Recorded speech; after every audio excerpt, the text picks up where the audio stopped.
Yo, what it do, chat? Welcome back to the stream, everyone. It's been a minute since we've been live. A lot of shit has happened in the past, a few days since I've been live. But you know what I'm saying? We're back live. As you can tell, I got a new mic arm. Cause the one that I had, it broke. It broke pretty quick. And I was playing Siege with Mr. Bass. And I was adjusting my mic arm and that bitch just fucking broke on me. So, yeah. Today we gonna be playing some Siege like usual. I don't know, and also y'all can tell the setup is moved. I don't know if I just said that or not, but yeah, I did move the setup. So y'all can see pretty much the entire fucking room. You know what I'm saying? So like if I want to, I can get up and come back here, but y'all can't really hear me back here. You know what I mean? But I can come back here. You know what I'm saying? I could be all over the room. But anyways, let's go ahead and get into the shit. You feel what I'm saying, y'all? Bada bing, bada boom. So, but yeah, eventually I'm gonna be posting another. Man, I should have did a fucking video on my second setup with the, the boom arm and all that shit, but I didn't get a video of it. But this setup has now gone through 3 different fucking phases. I wouldn't say. It's been through 4 different phases actually, because it's been over there. The webcam was in front of the monitor, and then I moved it over to the left hand side, behind my second monitor. Yo, anyone got mics? I don't know if I'll be able to hear y'all or not, but I don't want to let you know I got a microphone.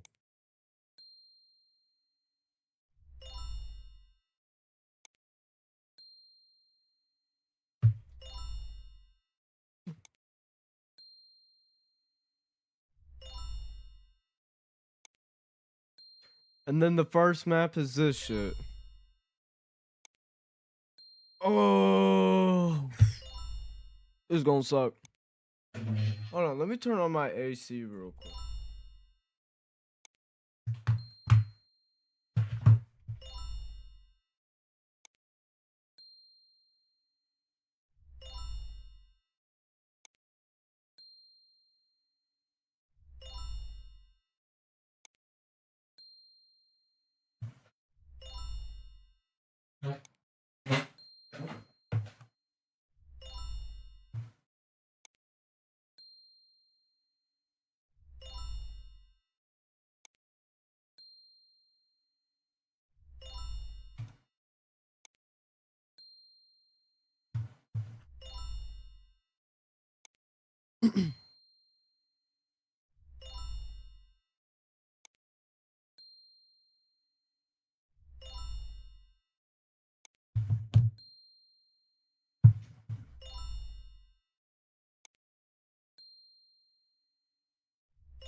All right, I need to stop adjusting this shit so I don't end up fucking breaking it. But low key, this whole so basically, I got this boom arm, like I ordered it yesterday, and got it through Prime. So that bitch came in pretty quick, and it came in this morning.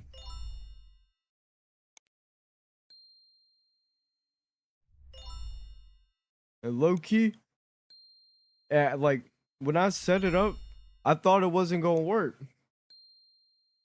cause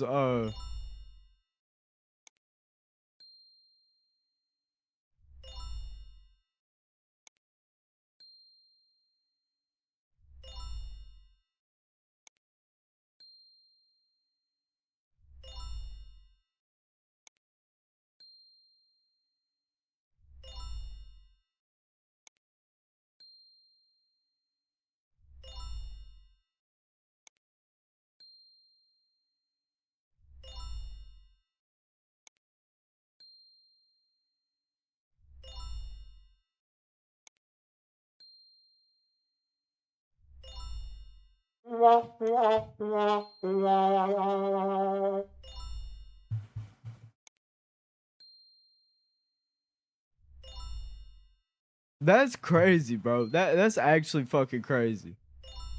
Cause what the fuck? How did I manage to do that, bro?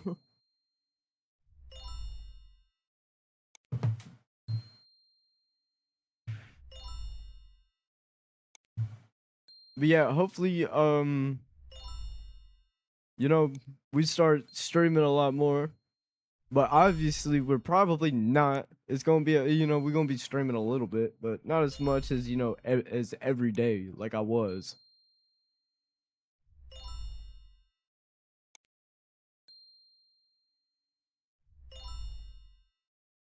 I have no clue what the fuck this guy's doing.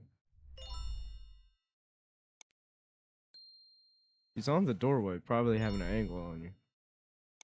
That's I was wrong. Oh, I was right. Damn, you really couldn't even see him. My teammates are not locked in. I'm not locked in. We gotta lock in. We gotta lock in.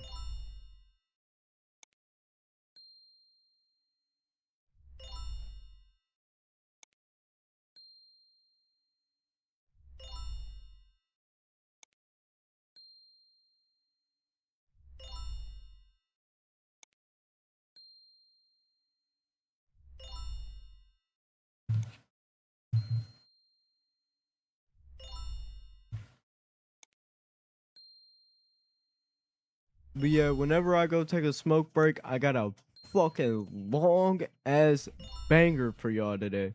So hopefully y'all stay around and watch that. Cause I probably won't be playing Siege for that long. So we will probably have a good little 5-hour stream today. Maybe 6-hour stream. I don't know.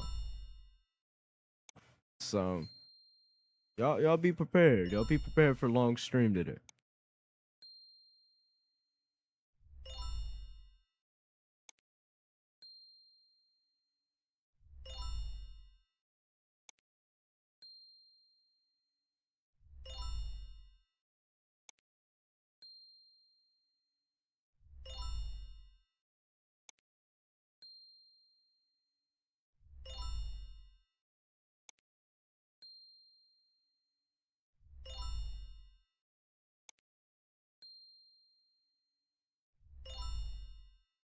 No, it sounds like they in basement. That's what it sounds like. Sounds like they like, yep, I knew it. I can't hear my teammate.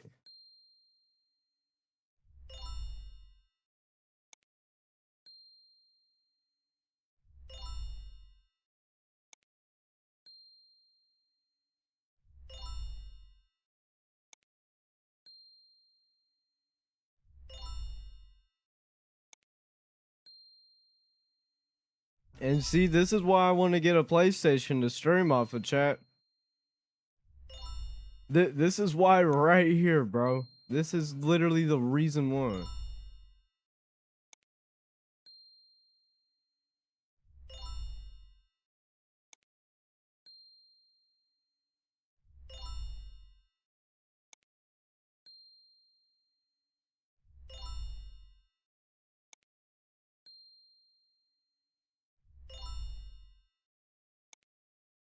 I actually I hate this game. I hadn't played in a minute, bro. I hate this fucking game.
All right, I guess we are locked in. Shit, I guess I'm not locked in. Kind of gonna have to change, and we're gonna have to lock the fuck in. But yeah, y'all could probably tell I'm not using the ring light as, like, you know, my light right now, because low-key I can't plug it up from where I have it, you know, positioned. But eventually, hopefully I can get a, you know, a little small rig camera mount, the one that I got from my webcam right now. Hopefully I can get one like that.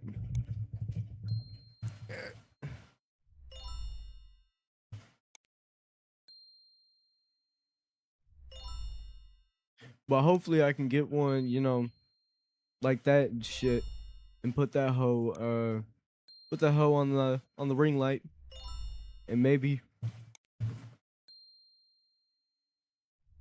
put my ring light over, like, by my chat monitor or something. I don't know, but we gonna have to do an updated setup tour.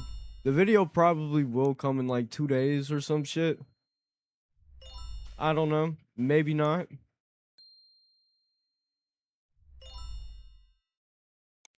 But maybe we will post a, you know, a updated setup tour.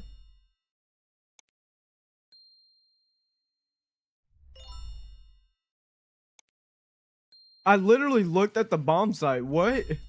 What the fuck? I literally looked at that shit. What the fuck?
Yo, that hoe clear if you want to come in with me.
What? I can't even see him.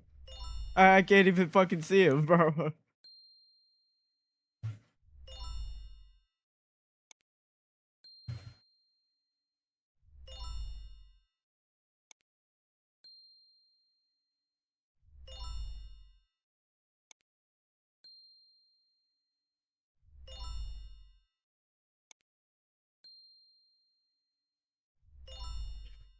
Wait. This whole time y'all can't even hear the audio? Are you fucking serious? Be so fucking for real.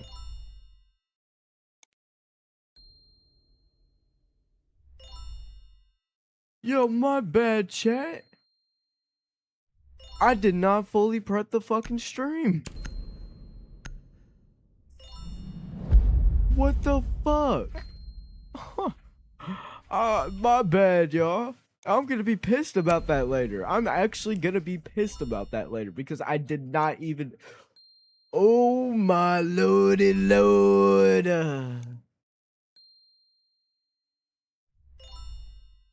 God damn it. It don't even matter for real.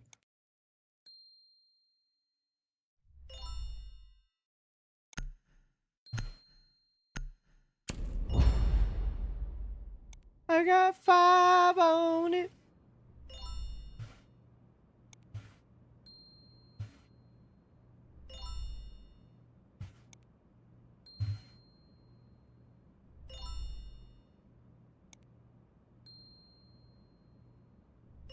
Protect the bombs.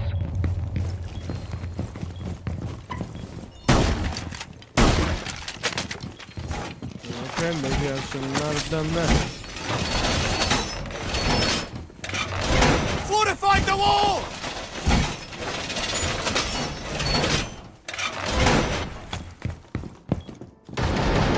Yeah, maybe I should have done that. I'm a fucking idiot, bro. I just fucking reinforced all possible rotations in the site. 10 seconds left. Deploying razor wire. Op 4 has located a bomb. Be ready for assault. 5 seconds to insertion. Op 4 has located a bomb. Be ready for hostile action. Morgan is ready. Use it if you have to. Claw is on! Simple alarm deployed. Wall fortified!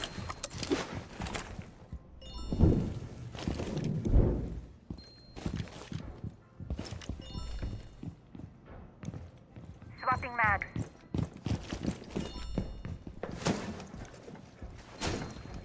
Kiva successfully deployed. Morgan is up.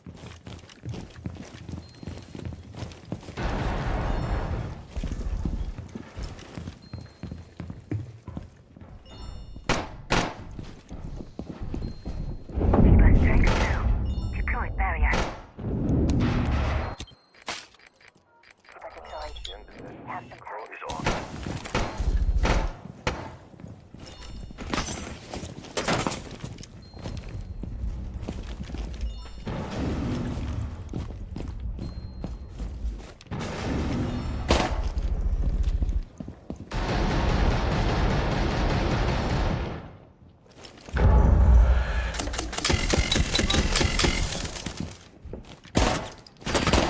Kiva barrier activated.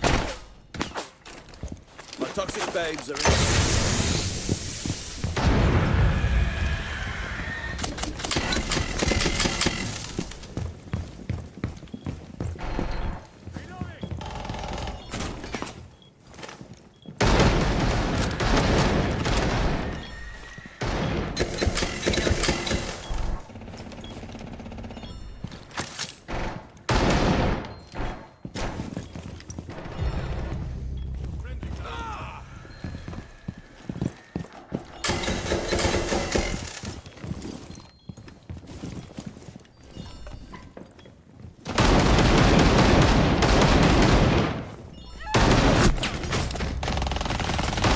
Oh, my eyes fucking irritating me,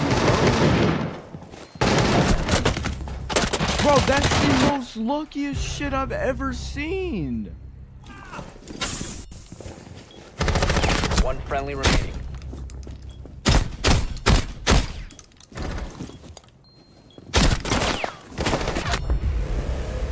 Mission failed. All friendlies have been neutralized. What the fuck? That is actually the most luckiest shit I've ever fucking seen in my life. What the fuck?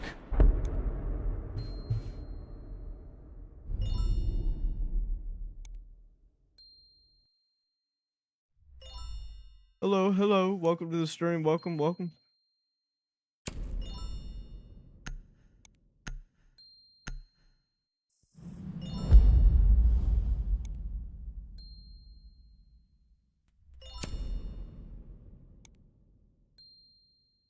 I'm doing all right. I'm doing all right. How are you doing?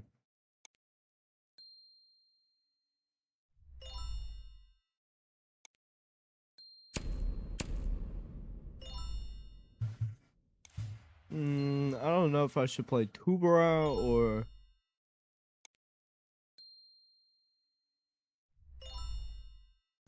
Nah, I gotta play Sentry, man. I always play Sentry, so I gotta play Sentry.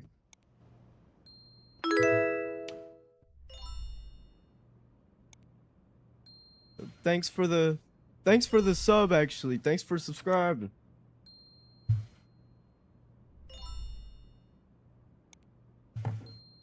Protect the bombs.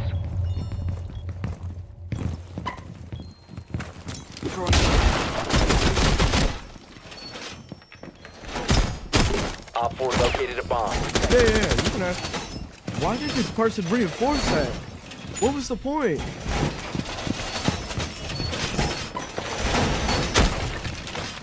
Going to drone this spot!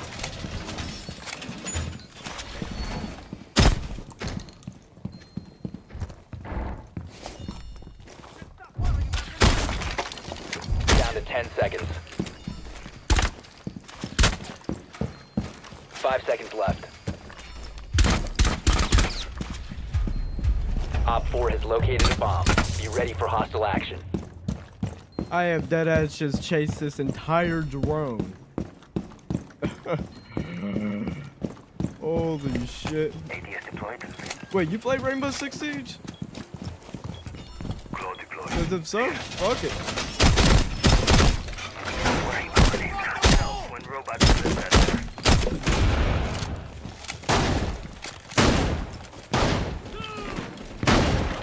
See, now this person's dead because there's oh, never mind.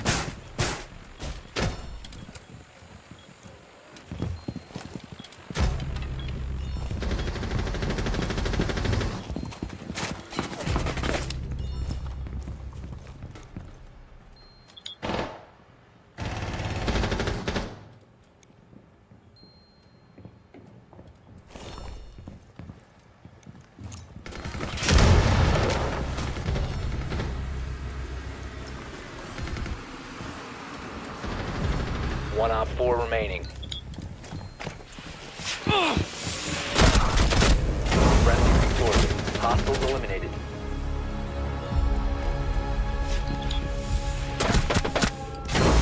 I low-key thought I was gonna die because the fucking the fire hydrant was gonna explode on me, but it did it. It did it. It motherfucking didn't explode on me.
Secure the area. Keep the bombs protected.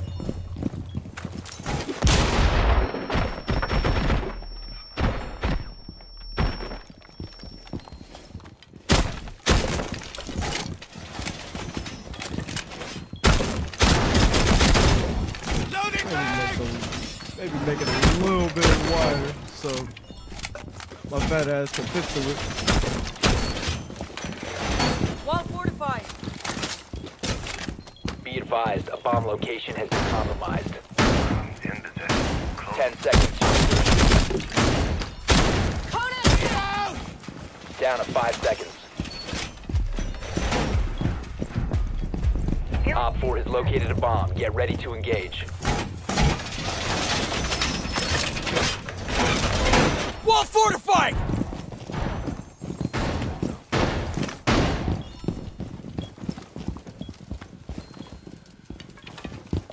Razor shallow.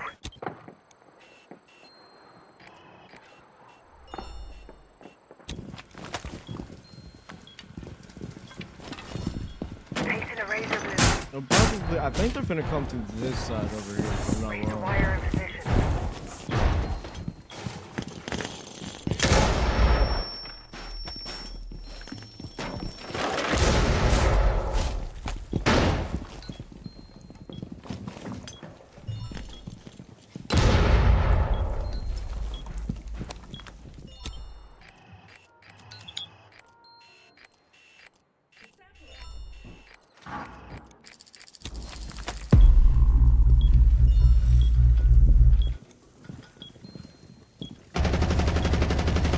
What do you mean by that? I'm reloading. See, they pushing in from right there. Toxic bay.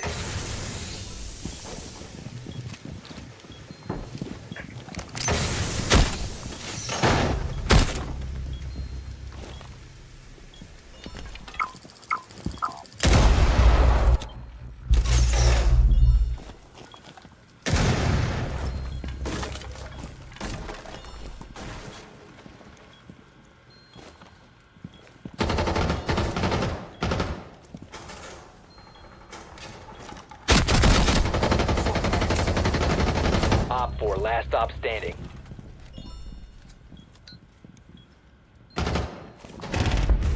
Op 4 eliminated. Mission successful. Oh yeah, that's how you do that. That's how you do that.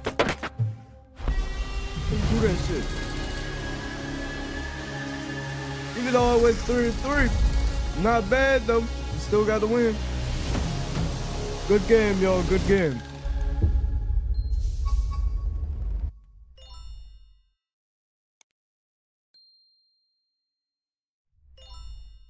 Hold on, what the fuck do you mean? Flash flood warning near your location. Alert in effect. What? The fuck?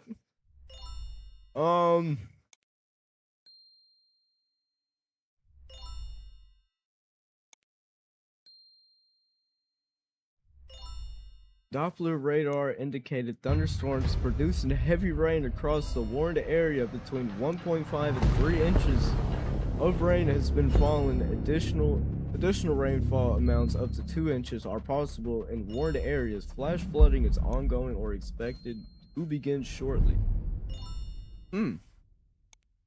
Okay.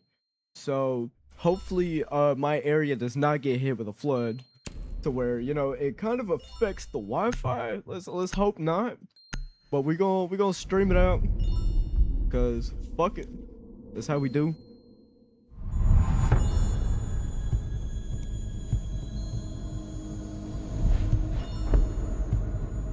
And we gonna try and get out of bronze 1 today and get into fucking silver. Yeah, I've been saying this last season. I've been trying my best to get out of fucking bronze, cause I mean I only made it into bronze, I think, the season after last season. I think year 10 season 4. Yeah. Year 10 season 4 was when I hit, because my all-time peak rank is silver 4, and that was in rank 2.0. So yeah, we're gonna try and get into fucking silver.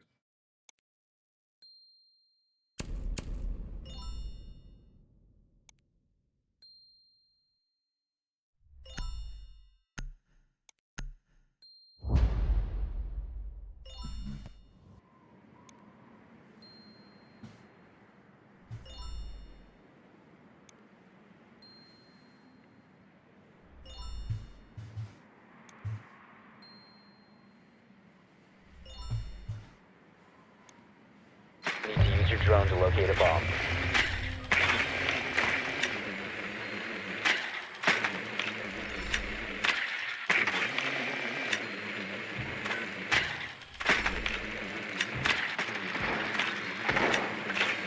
Your drone has found a bomb.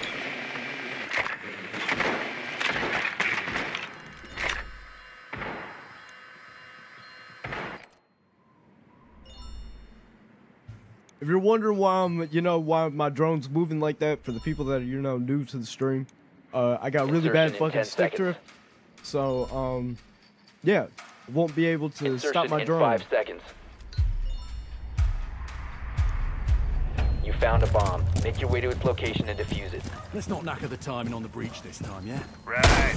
Don't want to embarrass you. But with the type of remote that I have, since it's custom made and shit, I can get it repaired. So, and get some upgraded sticks on it.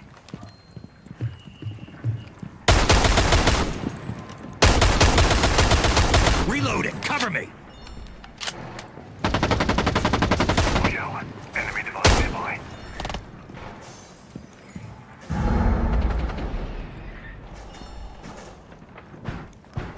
My 12. Functioning electronics.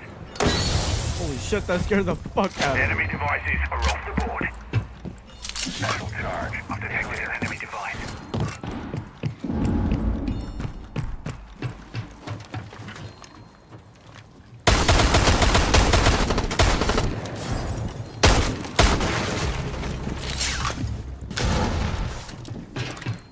Swap these bags.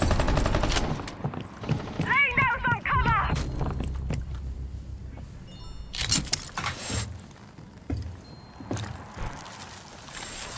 Stand by. Detect the enemy. Hostile phone is hot.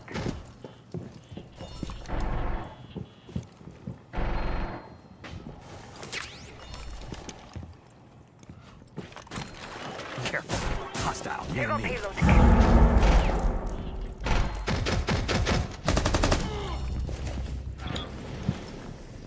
You have dropped the diffuser.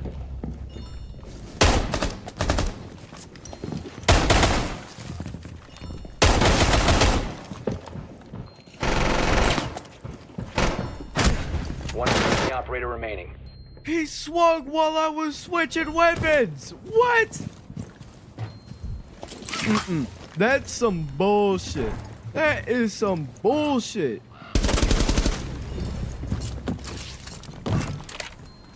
And Brody just caught a free ski on the fucking rappel.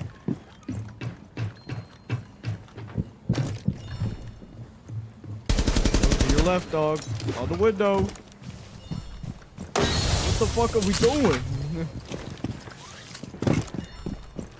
Yo, what are we doing, Big Holmes?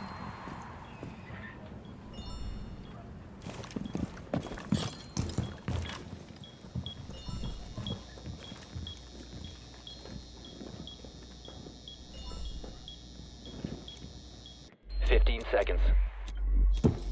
10 seconds left. We have been Yeah. eliminated. I was finna say, bro, if he actually got that kill, bro, I would have deadass been like, this game is giving him luck right now. Like, this game is literally sucking his dick. No bad. This game would be sucking his dick.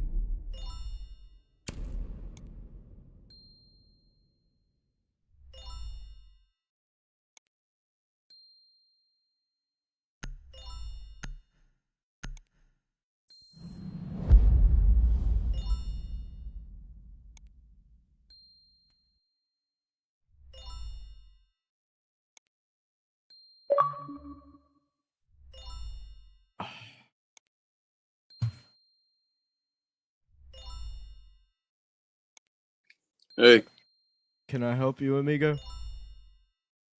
the fuck, nigga? I see you playing the game. Shut the fuck up. What, you trying to play the game or something? Yes. Alright, only under one condition, sir. Since I am live streaming, if you cannot fucking see. All right, bro. Don't press All right, that 'cause soundboard. I have not been pressing the soundboard, bro. I'm telling you, the soundboard has not been fucked with. I kind of And forgot I had a soundboard. But Need to locate a shit, bomb. bro. You know how I told you how Lainey fucked her ankle up, and so pretty much what she did is she broke her fucking ankle in 3 different places and tore a ligament. So now she's currently being operated on right now, and she's getting fucking screws and plates installed in her shit. And yeah. And this whole time she's been blaming it on Junebug when Junebug did not even pull her ass for shit.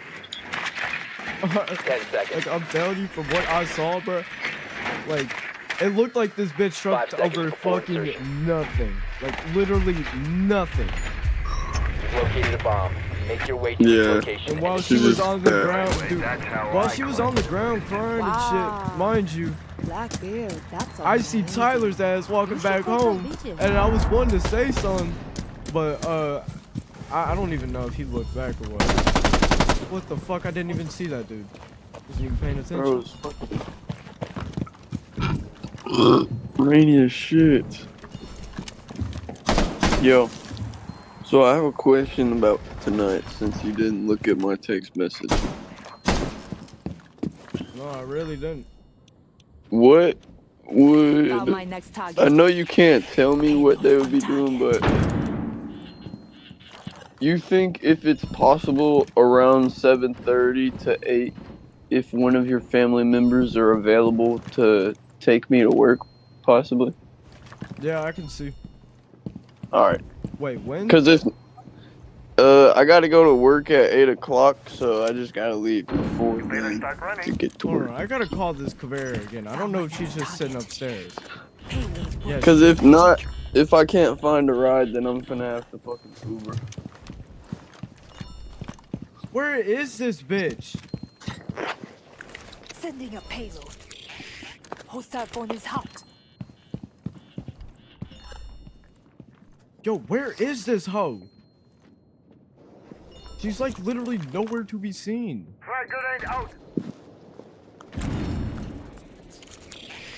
Payload on target.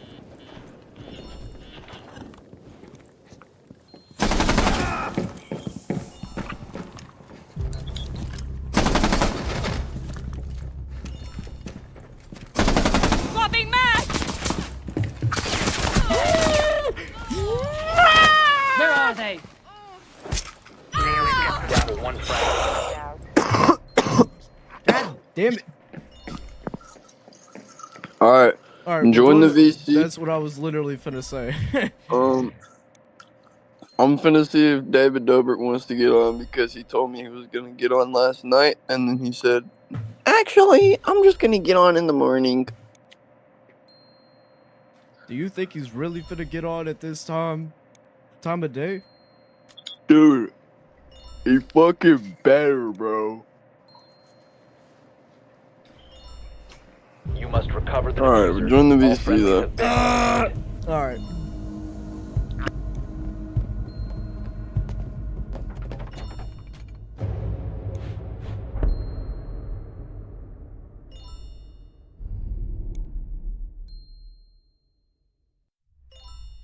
Bro, Discord has literally been saying, oh, we can't like detect an audio source, and it like pops up an error message on the top of my fucking screen, and that shit's been getting annoying as hell. Like, that shit has been annoying as fuck.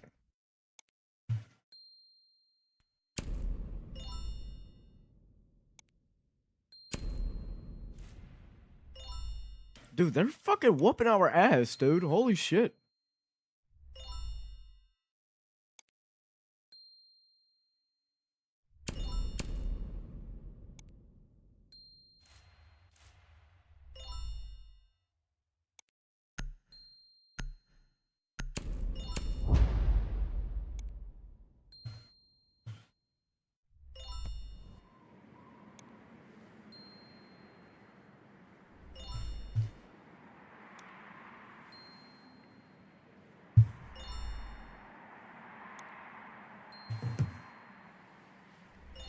Is he even in my VC? You need to use your drone to locate a bomb.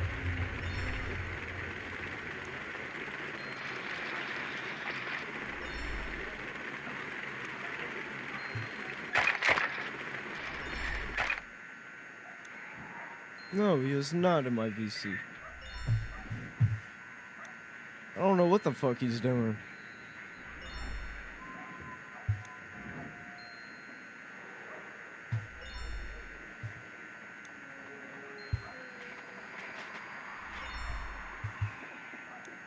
Ten seconds before insertion.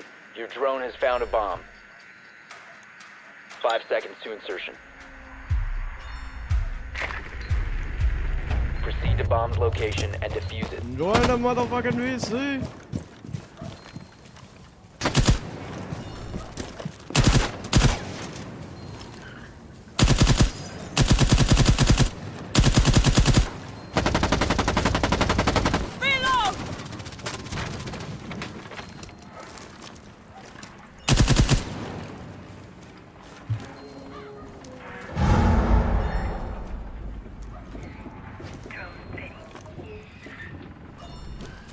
Stay clear of the blast!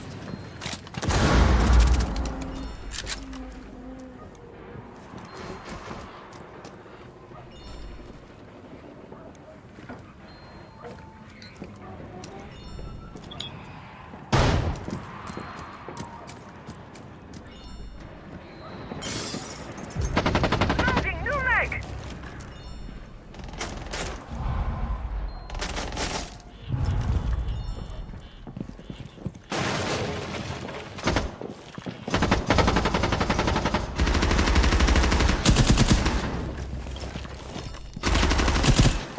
This isn't the end. Changing bags.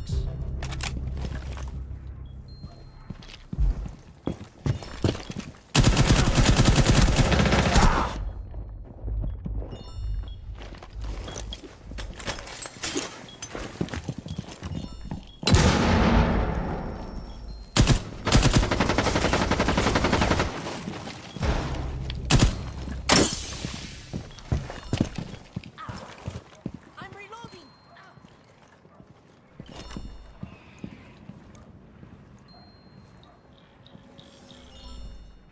Deploying ROU.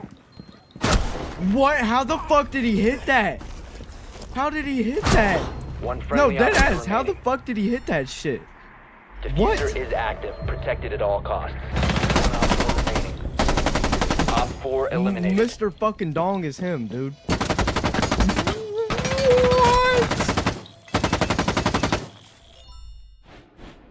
What am I watching?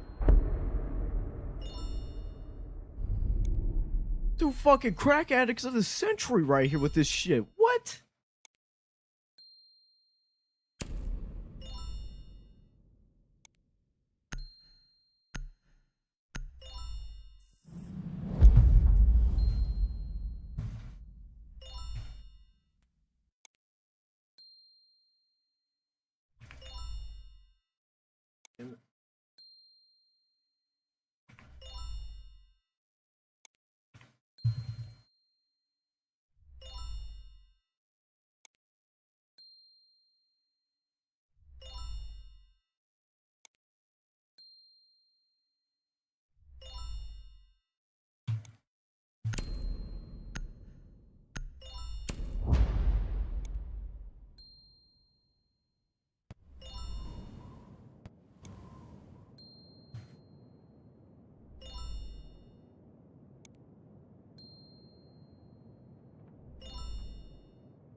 Protect the bombs.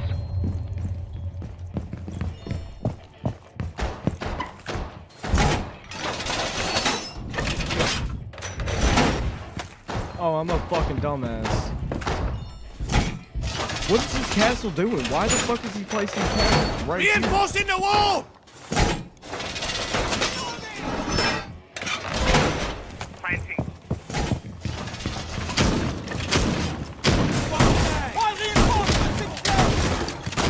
Op 4 has located the bomb. Be ready for assault. 10 seconds. Loading new magazine! Down to 5 seconds. Reloading! Op 4 has located the bomb.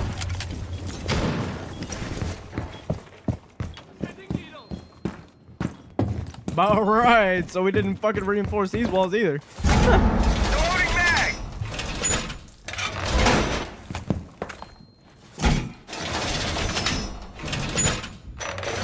Reload! Loading back!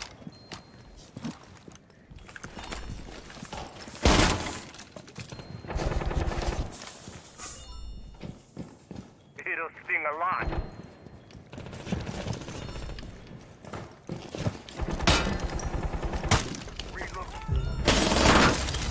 Cover me! Reloading! How was that not a headshot in any way?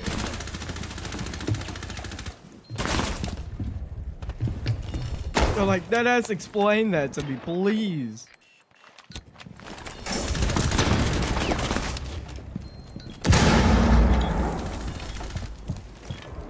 Reloading! Cover me!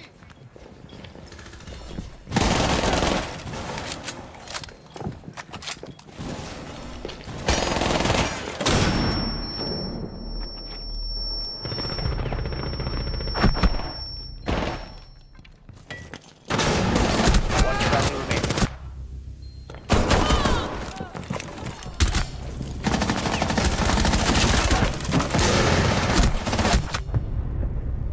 Mission failed. All friendlies have been neutralized.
Protect the bombs.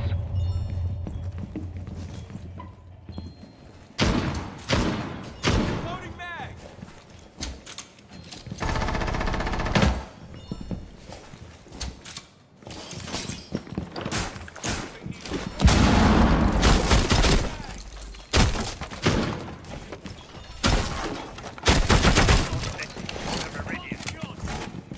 Be advised, Op 4 has found a bomb. Yo, I'm taking shit. Well, what's the Right place. You're Down taking to a 10 shit? seconds. If I Well, nigga, I just woke up. What's the Down to score? 5 seconds. What the Swapping fuck mag. do you mean you just woke? I thought you'd been awake. Op 4 has Something. located a bomb. Bro, what? place device. I usually don't even like to wake up before 12 o'clock. Reloading. It's usually if I'm working past like fucking 12 at night, I don't want to wake up before. Needle candy.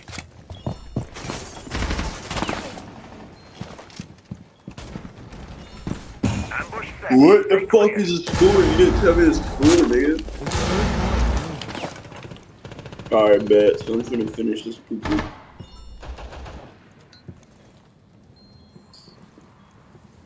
I've got Caleb said, let's play a rank, and then he'll probably be on after.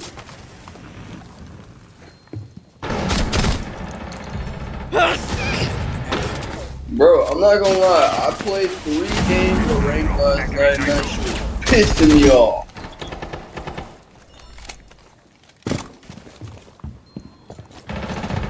reloading. I fucking, dude. What? The fact that nobody knows this new map, low key is like infuriating. Like, bro, I was looking last, bro. I was playing on the fucking casino map last night, and I couldn't find the fucking bomb. Bro, shit's fucking sick.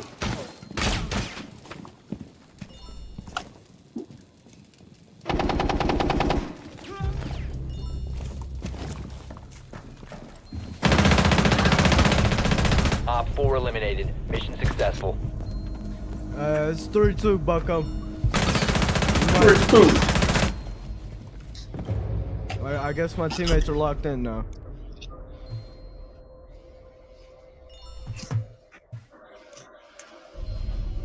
But I don't even know why the fuck you even in here while you taking a shit. The fuck? Yo, just to see what the score was. Well, if we win this fucking round, then it's going into overtime.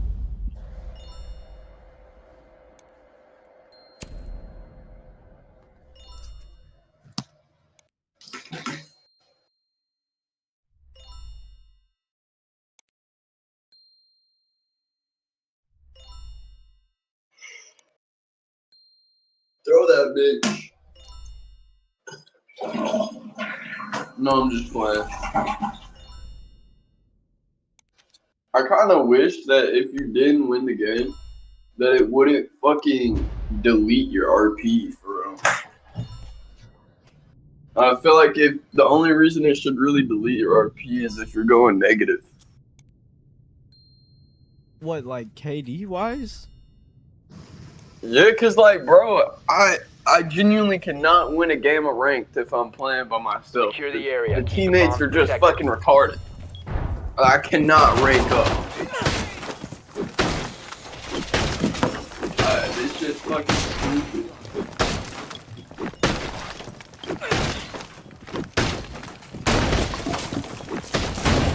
Be advised, Op 4 has found a bomb.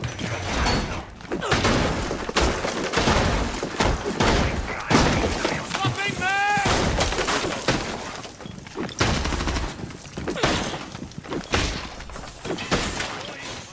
10 seconds left. 5. Reloading!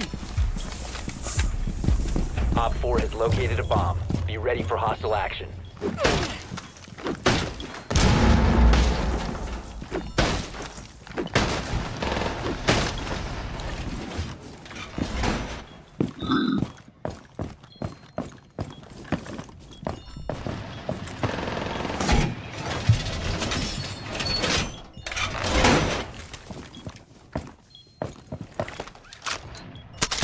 Laser gate deployed.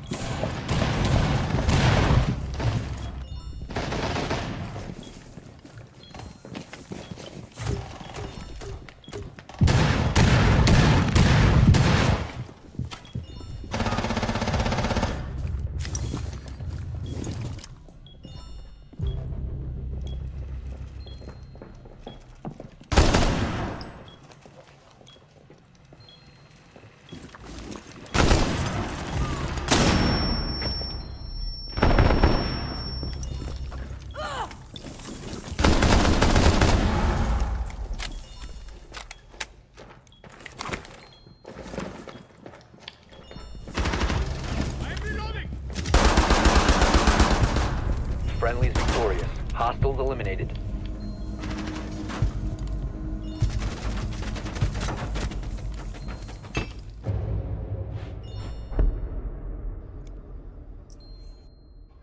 Squatter, no!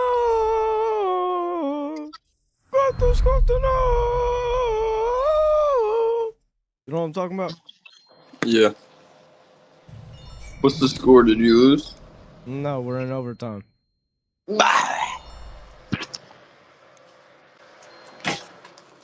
What's the map?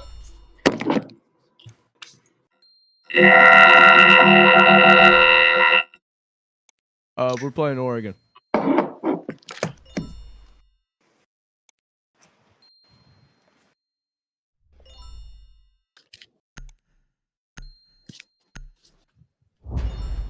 I did not want to play Sentry. No.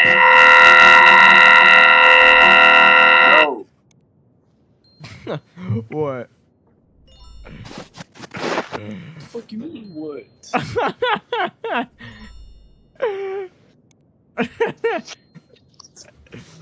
Protect the bombs.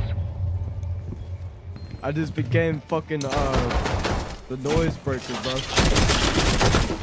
Breaking the sound barrier. Full contact!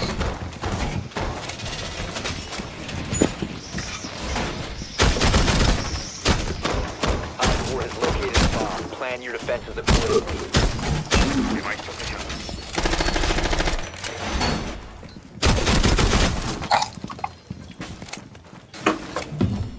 Damn. 10 seconds remaining. Deploying jammer. 5 seconds to insertion. Op 4 has located a bomb. Be ready for hostile action. Deploying jammer. Where's that fucking bitch ass? Activating jammer. What a fucking give me some THC juice, please.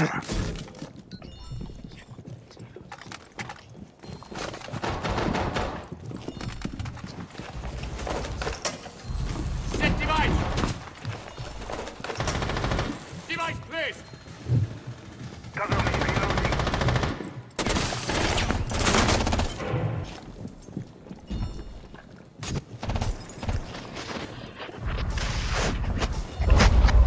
Device activated.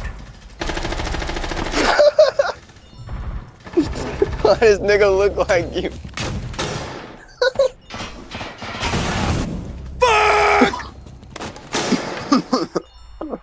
What are you talking about? Hold on, show me what the fuck you're talking about real quick. I'm on Netflix and you know how they be like popping up shows and shit when you're not like, Okay, go fuck yourself. Swapping mag. bro, you popped up on my screen. No, go fuck yourself. Like, bro. Op 4, last stop standing. Hold up. Why are we peeking? Hold on. Why are we peeking? Just hide in a fucking corner and wait until he pushes you.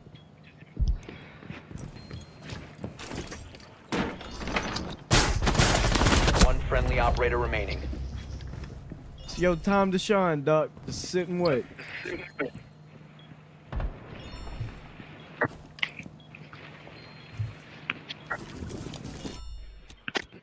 Are you dead? Yeah, I am dead. Looking at It's a Discord. 1v1 right now.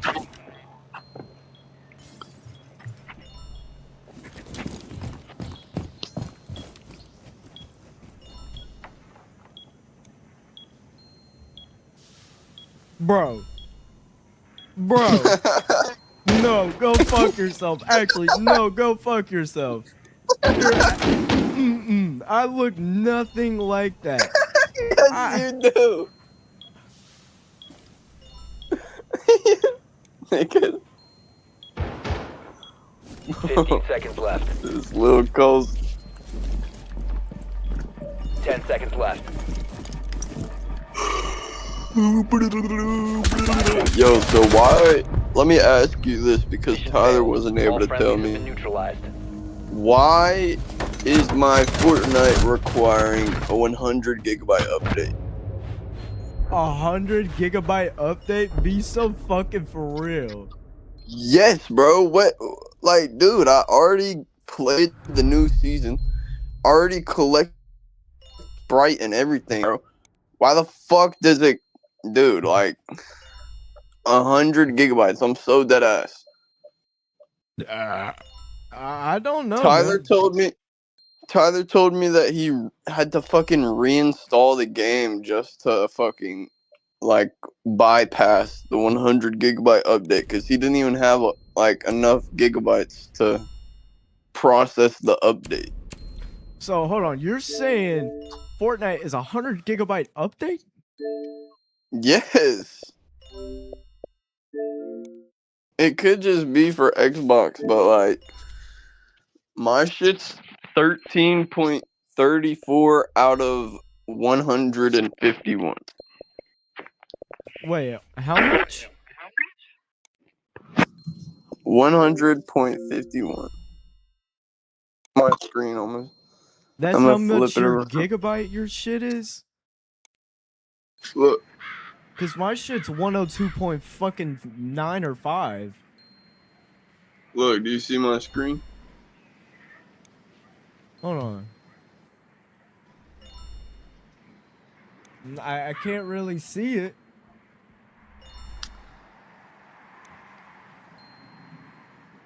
Move your camera up a little bit closer to your TV because I can't really see it. 10 seconds to go. Alright, I see what you're doing. 5 Damn! seconds to insertion.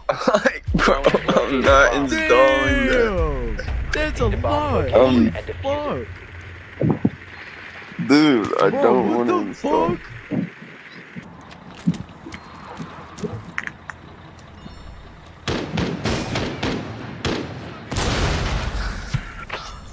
That's what I'm saying, bro. I don't know what the fuck Fortnite got going on.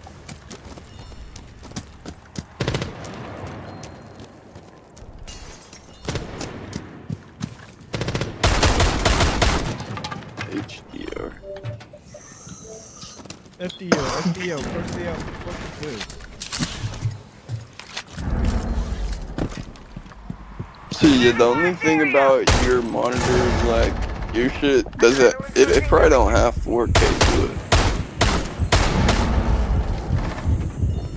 I don't think monitors have 4K or I don't fucking know. Drone up I don't know, look it up real quick. Cause like every time I open like YouTube or Netflix, my TV will automatically go.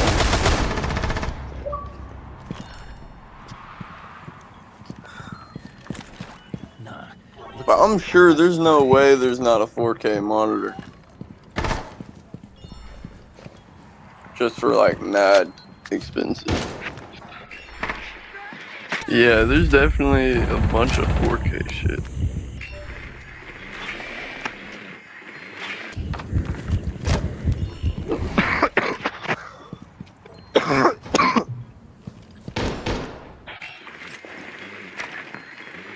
Hold up. 144 hertz? What is? Okay. Op 4 last Never operator mind. standing. No one searching. Yo, I think he's in fucking kids, if I'm not wrong. Oh, never mind. Y'all got that shit cleared.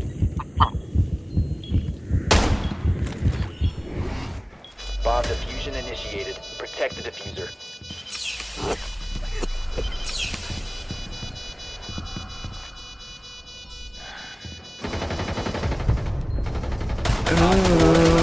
Couldn't even find the fucking furniture trap.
Secure the area. Keep the bombs protected.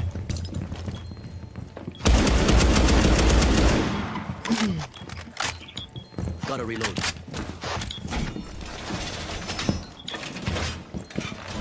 Camera ready.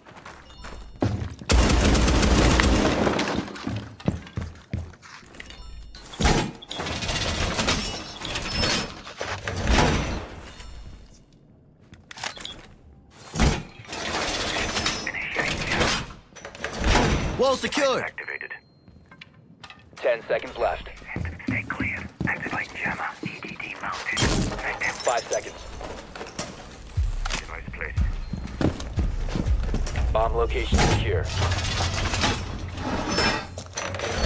Wall's done.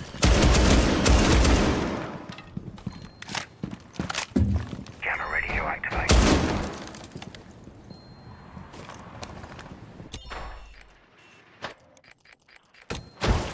EDD prime. Stand clear. Doorway snapped. Op 4 has located a bomb. You know what to do.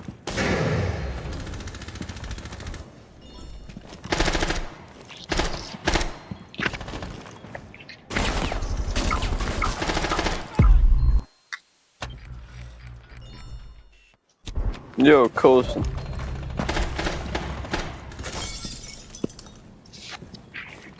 Colson. Yeah. So I know this is a touchy subject because you're a little PC gremlin. But you know, most of the niggas don't really give a fuck, you know, as long as you not I'm thinking. trying to listen, but I can't fucking hear. My bad, you should have just said something. I didn't know. I'm sorry. Like, shut the fuck up! Shut up! Damn. That was a loud ass fucking lightning strike. Swapping mags. Are you dead?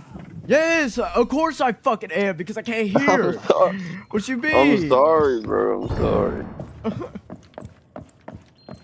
Type of dumb fucking but question is that? do your armpits be like stinky, bro? Cause like I wake up and my The armpits bomb are like diffuser has been funky. successfully deployed. Activate. I don't know. I really don't know. Op 4, Like, last Mom- operator standing. One friendly remaining.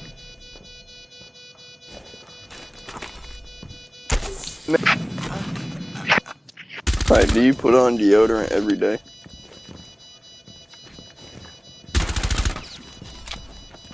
I'm trying to watch this, but yeah, sometimes I do. Sometimes I will, sometimes I won't. Oh, hold on. I'm getting Amber Alert. Diffuser located. Disable it. So apparently we're in a flash flood zone right now, and we lost. We lost. The bomb was We defused. lost Op because he 4 couldn't fucking defuse. We lost.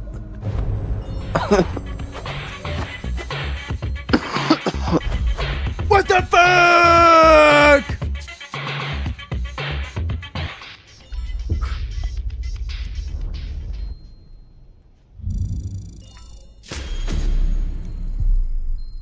What the fuck, man?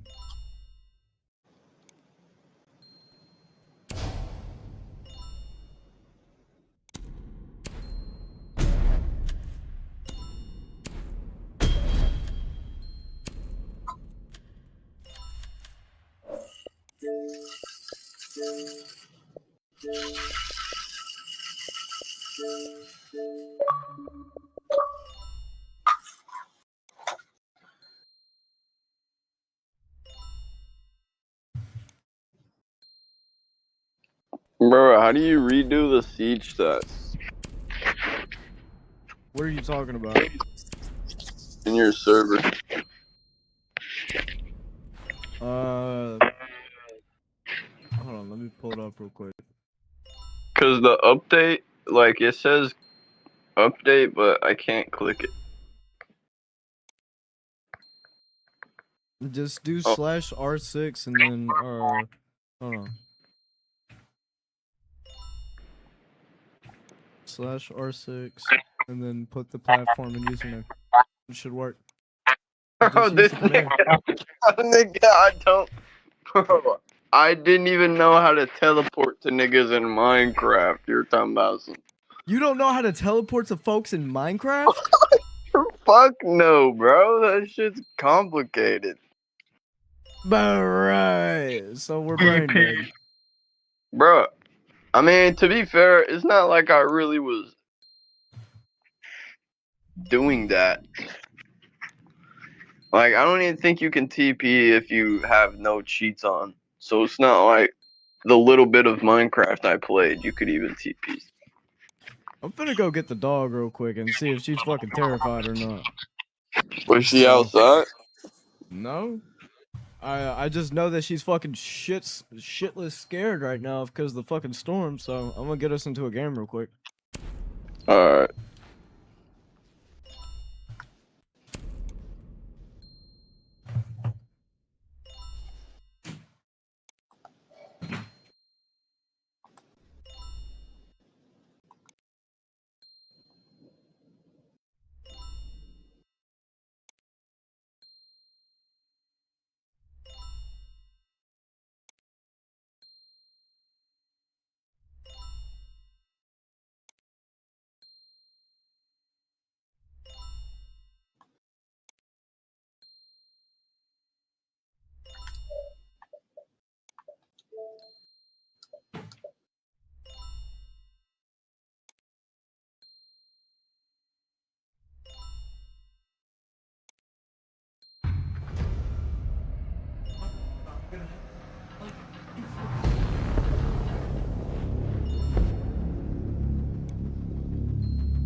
Fortress, bro. Let's ban Chalet. Come on.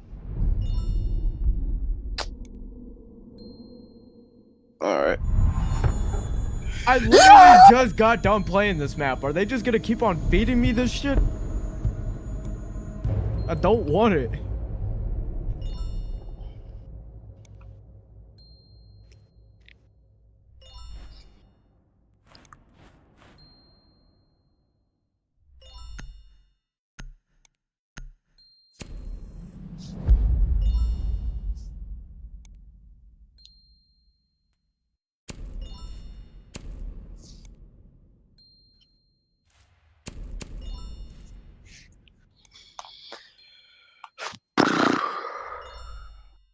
Second floor.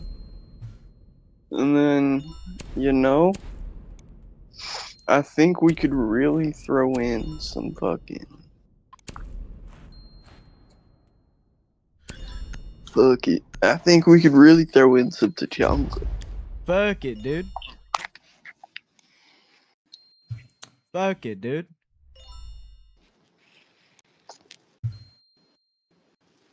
You know what I'm saying, little twat? Not little twine. It's little twine. Twan. It's Twan. Little twine. You are little Twan. I am not little twine. Bro, you remind me of you know how I said I saw the little black Caleb? Yes, bro. His ass was talking about, we're probably the same height, bro. What are you, 5'4", 5'5"? Like, nigga. Secure the area. Keep the bombs protected. Nigga said 5'5", like that shit was any better, bro. Like, nigga. Bro, I told his ass Activating he's camera. coasting size, bro. Someone's 5'5". Op 4 located a bomb. Loading Protect new it. mag.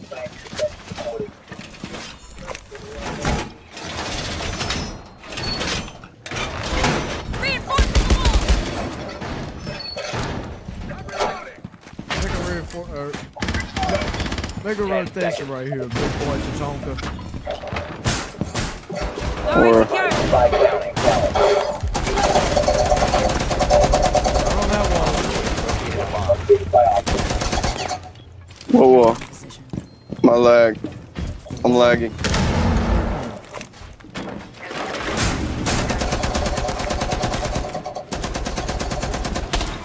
I'm lagging.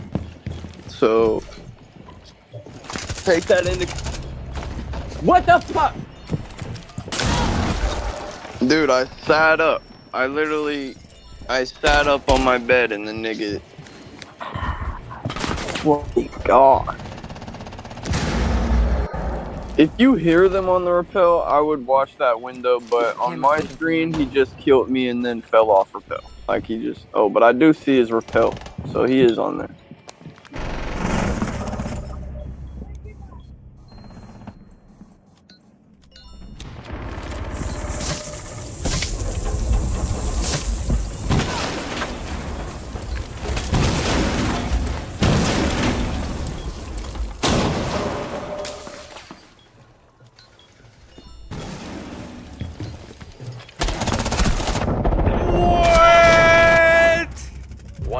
stuck. operator remaining. Mission failed. I was All stuck. friendlies-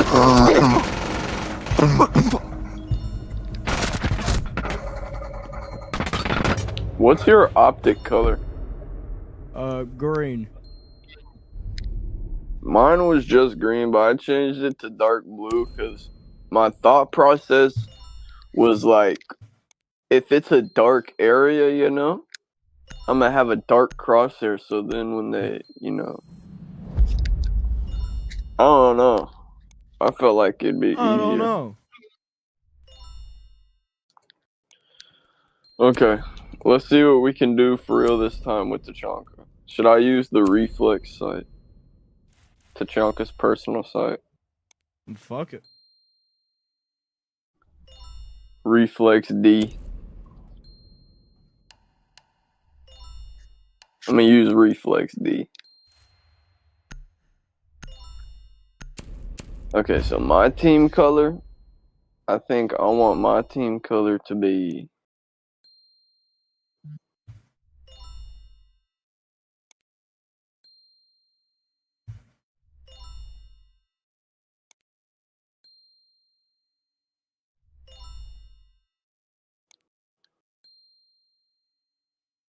positive feedback.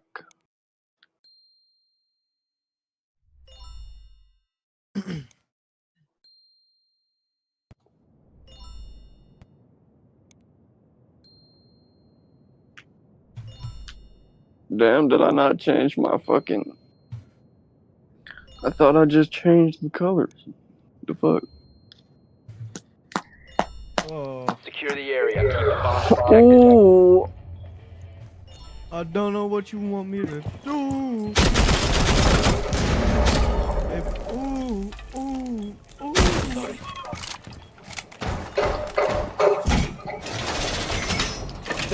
Be advised, bomb location has been compromised.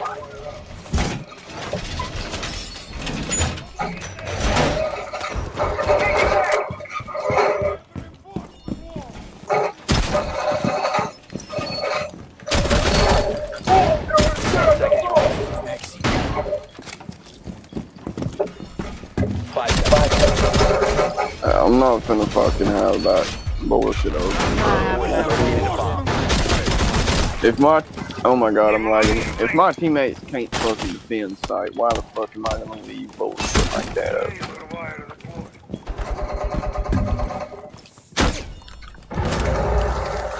Oh, what is up with these niggas fucking... Evil eye on watching.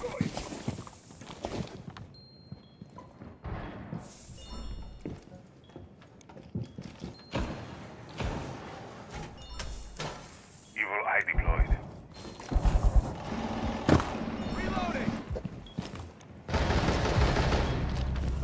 Did I shoot at him? Bro! What is up with this bullshit lag? I didn't I stop killed it. that fuck.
Last stop standing. One friendly remaining. Last stop standing. One friendly remaining.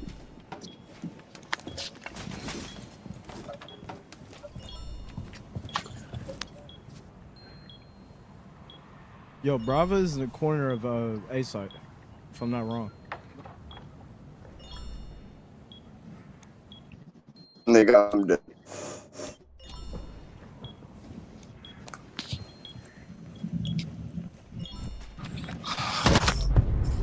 This nigga Mission failed. peeked All me, friendlies bro. were eliminated. I Like, gave him the location and shot everything.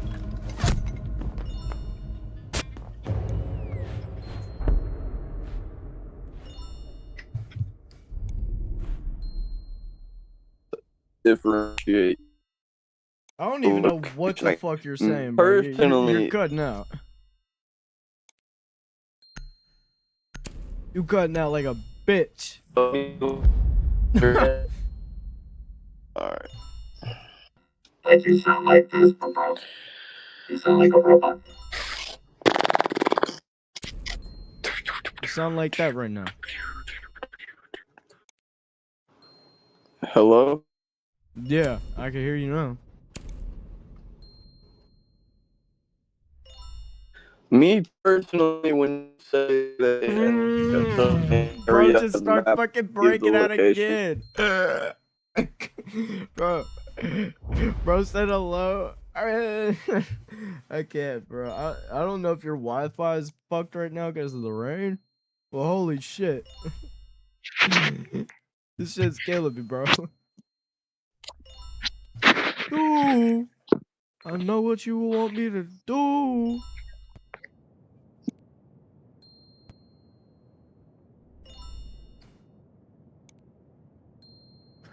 Hello? Yeah.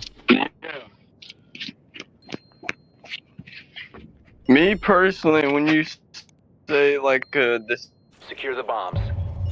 distinctive location of the map, I sometimes not even gonna know where that's at. So like, I doubt our copper teammates will either.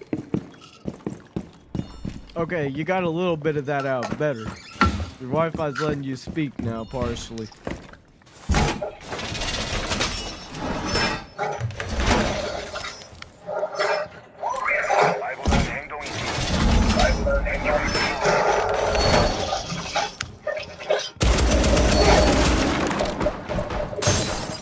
Reloading.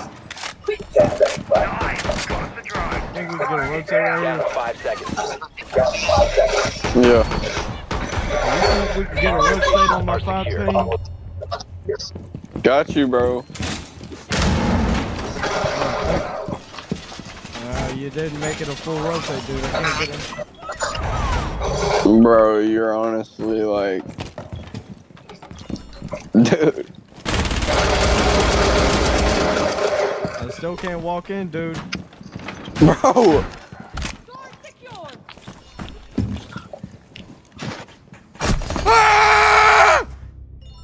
Damn, that's crazy. He saw me, bro. I saw him before he saw me, but he saw me, bro. Op 4 has located a bomb. Proximity alarm.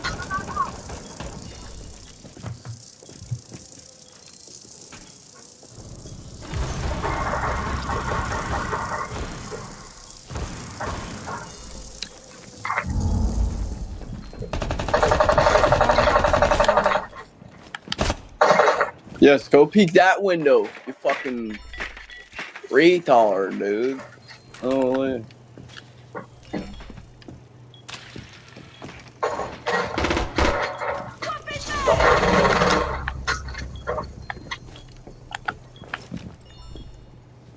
Is this kid retarded? Does he not literally hear them like C4 set. or some dog shit? This Mozzie is the worst fucking player possible. Grab the drone.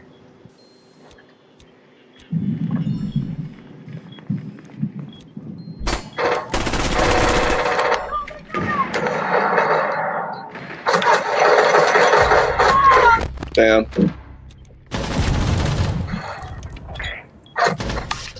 I got shit on.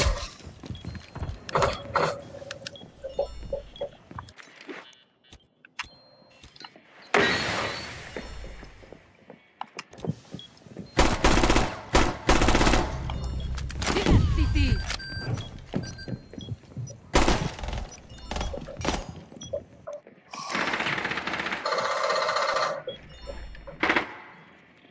Yo, you got one in the corner of A site? And the one's pushing you, Mozzie. 1 op 4 remaining.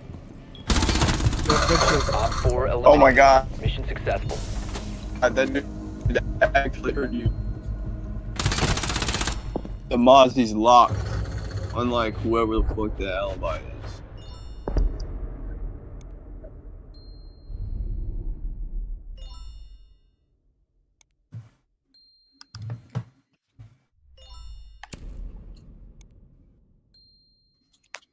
Come on, yo. We got this. We can turn this shit around, yo.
We need to locate a bomb.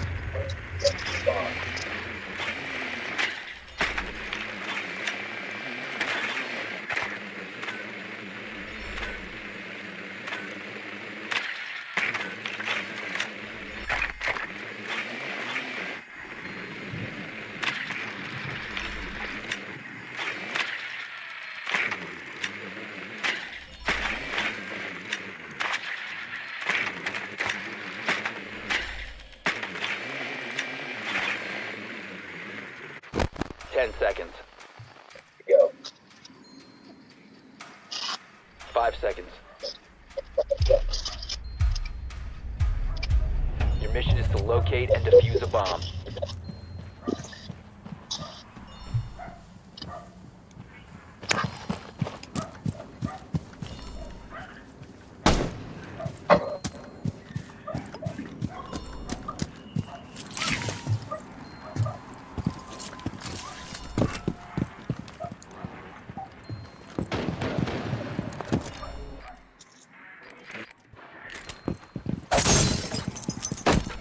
RCE Lateo out.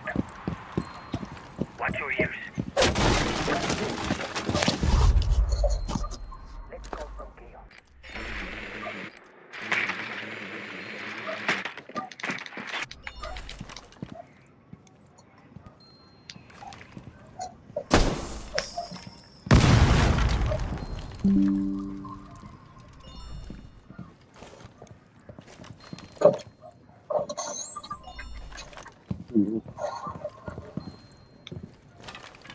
RCE going out.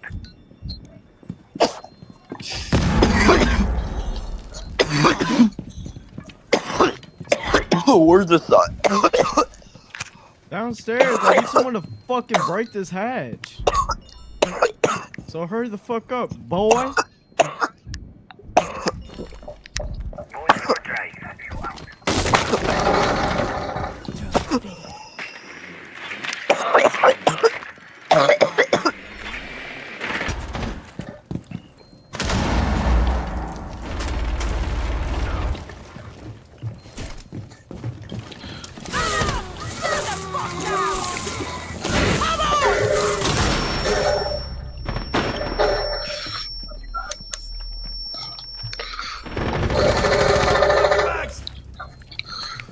Better sleep with one eye open.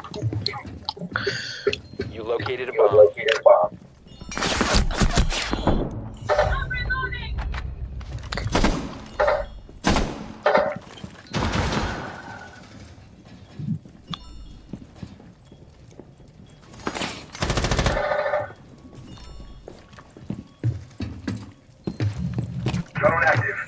the fuck are you doing? Bro, you always gotta watch flank. Nobody's on the flank. Always gotta watch it just in case. Op 4 last stop standing. 15 seconds left. 10 seconds remaining. Why are you fucking prone there?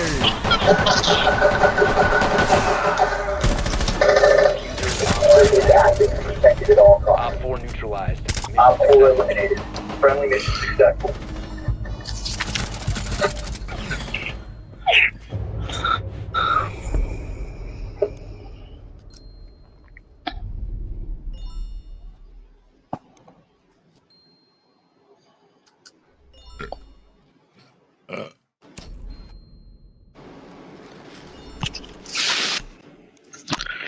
We're gonna ban Cade, alright.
We need to locate a bomb.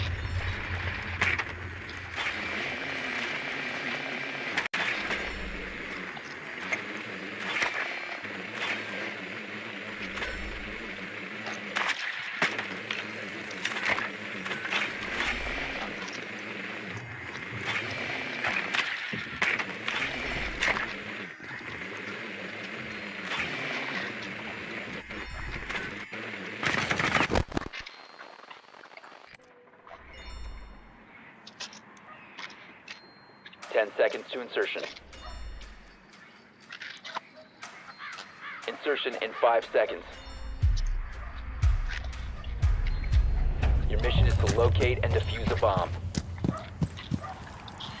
You can't lose your brain. Shit won't be insane. I'm so wild in it. Where they at now? Are they first? Reloading! Cover I don't know where the fuck they at.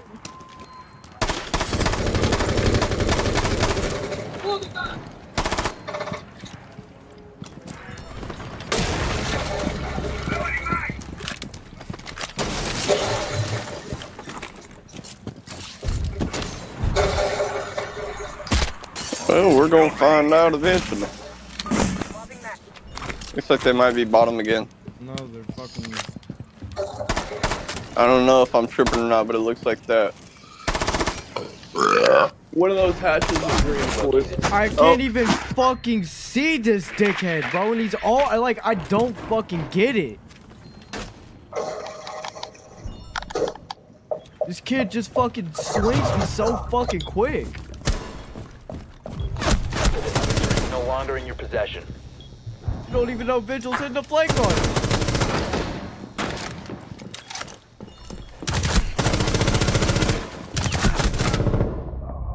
The diffuser has been secured.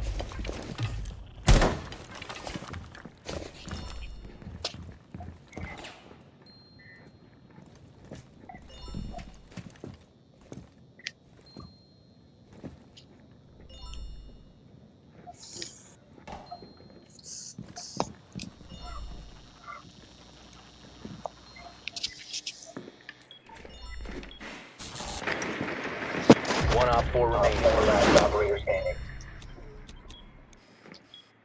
Yo, I got a cam on him. He's on 1 ping still. He hears you. Oh, never mind. Op If you 4 want top to one. look, Mission y'all on that? successful.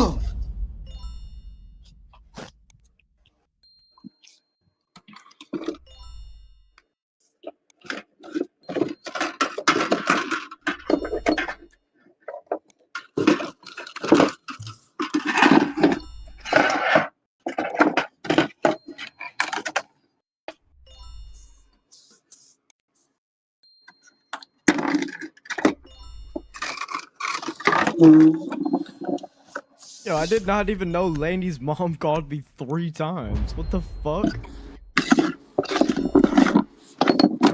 What the hell she need?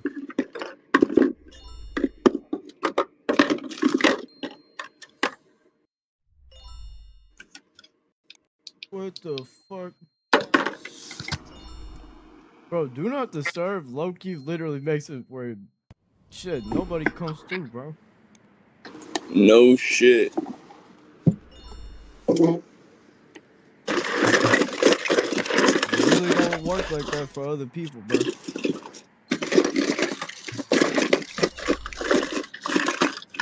We need to locate a bomb. God damn. I gotta get my hair cut, bro. This shit keeps on pulling my fucking hair.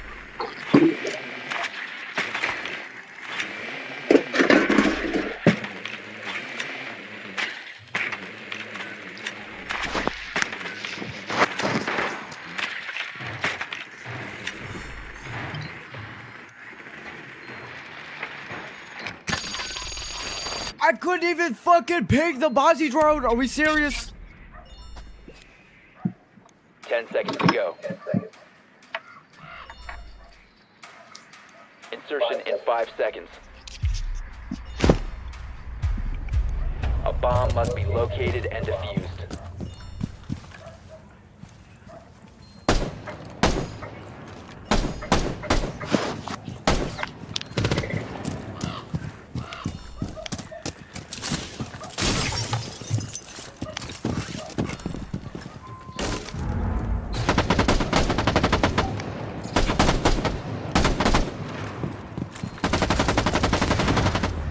Reloading, cover me.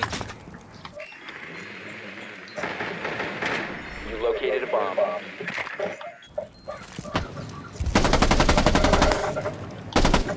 Reload! Activated trap. You have dropped it.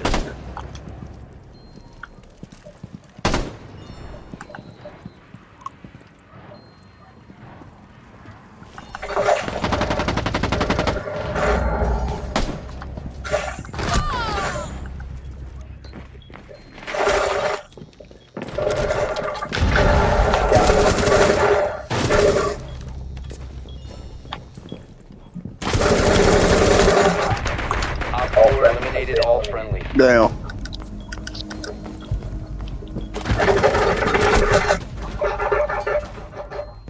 Oops.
Bro, I thought you weren't gonna fucking play TikToks, huh?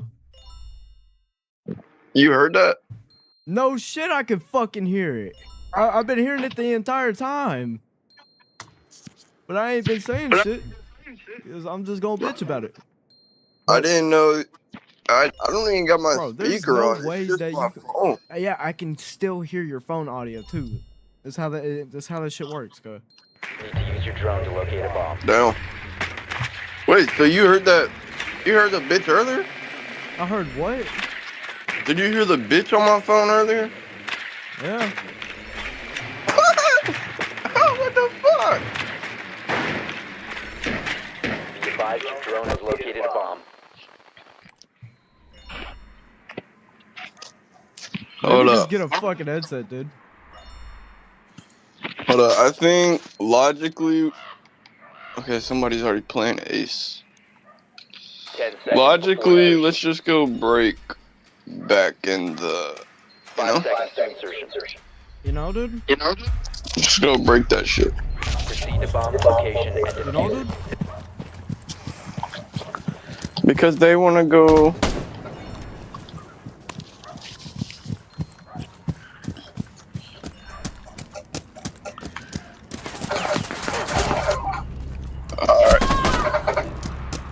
Don't worry, I got your get back. Butos Cotona. And I fell. I don't think anybody else is up there. Is this Amethyst?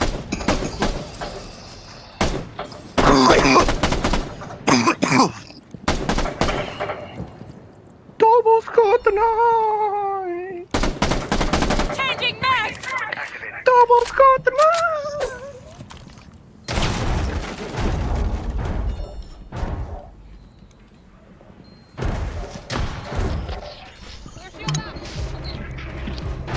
Shit, what the fuck?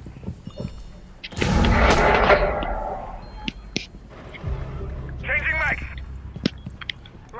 Who the fuck needs?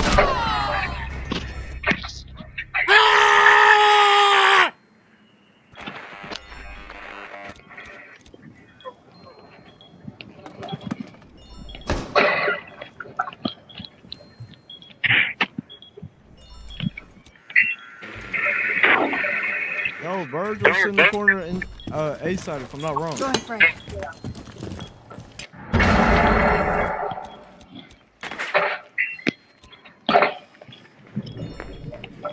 He's going back into the corner. Oh, he's pushing Down up. to one friendly. Drop the diffuser. We have been eliminated. Dog shit. Almost got.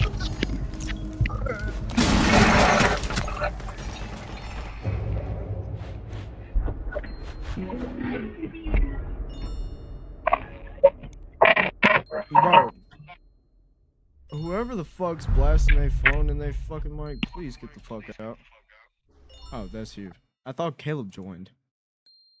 He did.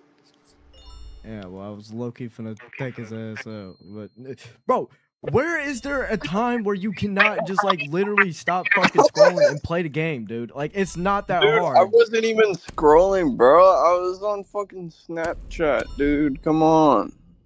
Like, where is there a time where you could keep your, like, awareness on the game besides the phone, dude?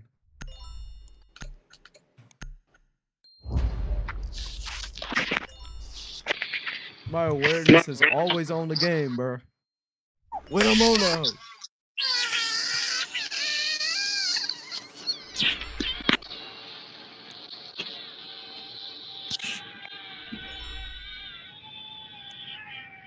What the fuck am I listening to?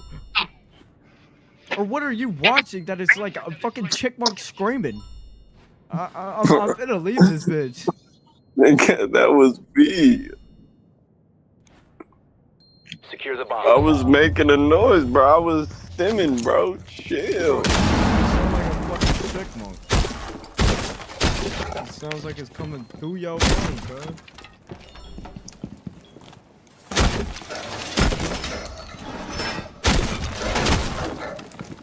At least one time that I screamed. Y'all always on the fucking phone. Dude,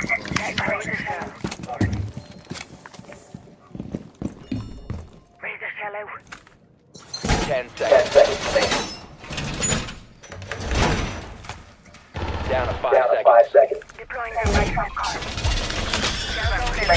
You said what? Located a bomb. Be ready to so engage. every time I stream, you fellas are always fucking doom scrolling on some sort of social media when y'all are dead. Alright, bro. Colson, just because. Adding my plus one.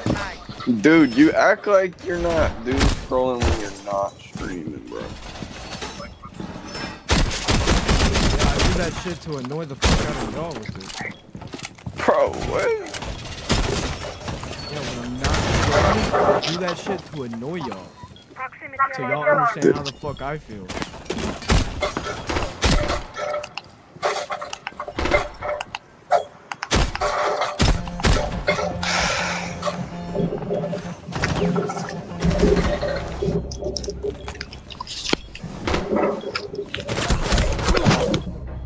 Already in the hallway, dude.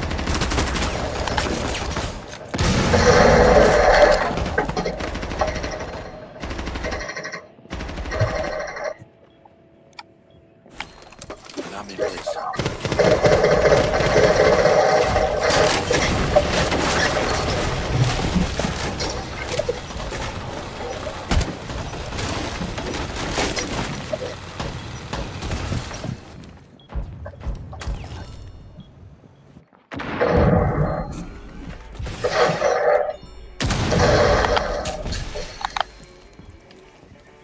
You're right.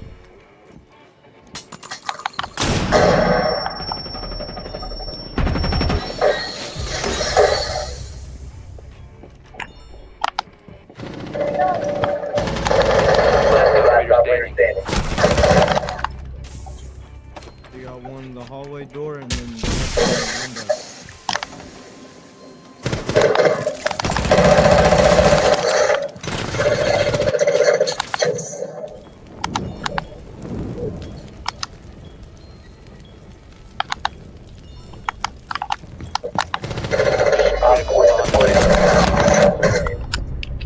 Mission failed. All friendlies were eliminated. R.I.P. I'm sorry. Oh, It was fucking up. get this game, bro. Oh shit. This shit's different than yours, bro.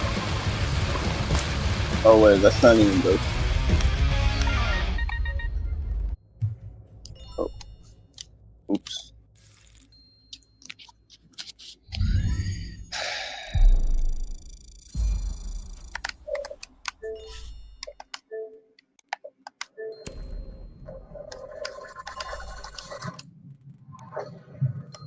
Hold on, don't put us in another game. Why? Cause I mean, Caleb's. I don't know. We can see what he's got going, but right quick. Invite him to the game. See if he joins.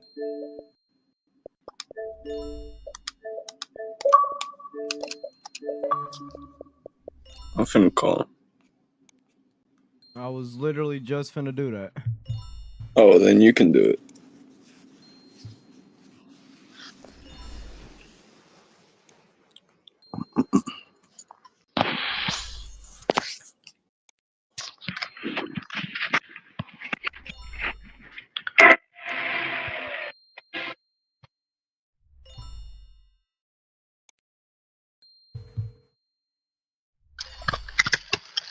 Your call has been forwarded to voicemail. I'm calling him again.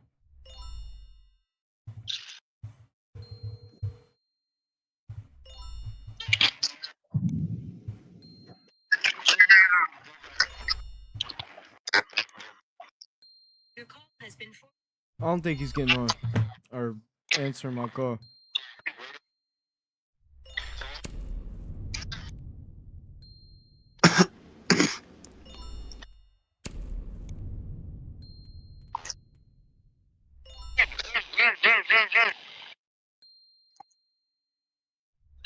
He said he's eating right now. I'm finna go fucking smoke real quick. In like All right. a minute.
All right, chat. We're gonna go smoke real quick, and we is gonna be right back. So, yeah.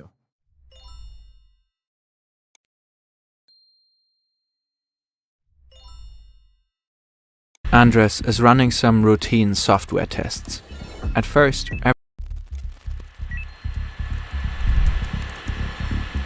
Andres is running some routine software tests. At first, everything looks pretty normal. But then, he spots something. This peak here is not a typical CPU load. Not a huge problem, but it's annoying. Plus, he can't make sense of it right away. Little does Andres know that this is not just some random bug. It's a cleverly hidden backdoor. One that's been planted over years by hostile forces, possibly state-sponsored hackers. Now it's set to spread globally and give the perpetrators access to millions of servers around the world. To the systems of hospitals, companies, and entire governments.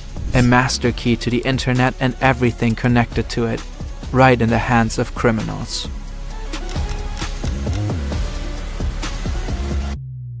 Andres doesn't know about any of this yet, but he's about to literally save the internet. To understand this story, we first need to take a little detour into software engineering and a very particular little piece of code. A lot of software out there is company-owned, like Word, which belongs to Microsoft. Only Microsoft employees can tweak and further develop that software. But then there's software that is open source. It works kind of like Wikipedia. The source code is out in the open for anyone to see and use. Basically, anyone can contribute and suggest changes. That has led to the creation of many programs that are fundamental to our digital infrastructure. While anyone can pitch in on open source projects, there are usually a few people in charge. These so-called maintainers have the final say on the code and review any changes before they get implemented. Lasse Collin is one of these maintainers. He has been working for years on the Linux tool xzutils. Linux is the most widely used open source operating system in the world. You may not be running Linux directly on your own computer, but it powers most of the world's servers, mainframes, and every single one of the top 500 supercomputers. XZ is a data compression format included in pretty much all major Linux distributions. A Linux distribution is like a full package of all the essential programs your computer needs to run. Different distros are designed for different purposes. xzutils compresses and packages data so it can be transferred and stored faster. It's kind of like zip files. Collin developed the tool back in 2005. As its maintainer, he has been in charge of all changes to xzutils ever since. He reviews suggested edits and then approves them, or not. Once the approved changes are in place, a new version of xzutils can be included in Linux distros. But lately that process has hit a bit of a snag.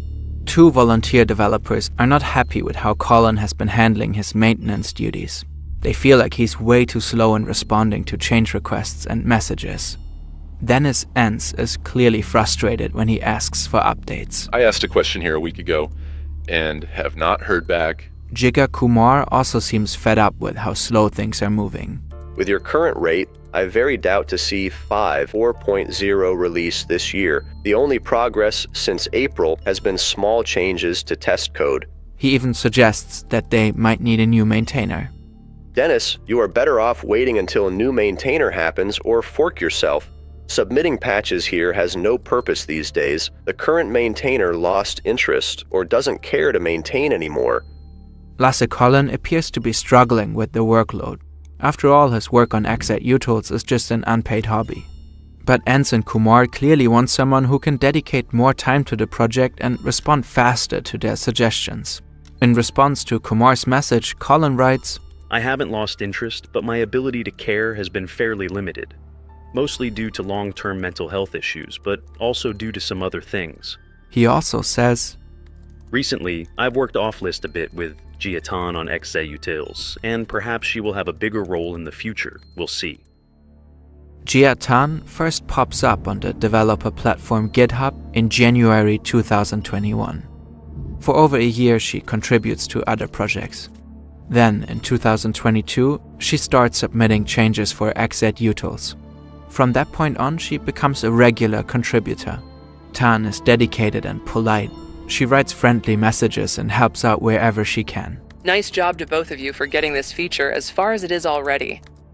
Let me know your thoughts on these patches when you have a chance. Is it good enough or did I add bad bugs? Just trying to do my part as a helper elf. Maybe after getting all those annoyed messages from Ensign Kumar, Colin is just relieved to finally have some help. Someone to lighten the load and actively push the project. At one point, Colin explains that a maintainer needs the skills, time and interest to really stay committed to the software. And Jia Tan seems to check all those boxes. Back then, Colin doesn't realize that something is seriously off about her.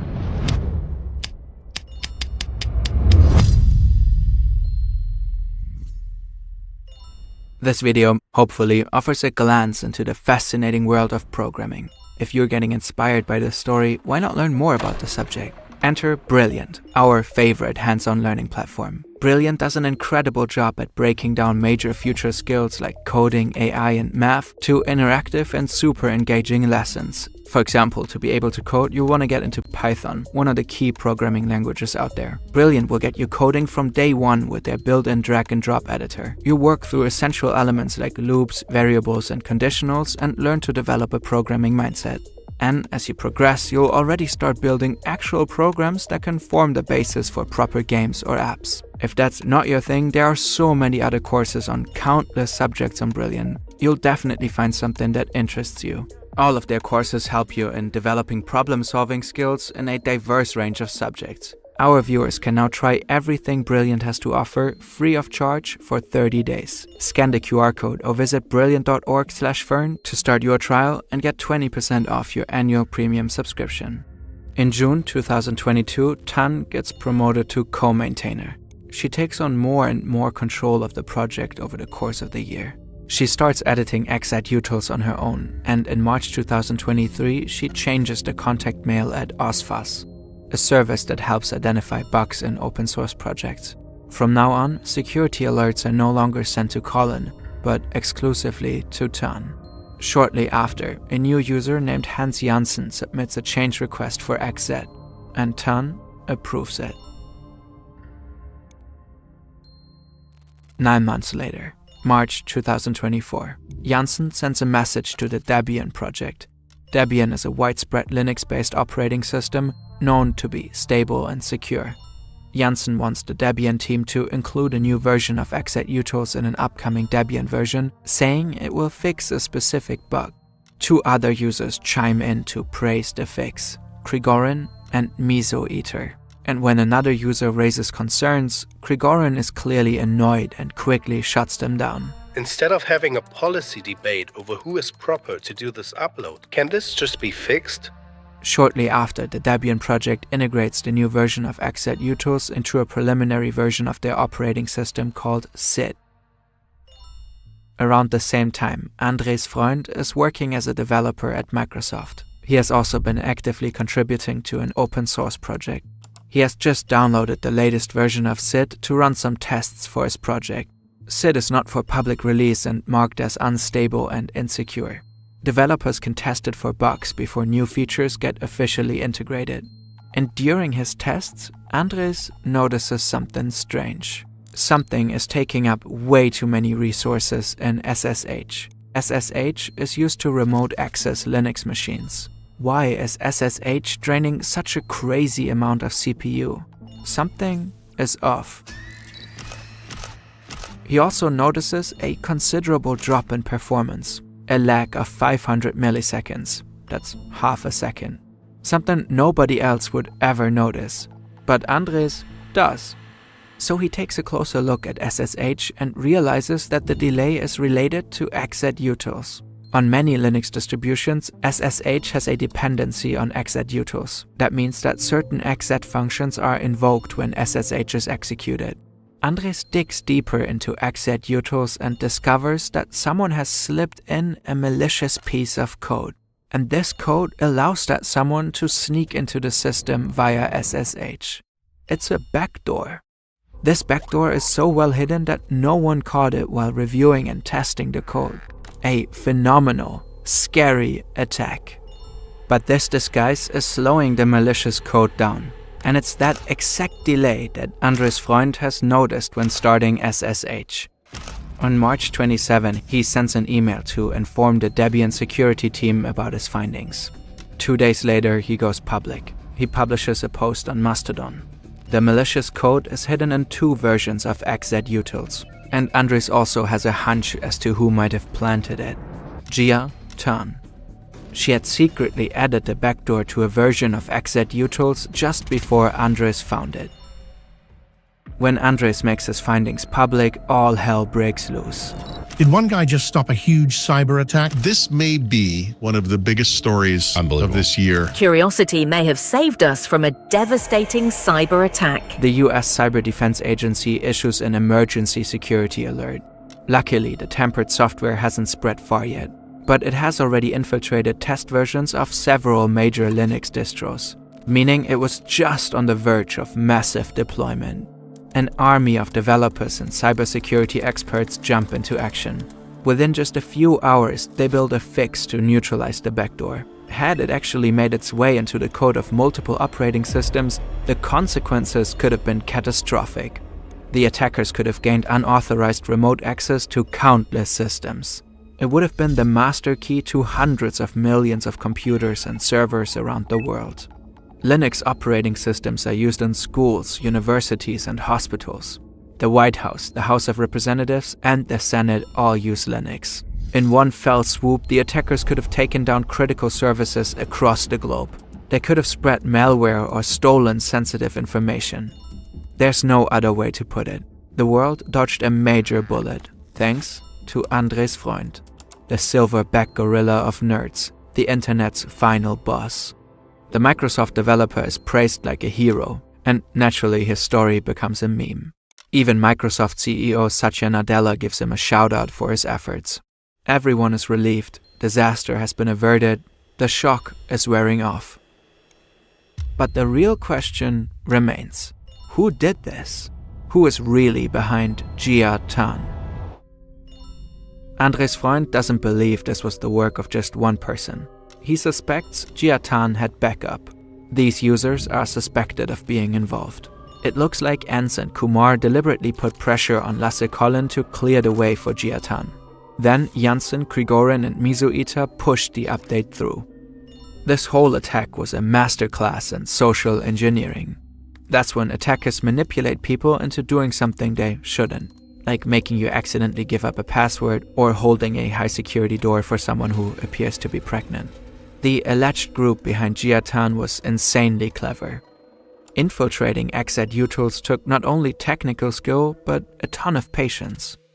Remember, Jia Tan spent an entire year building trust by contributing to other projects before even suggesting changes for xzutils. Then another 2 years passed before she slipped in the back door. Experts think this was likely the work of state-sponsored hackers. But what state would that be? There's no trace of Jia Tan online. At first glance, Jia Chong Tan seems Chinese. The timing of the posts lines up with the UTC+8 time zone. But that might just be a smokescreen to hide the hacker's true identity and location. Would someone who spends years crafting such an intricate plan, building trust and slowly gaining control, really leave such obvious breadcrumbs? Faking time zones isn't hard. What if the people behind Jia Tan simply changed the time zone on their computer to UTC+8 before each contribution? At least that's what an analysis of her account suggests. The same analysis shows that Jia Tan has worked through major Chinese holidays. That's weird. And it's even weirder that the account was silent on Christmas and New Year's, which are just regular business days in China. Plus, if Jia really lived in the UTC+8 time zone, she would have always been working through the night. The analysis suggests that Jia Tan might actually reside in Eastern Europe. There seem to be a couple of incidents where they forgot to forge the time zone. There were 3 commits made in UTC+2 and 6 in UTC+3.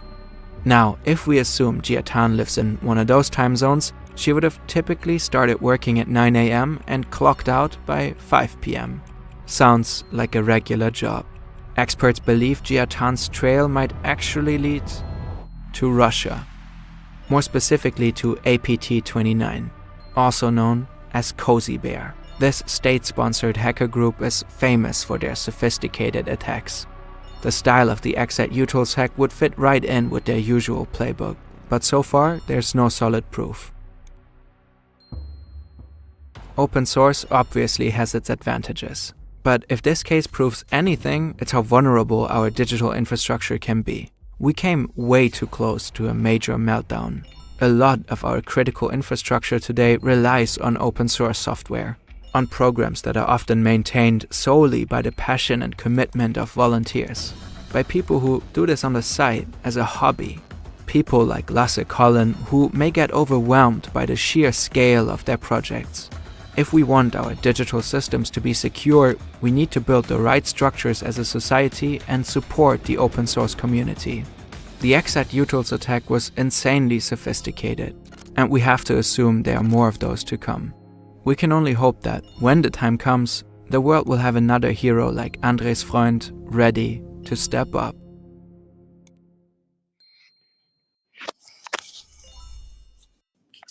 Alright, chat. We is finna get into another game real quick.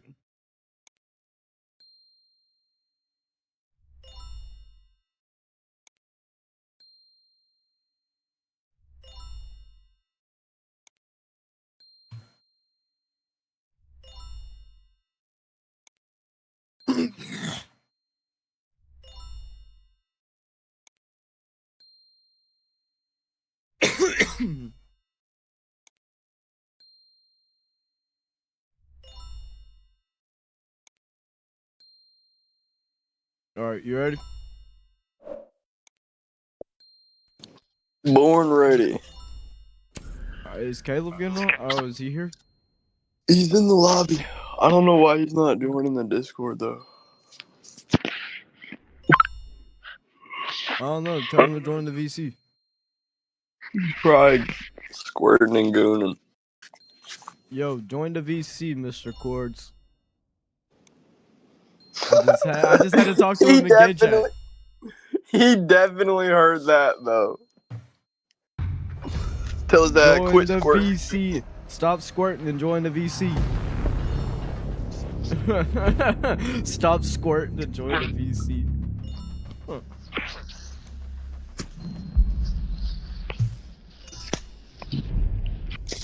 This man. Actually, I mean, I just went on bank earlier. I don't mind playing bank. Well, your bank's going. Bye-bye. No, we're not. Okay, shit ass now.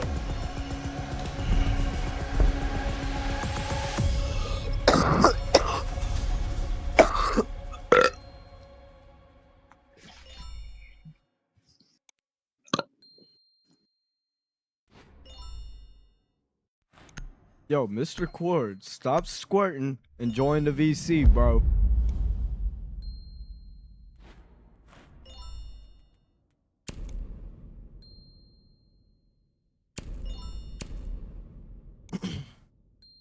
What's this fucking goon doing?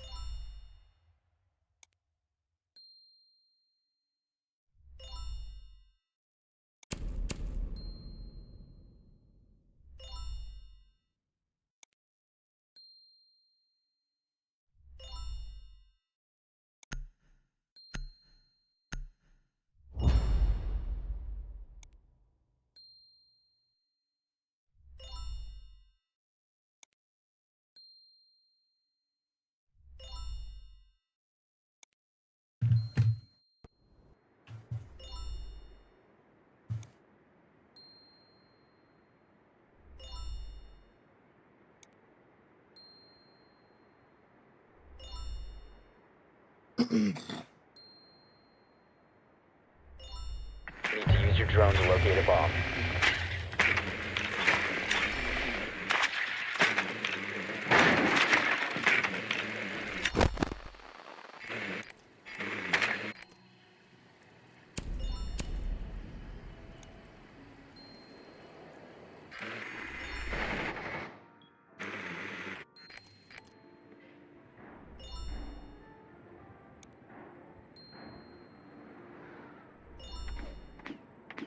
Your drone has found a Ever bomb. been fucked by That's what you gotta That's that's what you gotta say in chat, bro.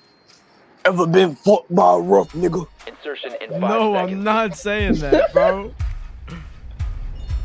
You found a bomb. not Make your way to saying its that. location and defuse it.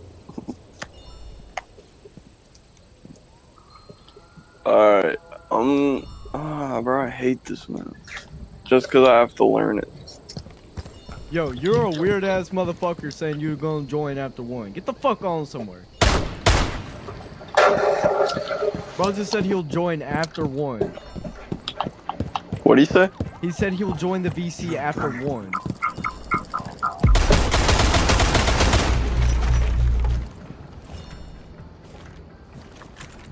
Deploying drone.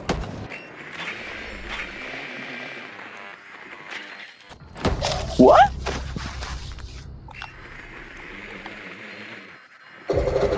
Oh, this kid just got fucking folded. Why'd you kill him, bro? Yo, misinput. Yo, misinput, bro. Misinput.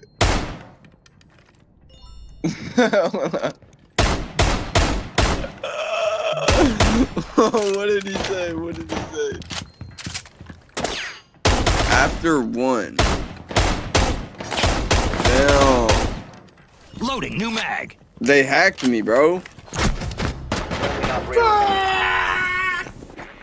They hacked me. I wasn't controlling it. Bro, what are you talking about, bro?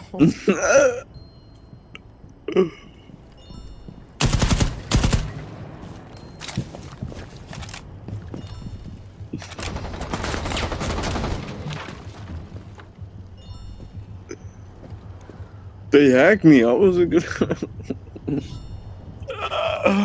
Bro, that wasn't me, bro. They hacked me, dude. We have been eliminated. Oh shit, we still won. Oh wait, never mind. I'm tripping. I forgot I changed the colors.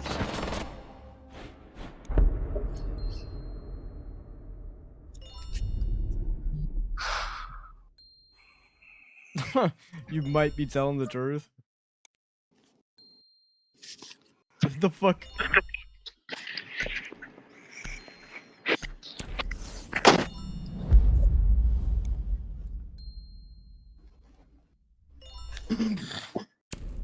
Nah, bro. I seen some shit of this nigga playing like Scopos, and he just keeps TKing his teammates, talking about they hacked my Scopos. They hacked my Scopos. Bro. No, This that's shit actually funny as fuck. No, that's actually funny, bro. They're hacking my shit. They're hacking my shit. Watch out! It was fucking TK somebody.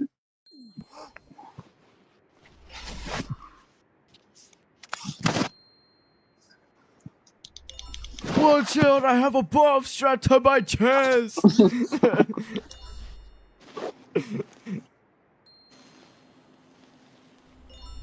need to locate a bomb.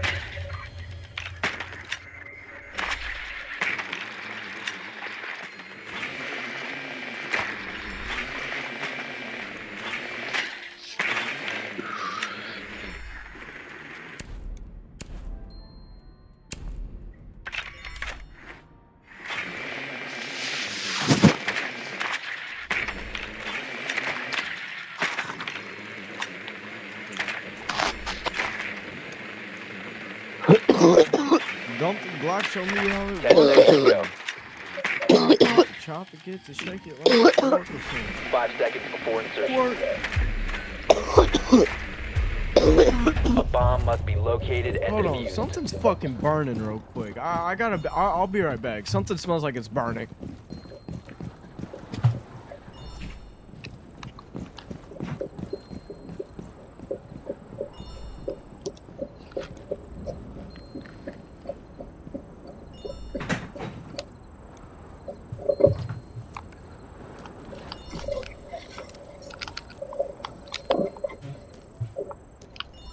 Hey, it is just cinnamon being burnt on some fucking tinfoil. Loading back.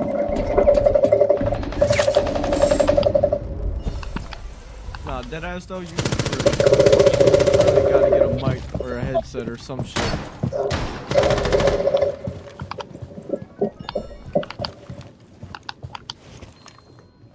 Holy, I cannot even hear my game.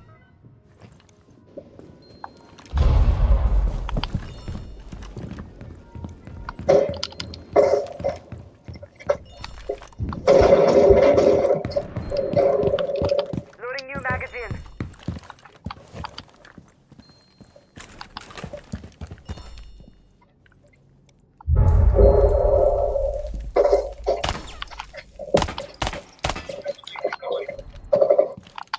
You must recover the diffuser.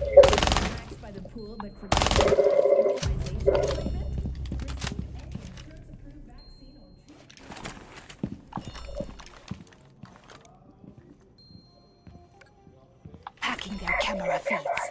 I'm in control now.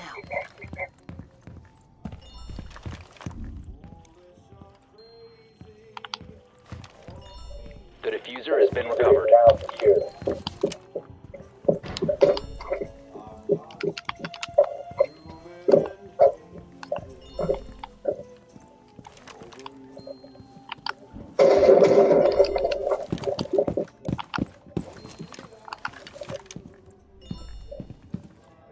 Are they in basement? Yeah. You have located a bomb. Alright, we own that.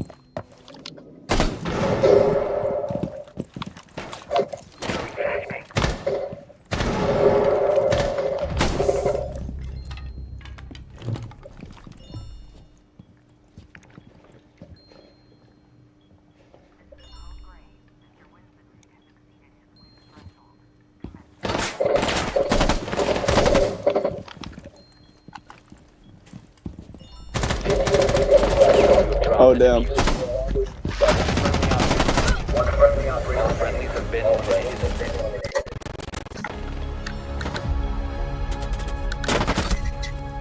That is the most luckiest shit I've ever seen, because I swear to God I hit that motherfucker in the head, bro. I swear to God.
Yo, how the fuck are they already out?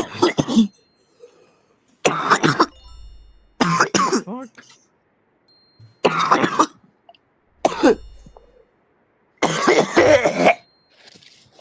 Damn, dude. You need to chill the fuck out. Whatever the fuck you smoking on. Can't even breathe, cuz.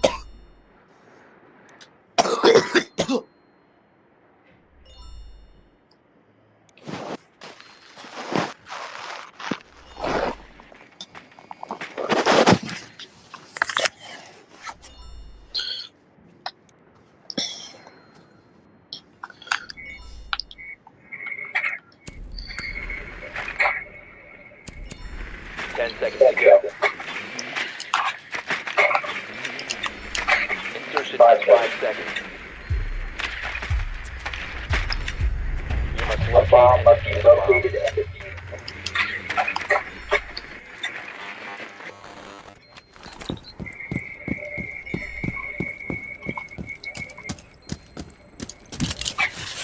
Bomb has been located.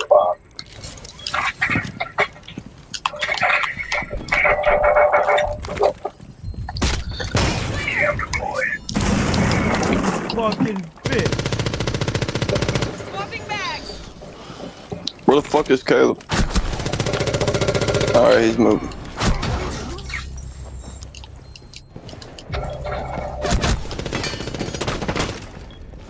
Kid is fucking dog shit, bro.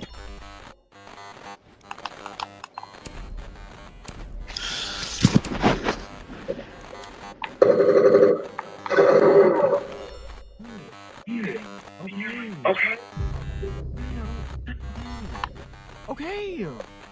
Last operator standing.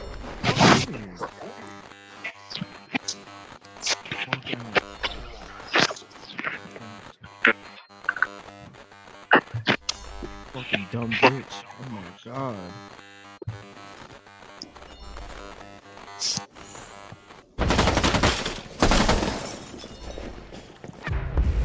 We have been eliminated.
And all of our teammates have fucking left. What the fuck? Bro. Can you like stop coming in here, dude? I don't care. Word's a word. We don't. Earplugs or something else. Okay, whatever. Get the fuck out. Protect the bombs. Christ. Throwing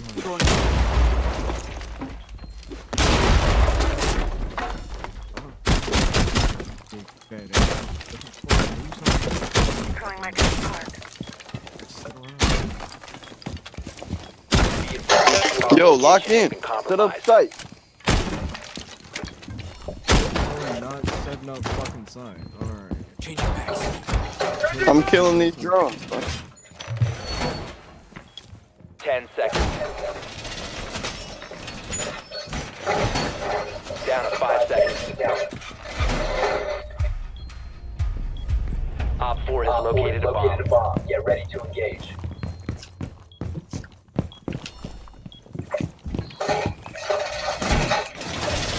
I'm damn loving you now. Reinforcing wall! I hope I can pull this off. The fuck you talking about?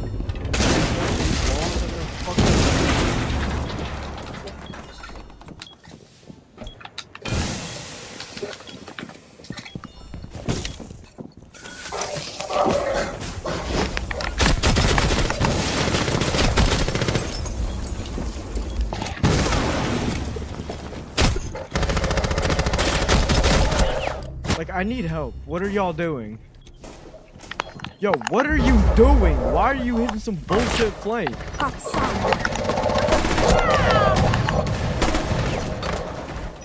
One friendly remaining. I'm just confused on how it's a 2v because we have. It's just us. It's literally just us. Okay. He's gonna get walled.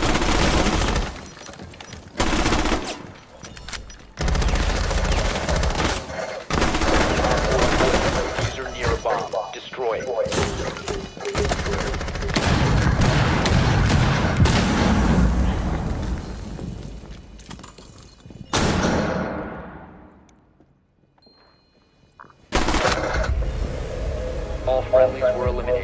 He ain't even trying to look down, bro.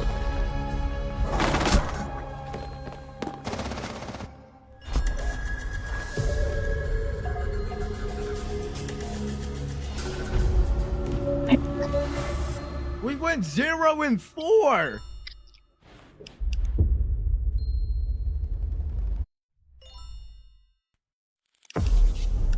And great, now I'm out of fucking bronze 1 because of y'all. And these other fucking kids, dude.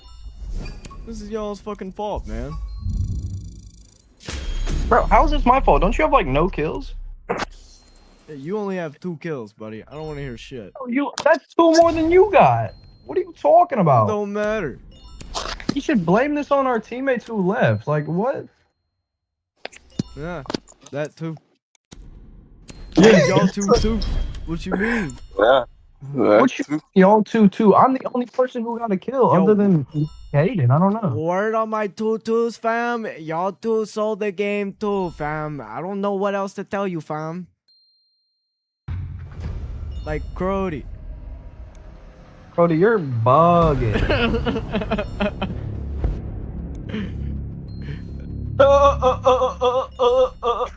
Shut your bitch ass up. Shut bitch ass up, Troy. Yo, let's ban Fortress. I don't want to play Fortress. I don't give a fuck what you want. Boy. Alright. Let's ban Bang. Let's ban Bang. I don't want to play Bang.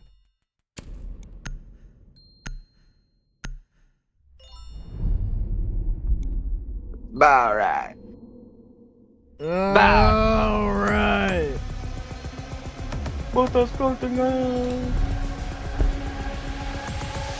I finally figured out the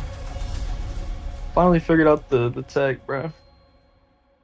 What tech? Botas coconut.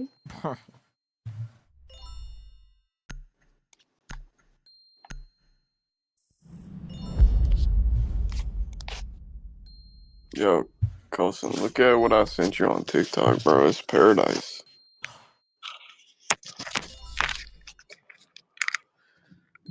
Map is genuinely rage bait. I mean, we gotta learn it somehow, bro. It's not even like learning it. I've already like basically learned it. It's just the fact that like there's so many places to just get shot at from 2 different people. Honestly, I feel like this map is a defender's sided. No, yeah, it's definitely defender sided. But at the same time, it's attacker sided if you really just know the map. Yeah, as soon as I saw it, I clicked off the video. I clicked off. What do you mean, bro? It's paradise. It's me. They were fucking waddling, dude. How do you waddle? How do you waddle? We need to locate a bomb. Hell no.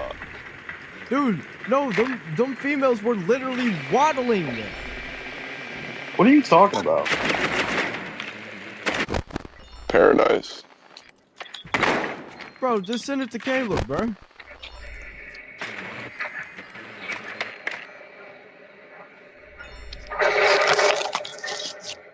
Oh, they're Mira? Okay. Drone has located a bomb. Okay. And they have a Huh? 10 seconds. They also have a Fenrir. A Ferner. 5 seconds. You've located a bomb. Make your way to its location. Okay, well, they can't expect us to, you know, be Himothy, you know? You think they really expect us to be Himothy? Don't die to that mirror. You die to the mirror, you gay.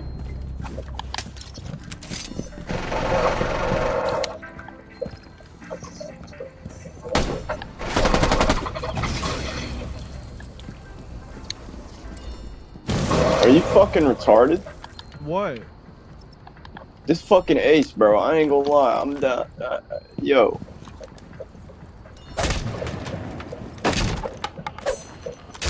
What we doing over here, Caleb?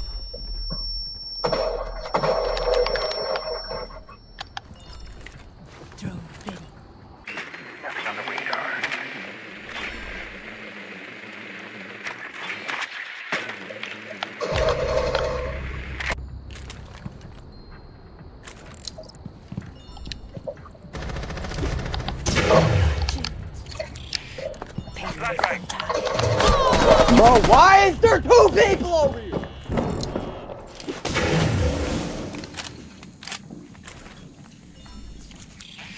Take up payload empty. Get him, Caleb. Kill that calf. Activating server sequence. Yo, Aruni's gonna hit a flank on you if I'm not wrong. I'm in their phone.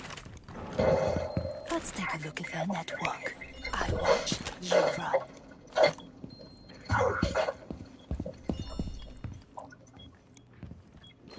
Alright, I'm calling her. No phones during class. They're not inside. Still behind they're desk. they're on bomb. Be more careful. I'm in their Drone active up and running. What? She's behind this desk? Colson, One op no. 4 remaining. I was talking to Caleb. Alright, well, The cab is somewhere, bro. Somewhere where I died at. Now secured. Op 4 eliminated. Holy shitty aim.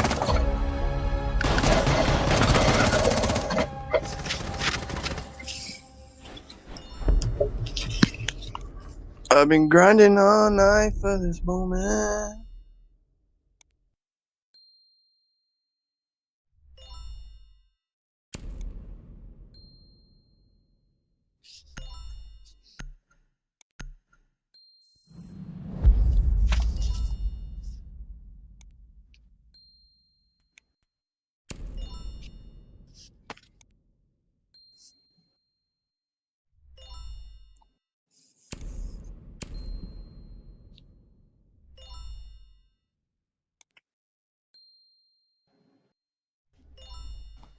EMP deployed!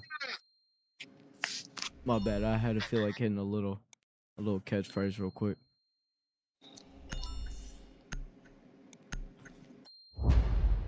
Cardiac Johnson deployed.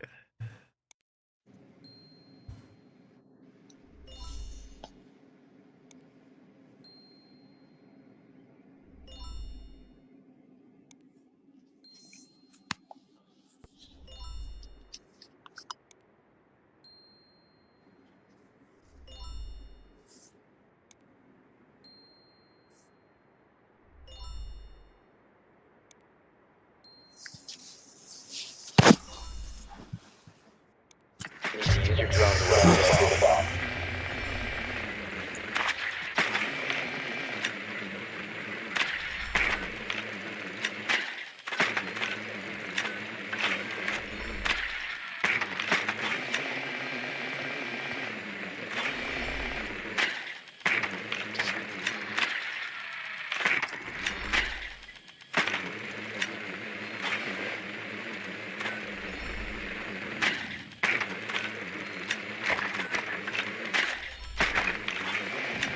Ten seconds to go. One five, your drone has located a bomb. 5 seconds. 5 seconds. You found a bomb. Make your way to its location and defuse it.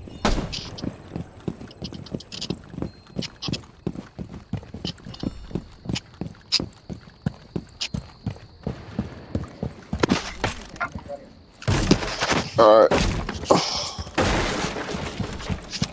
What oh, Caleb's muted? Fuck that nigga anyways. Didn't need him. Where they at, Cole? Why you asking me, bro? I don't know. Bruh. Lock in. Lock, you're not locked.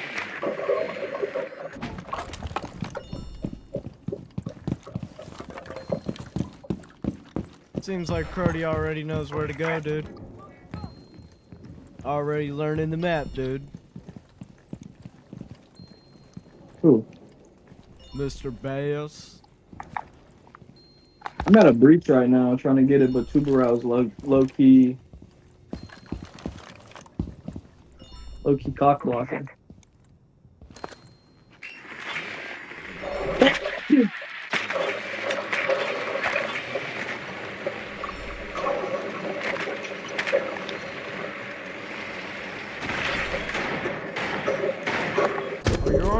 the hell?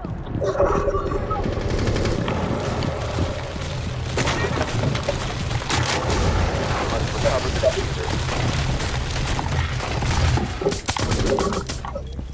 Fine. Thank you! Damn There it, was man! people prone under the breach, dog. Fuck. Fuck. Fuck!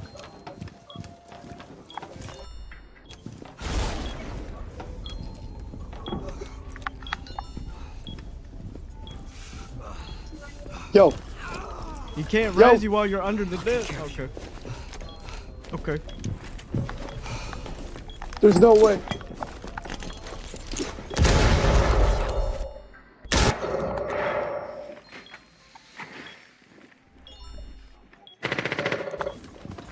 Oh my god, Gotta this is reload. some hot ass. Down to one friendly. He's in that very back room with the Azami. They're both in that very back room. Yeah, they're probably on diffuser in that room. 15 seconds. Yeah, they're sitting in that room, and he's prone under the Azami once you look in there. 10 seconds. All friendlies have been eliminated.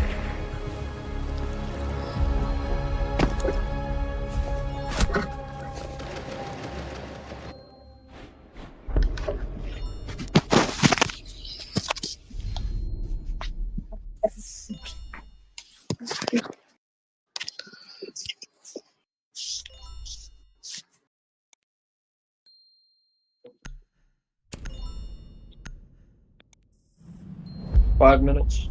Okay. I'm ready.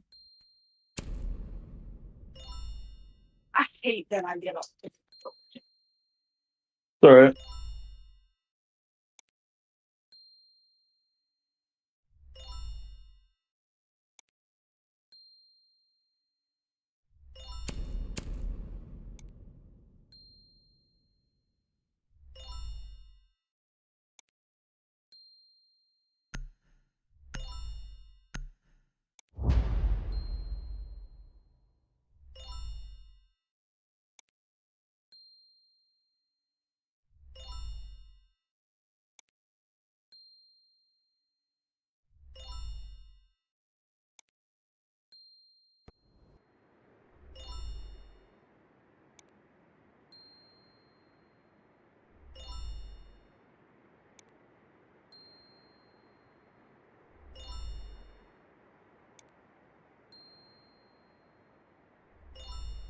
We need to locate a bomb.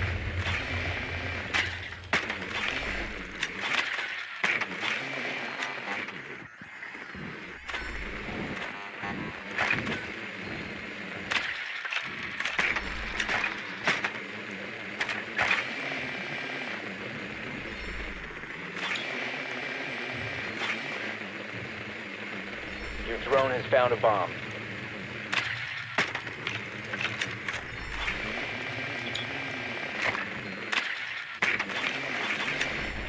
Insertion in 10 seconds. 5 seconds. Have y'all seen the nigga on the roller skates? Head D money time. Found a bomb. Yeah, dude, Bro, get what it. What are you talking about, bro? Huh? What the fuck are you talking about? Bro, this nigga on the roller skates is some like Indian nigga. He has like his own little theme song and everything, and he just be like fucking delivering plates of food like he's a server. Or like a bus, like a... Yeah, he's a server at like a fucking random Indian restaurant with rollerblades on. Yo, someone's below, I think. And Come on, I Corky. missed! They're literally 1 HP, bro.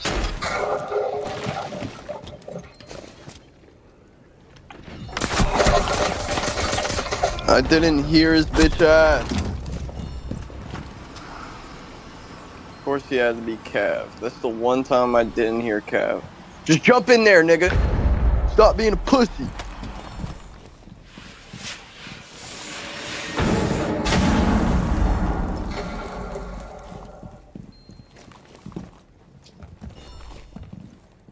You must recover recover the diffuser.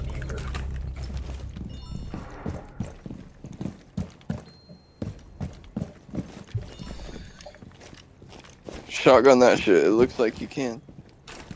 It's reinforced. What are you talking about? On both of them? Yes. Both of those walls. It looked like the right wasn't reinforced. I don't know. Yo.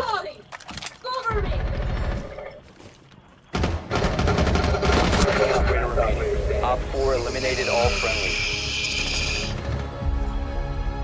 Bro, like, genuinely, can't see shit in this fucking game, bro.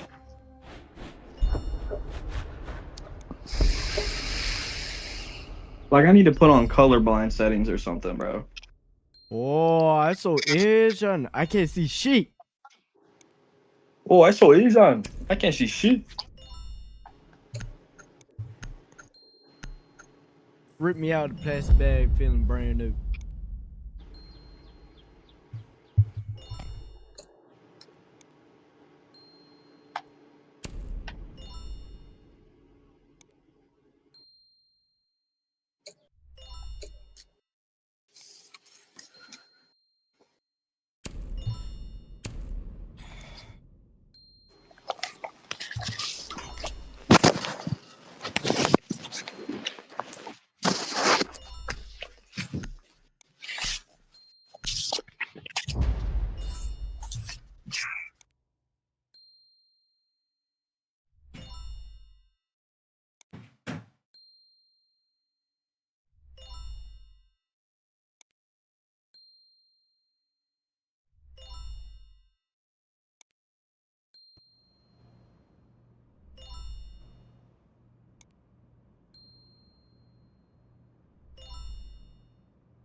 Secure the bombs.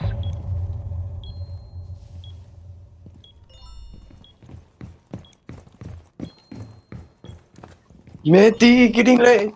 Meti into time. Yo, reinforce. Reinforce.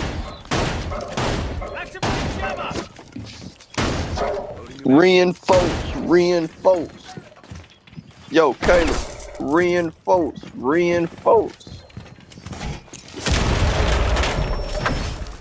We're retarded. I'm gonna die.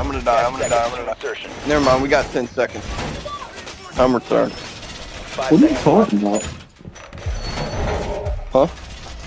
Did you find somewhere that's Protect your outside? bombs from being defused by Find somewhere?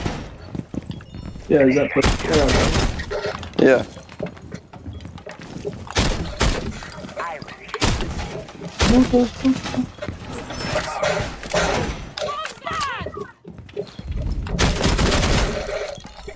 Setting up a diversion.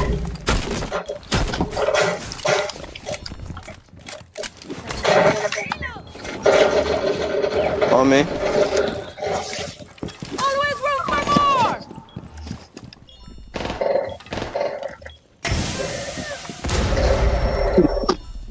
You shit.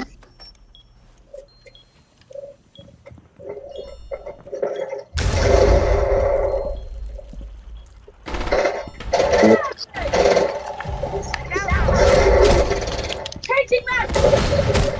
You've got to be kidding me. Call something to your res. You're not done yet. Grenade landed right on me, bro, and I couldn't move out the way.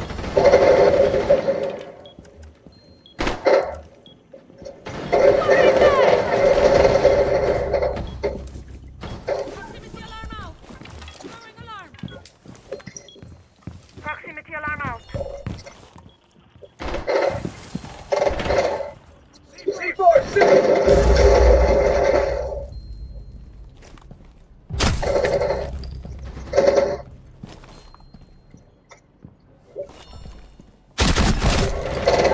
Be advised, Op 4 has located a bomb.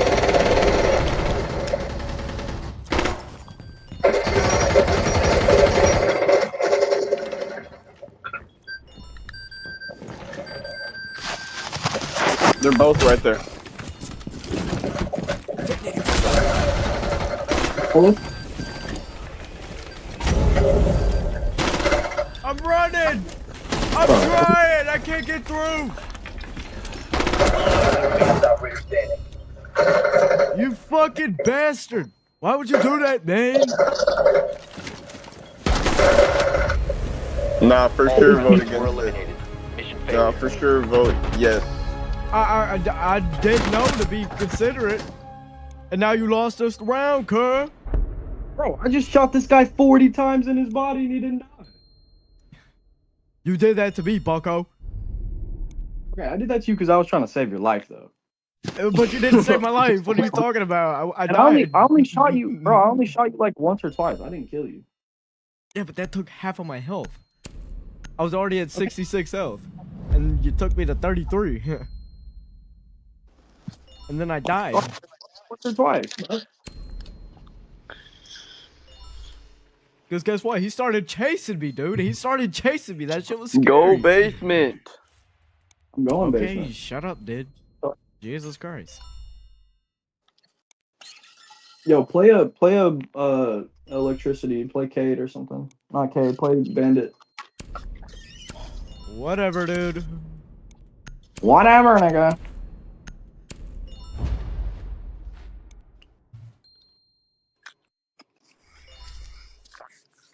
Bottas got to know. Bottas got to know.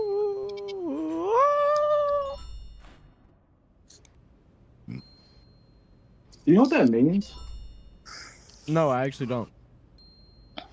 I was reading these TikTok comments and it's like, you are good enough. Oh yeah, I saw that. I actually saw a translation video. Protect the bomb. I didn't know if it was true or not. Well, it might be. It might not be. Reloading mag! Uncultured swan.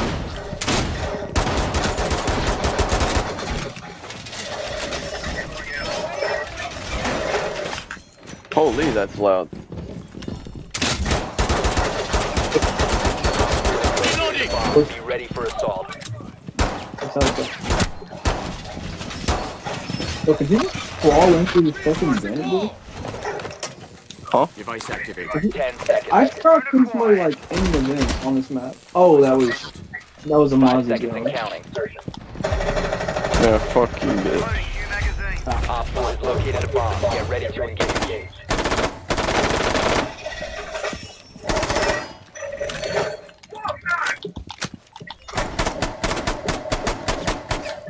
Keep a barrier activated.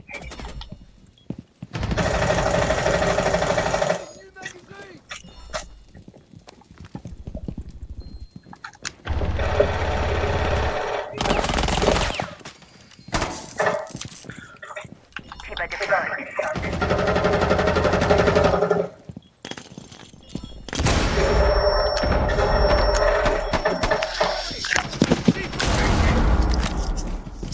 Where I need my C4 at, bro? Let me know. Are they playing a different shield? I don't know. They're upstairs though on my ping. They broke up in this roof. Okay, by all means, on the fucking door, bro.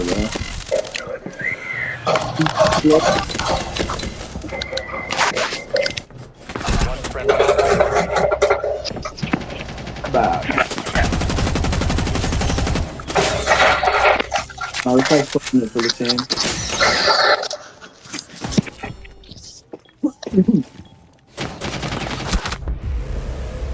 mission failed. All friendlies were eliminated. Pump 30! Diesel!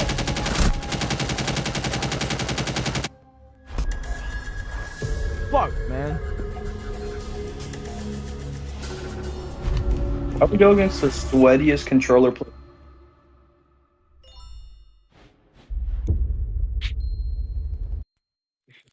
I'm just going down, cuh. I'm going down, cuh.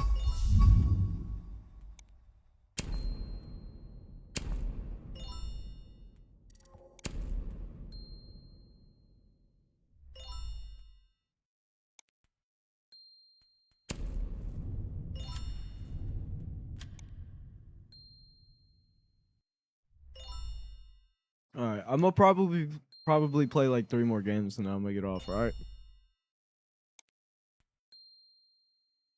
Hello? I said, all right. I did not hear anything, so My bad. it was completely silent.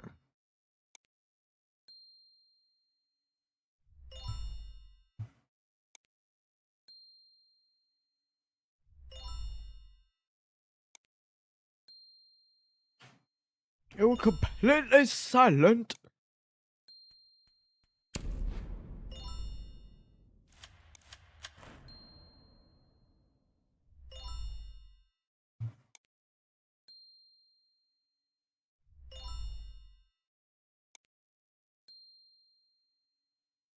Yo, look at this video I just sent you, Hayden.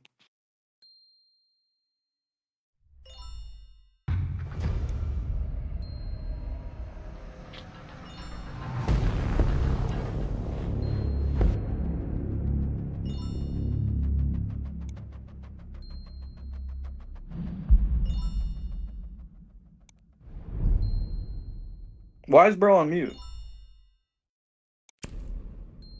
I don't know. Probably to not blast TikToks in his fucking phone microphone. Bitch talking sweet like a Kool-Aid pickle. Cause I'm live streaming here, pal. Hey.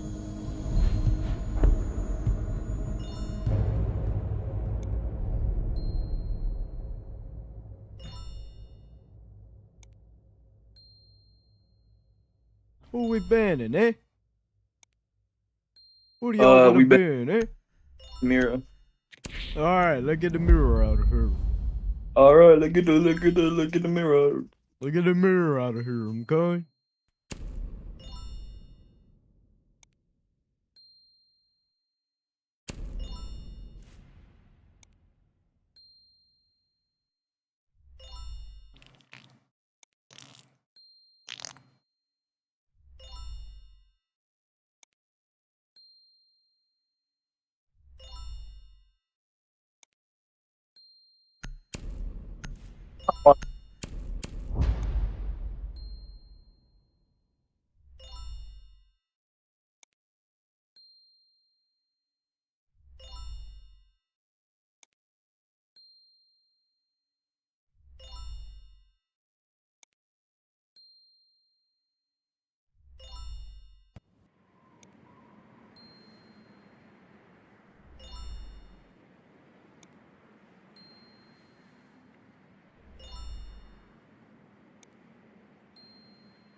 You need to use your drone to locate a bomb.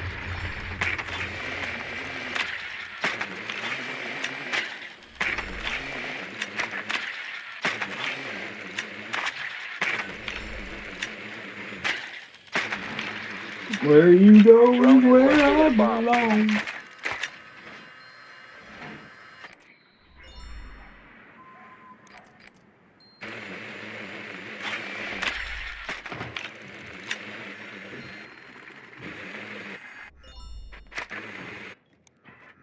Ten seconds to go. Amara. Insertion in 5 seconds. That was me, dude. That was literally you, Located but a already. bomb. No, Make that your was way not to me, its dog. location and defuse it.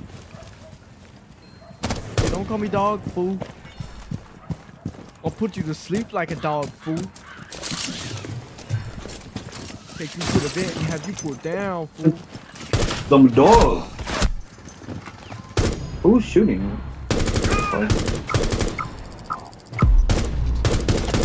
Reloading! Cover me! Alright, where we going, baby Douglas? Let me read that microphone.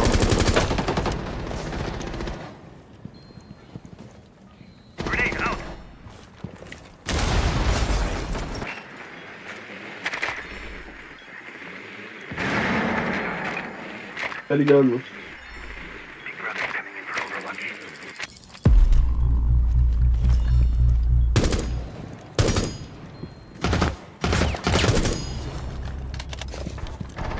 You must recover the diffuser. Bro, are we so fucking dead ass right now?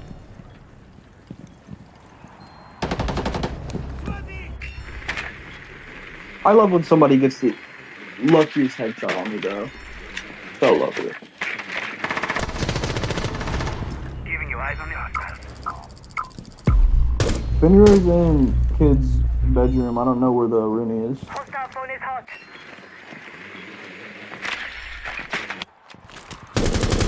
Op 4 last stop standing. Op All right. 4 eliminated.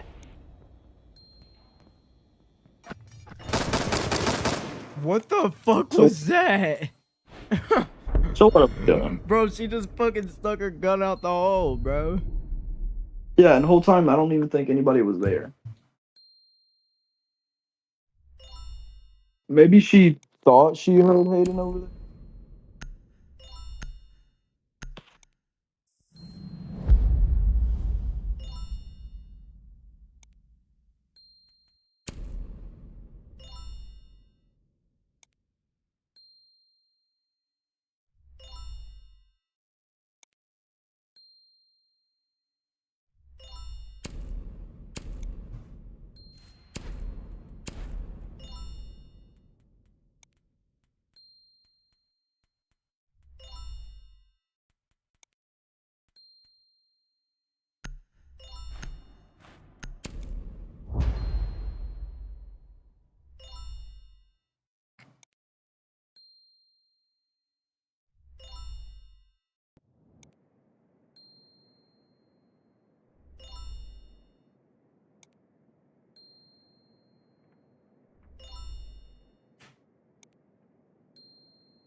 We need to locate a bomb.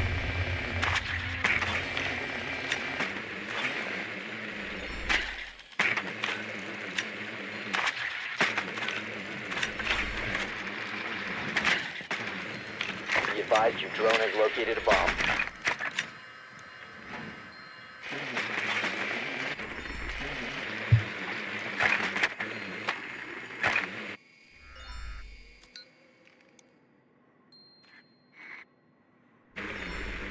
Yo, do you think his cache is colorful? 10 seconds to insertion. Oh damn! I didn't even realize I was still muted. What 5 time do you seconds get to off? insertion. Tonight, What'd you say? what time do you get off? Make your way to its location and defuse I it. go in at 6 and I get off at 2. Hey, you didn't answer my question, fucktard. Wait, so you're working 8 hours? Yeah, I'm working 8 hours tomorrow. Or today, I mean.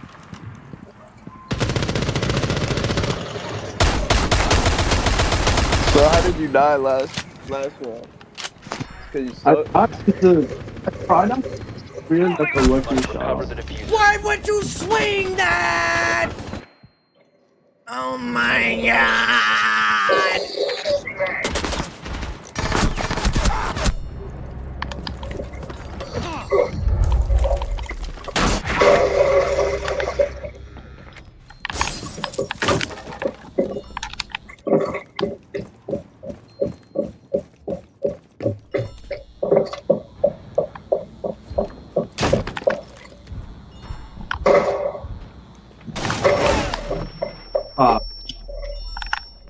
How did I not see it fucking? Friendly last operator standing. There's just no way he's camping there, bro. That's such a fucking. You have been eliminated. Shame!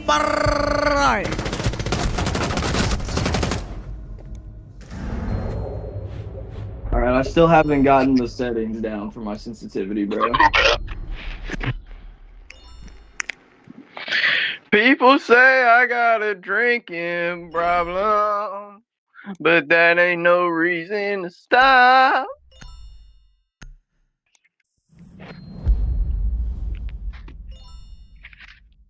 Yo.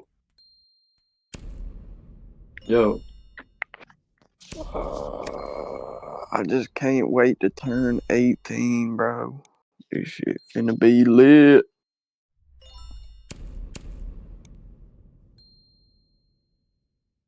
What you mean? Dude, I'm gonna have no curfew, and I'm gonna get my license. Yeah, but you don't even got a permit yet. Okay. You don't need a permit when you turn 18, bro. True. Yes, that's... Huh? Still gotta take the test though. Yeah. No duh, but like, that's the whole point in me waiting until I'm 18 so I can just get my license.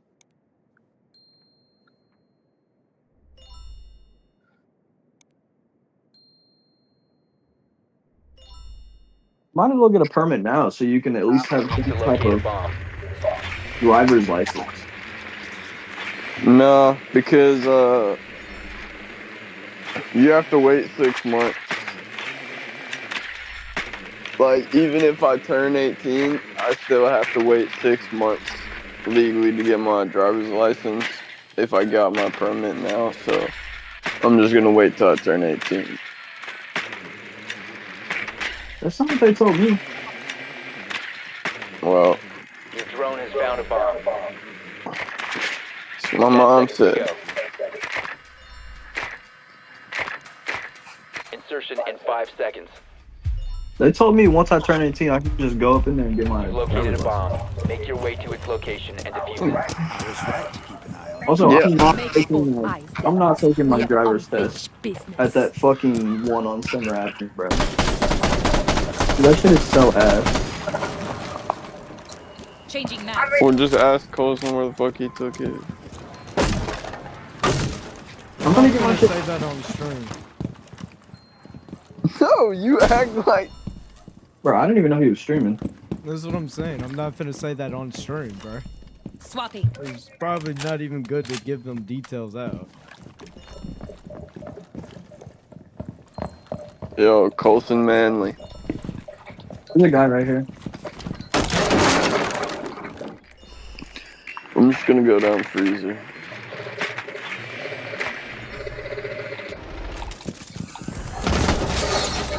Actual fuck, dog.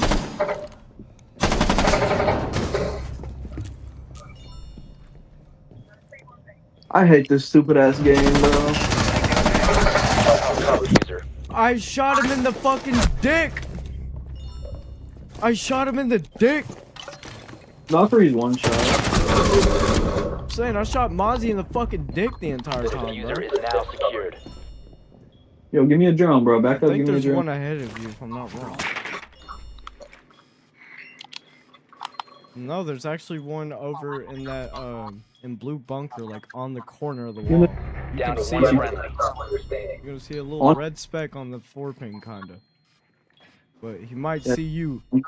So don't be mad if you die. We have been eliminated. His ass was proned on the fucking ground, motherfucking. Oh yeah, I forgot to say that too. My bad. My bad.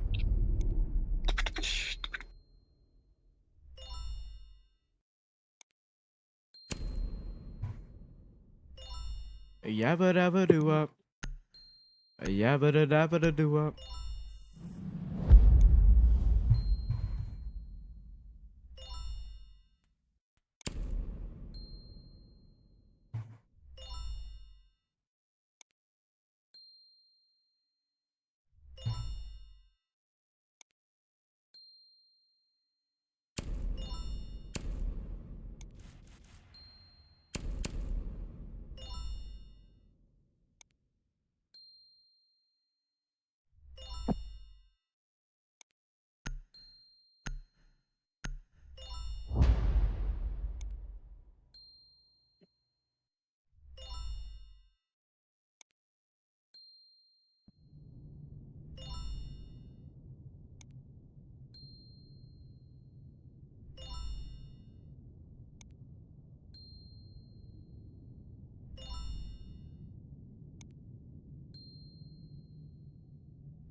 Protect the bombs.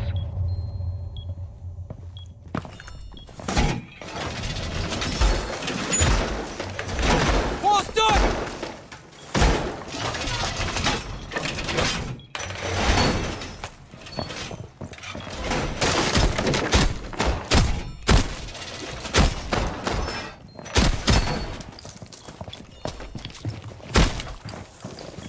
Yo, is this kid a dumbass? Look what he just did, bro.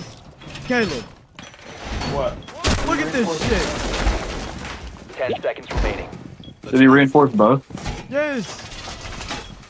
5 seconds to insertion. Increased surveillance on bombs. Op 4 has a diffuser.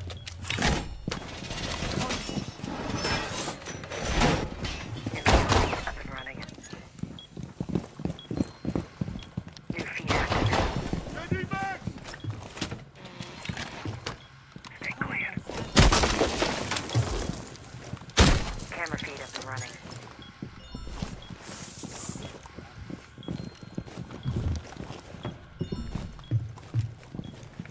I got a shield on bunker. Let them come. Doorway trapped. Stay clear.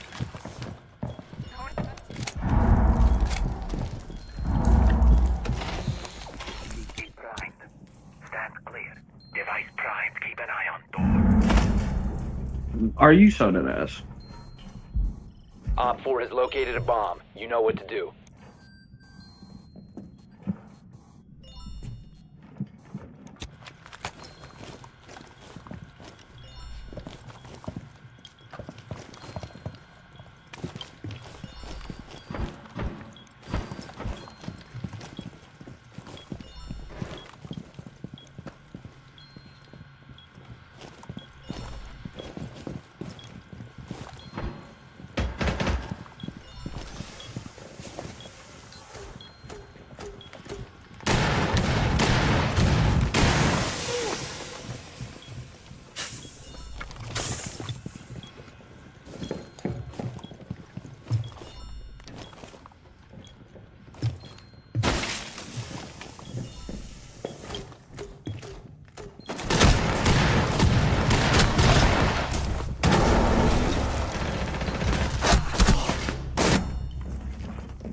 Fuck.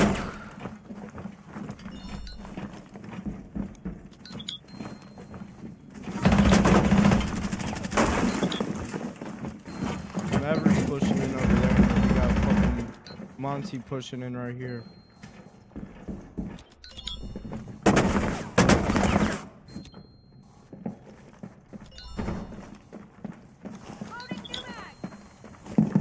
Mr. Bass coming up on you. Yeah, right here, right here. Friendly There's a last Monty operator pushing standing. up? Oh, you're dead.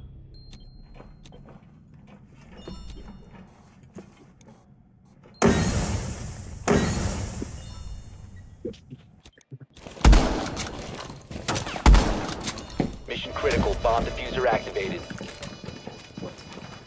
This kid is some dog shit. Look at the fucking charm. Bro, I'm looking at the cameras because I want him to win.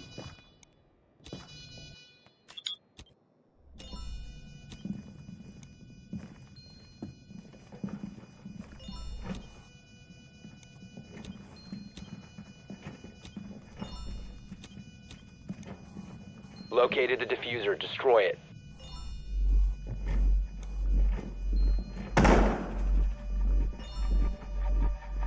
He's just gonna die to the Monty, bro. Not even. Mission failed. All friendlies have been neutralized.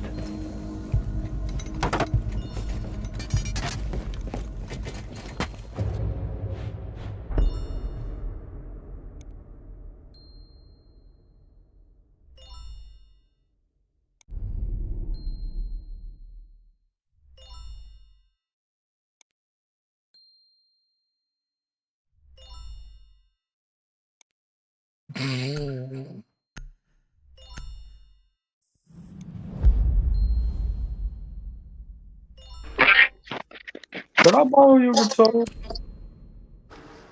Just go to me. Fuck the basement. Fuck the basement, bro. I ain't got no words.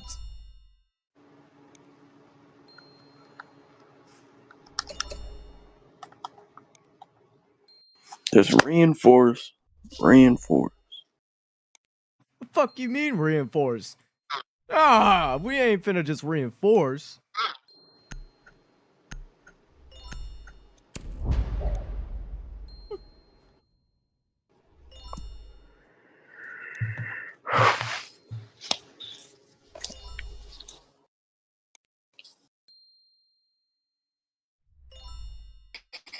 Bye bye, amigo. Skidoo, Bro, skidoo. South Memphis Hype Man is trying to get in Streamer University. What? Yeah, I seen that. I'm hoping he does. Who?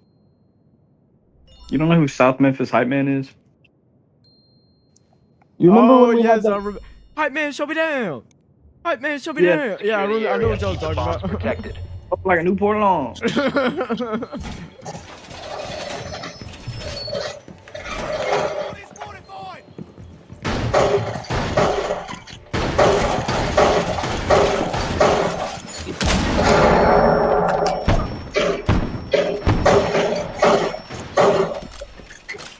Op 4 located the bomb. Protect it.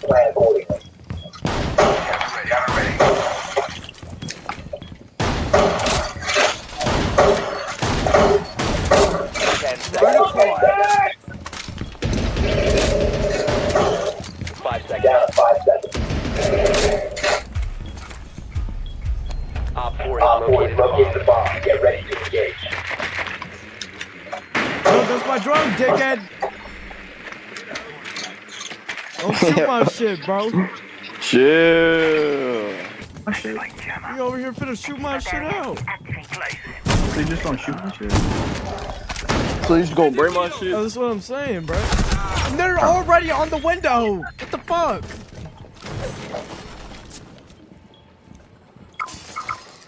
He killed you because he was trying to kill me. And I couldn't shoot him because you got me. Remaining.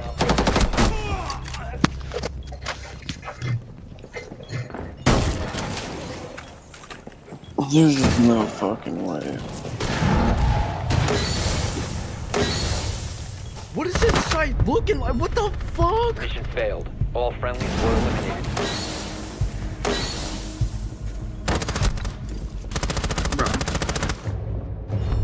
Like, what are these controller players, bro? Are these champs? I don't even think we have real people on our fucking team. No, deadass. Like, we have to go against, like, the best controller players ever, and then we have shit cans on our team, bro.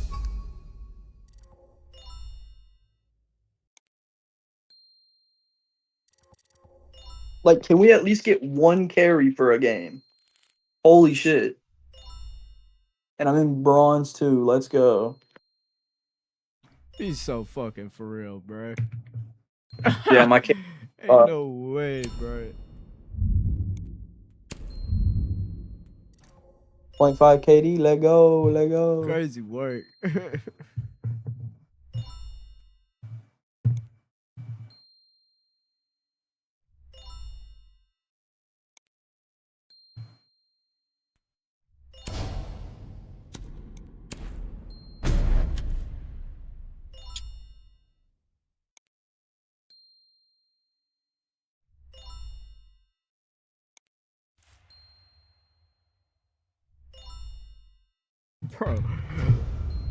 Bro, hold on. I gotta read this out to y'all real quick. What game are you until the sledge headgear? Guess who just sent me a text message?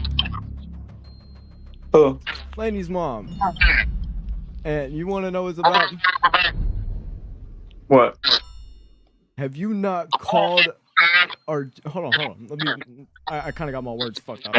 Have you not called to check on her? She's really upset that you're on stream and hasn't heard from you. I tried calling you multiple times while she was in recovery. Yo, bro. Recovery from what? Her fucking ankle? Yeah, surgery from her ankle. Oh, she actually had surgery? Yeah. Oh, that's crazy. Yeah, Thing is, bitch. I have do not disturb on. I ain't gonna see her calls coming in. And two, Yo, Cosin, maybe just be a normal human really fucking ain't finna. and turn off do not disturb. Too, Bro, that shit Caleb. is always on, bro. I'm sorry, but that shit always staying on, cuz. Do you think you're a celebrity? No, like dead ass. No, I'm not a celebrity, but keep that shit on. Off, nigga. The only people that are gonna be in your phone like every day is gonna be one of the homies or like someone that you know personally. I don't understand what like It would make sense if there's a certain application on your phone that you would like to like What, silence. silence? Just But disable notifications for that app. yeah, That's one thing you can do. That's what I do. disable. So then, why the fuck do you have on Do Not Disturb for like no reason? Contacts. So calls don't come through. Nigga. And you wonder why I just show up to your house. I'm not finna call a nigga who's not finna pick up. Or just can't fucking answer the phone because, you know, Use your drone to it's going to locate a bomb. automatically decline for you. That's the point, bro. Like, I ain't finna check up on turn someone off who's DMD mostly been a bitch the entire time in like 2 months. Drone has Ain't doing located a it. bomb. So, respectfully, I don't want to throw that shit out without me checking up on it.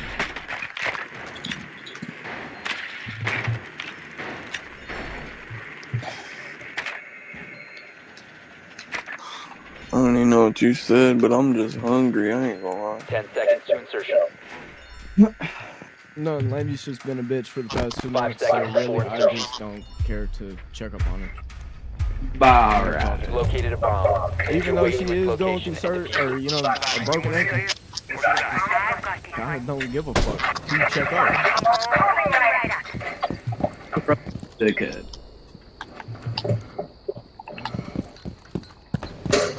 I don't expect that shit in return. I don't expect people to be checking on me as soon as I got out of some shit.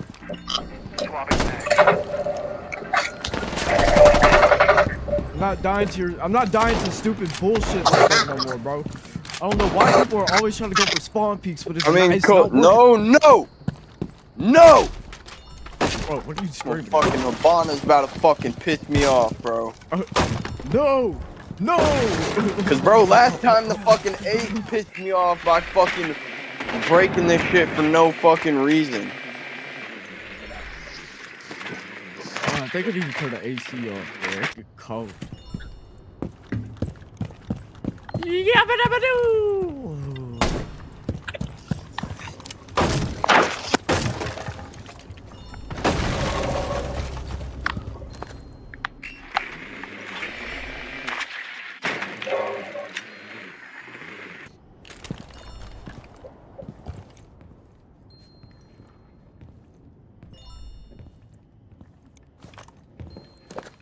Oh, I hear one in that room if I'm not wrong.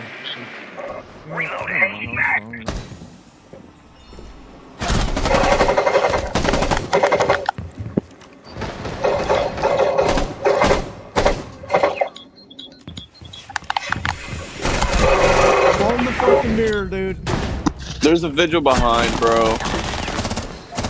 Hey, there ain't shit we can do, bro. That's some bullshit. Diffuser is no longer in your possession. One friendly. Op 4 eliminated all friendlies.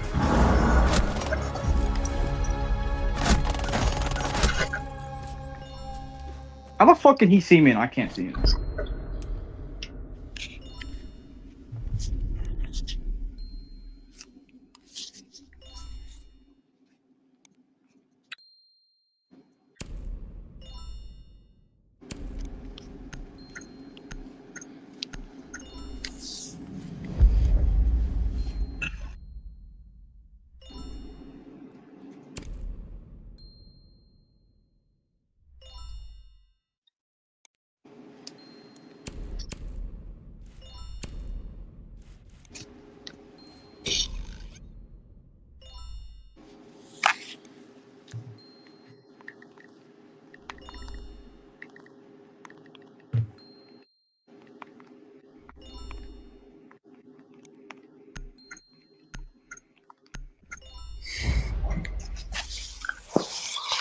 A drive-by etched in the surface.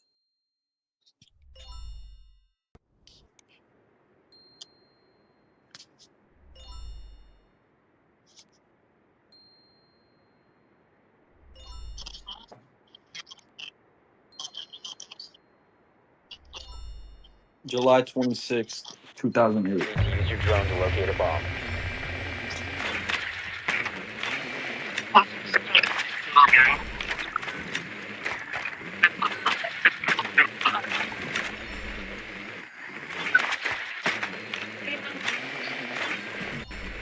How much are piercings normally, bro?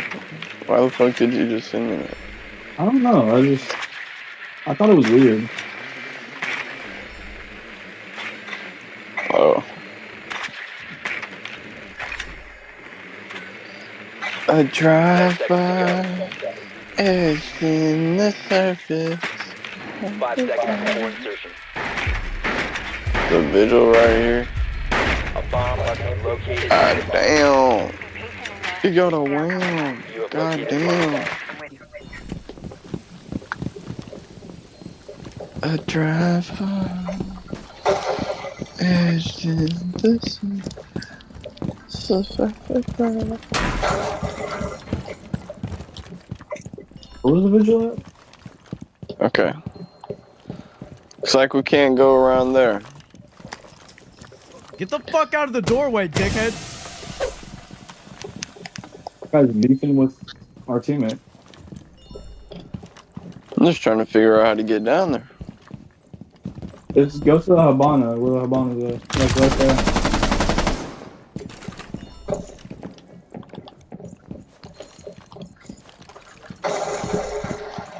Oh shit, I didn't realize you could come in through here. That's like shit.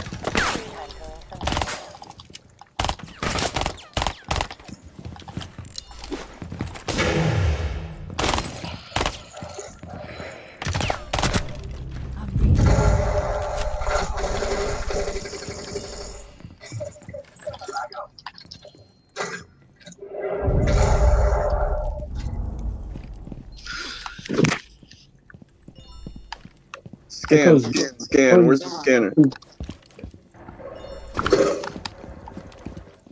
Nobody's in A site. There's a guy right here.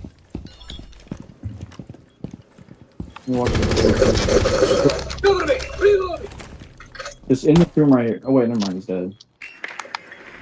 I just gotta watch blank.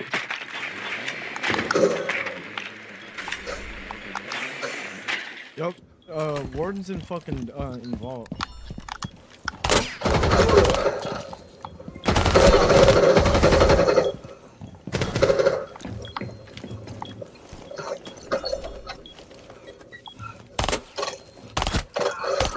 Diffuser is online and active.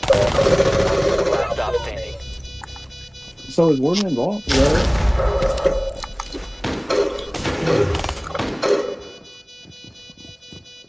Flash out. I'm on him. I'm on him. Okay. Never fucking mind, dude. Flash out. 4 eliminated.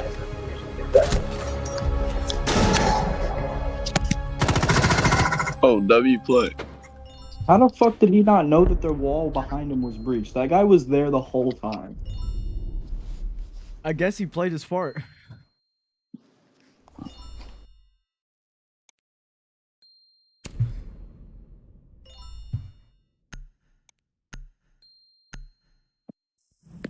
Think you the shit, bitch.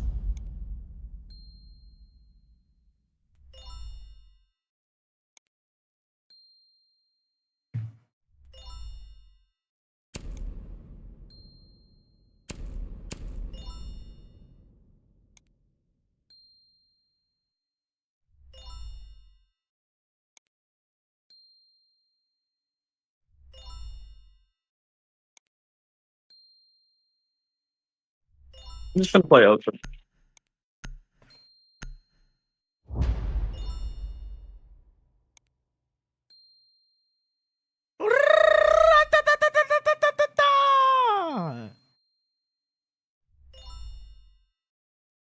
Oh, it's not even Taco Tuesday. Damn. There's no point in even doing that.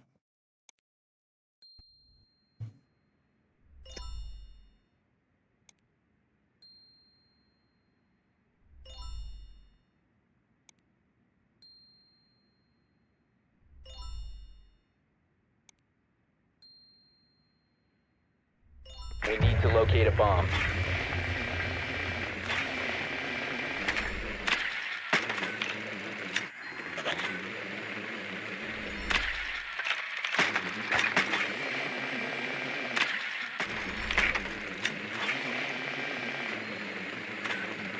Your drone has found a bomb.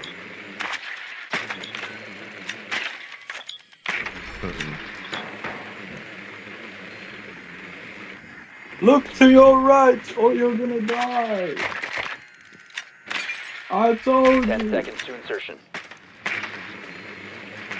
I just lost my 5 seconds before insertion. Brother taught me how to chase Proceed to bomb's the location bag. and defuse it.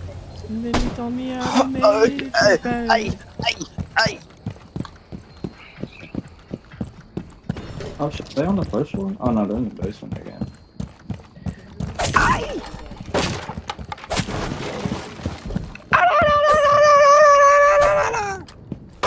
Get up in there, dude. I'm already in. Where you at? On the way.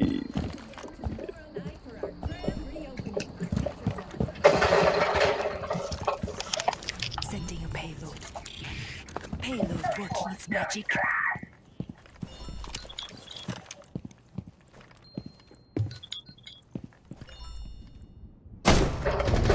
This kid's a Damn it. dumbass, bro.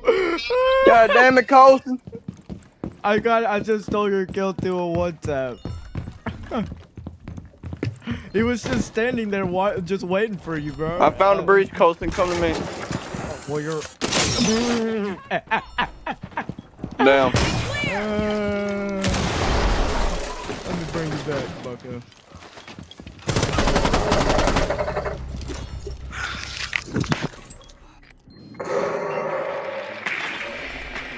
Finding a better spot.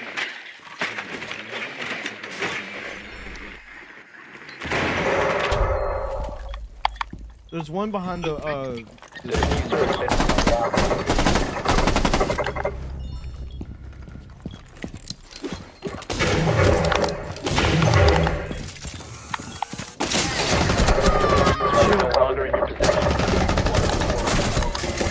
fucking shit, bro. These goddamn thorn traps are gonna be the best of me. I think the last dude's on fucking. It's on. On Yin, if I'm not wrong. Yo, can I get a revive? Diffuser is active. Protected at all costs. Are you and shit?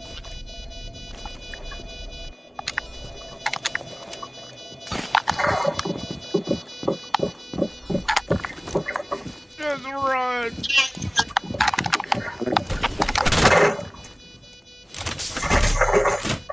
Storm shield on the ground. Sounds like he's coming up on the shield, if I'm not wrong. Oh wait, never mind. That's Hayden. Friendly, last player standing. Up on the shield.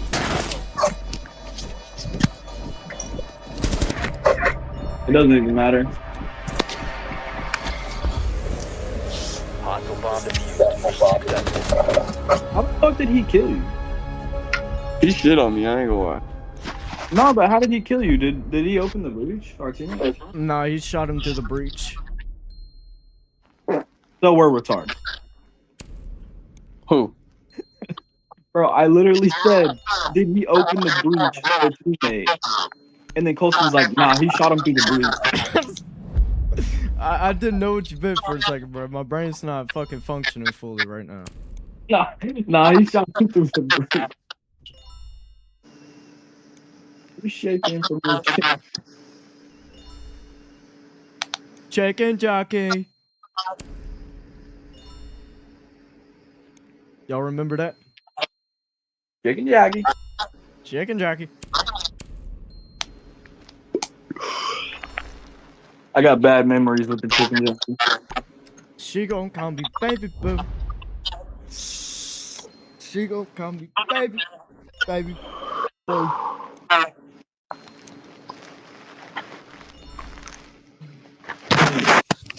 Come on. I'm out there live. She gon' baby boo on my baby boo.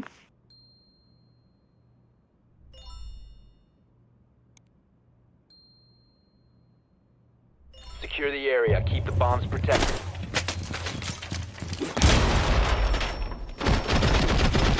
Alright, we're logged. Who's gonna spawn peek with me?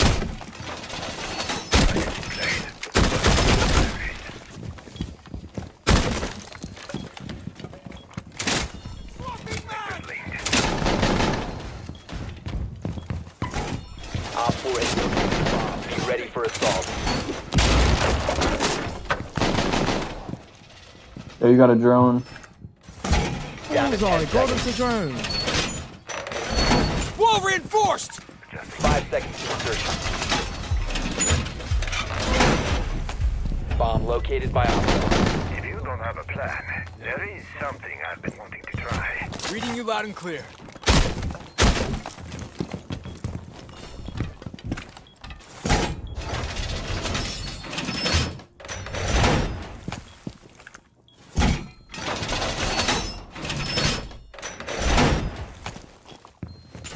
Increasing connections.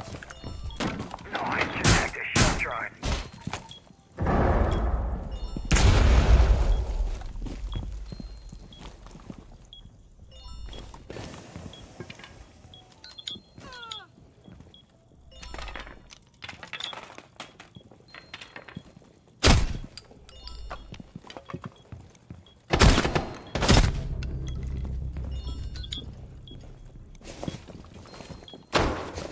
Target located. Bro was Bye. on the rappel. Shields out. And I didn't fucking hit him in the head, dude. What? I hit the fucking reinforcement. What?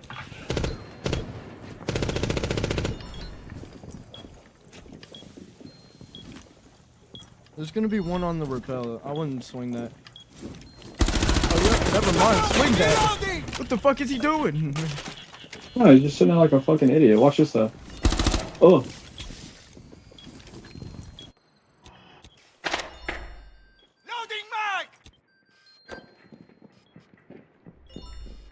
Yo, there's still one on the breach, by the way. Yeah, I know. No, I see his little fucking feet. Like, literally right outside. Like, he's in the corner. One friendly remaining. Bro. And, well, he hopped in there.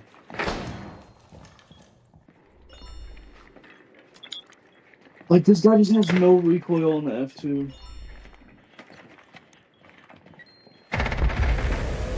All friendlies were eliminated. Mission failure.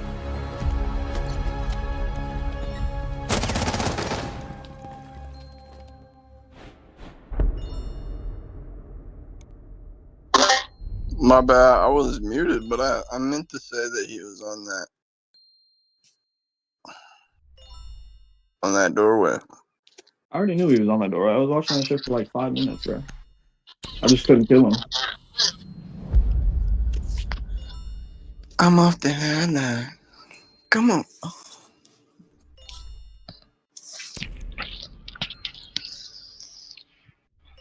Free Depop shipping. I forgot that I gotta use my free Depop shipping.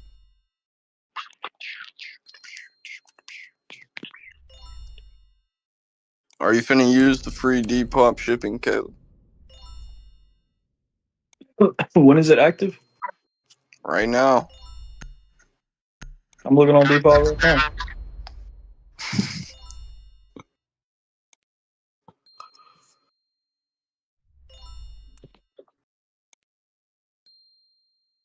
Shit.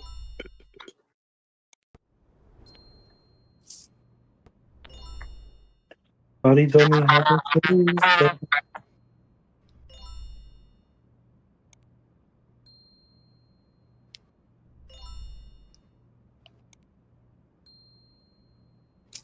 Protect the bomb. Secure the area. Keep the bombs protected.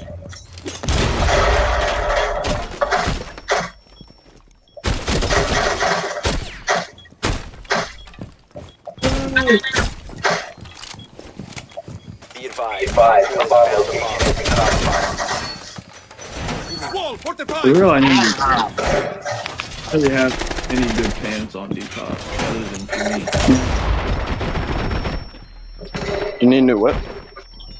I need pants, but they don't really have any good pants on Depop other than jeans. Down to 10 seconds. Well, I'm not gonna lie, the pants on 5 seconds Depop left. can run from like 40 to 100. Bro, the pants I'm seeing are like $4 because it's like Nike sweatpants. Alright, so yeah, you're bullshit, but I'm. Bro, I don't know what Should I pants. be looking at least 40? I'd be looking. Why did we look up pants, bro? I don't know what you're looking at. Huh? I said I don't know what you're looking at, but all I did was look up pants.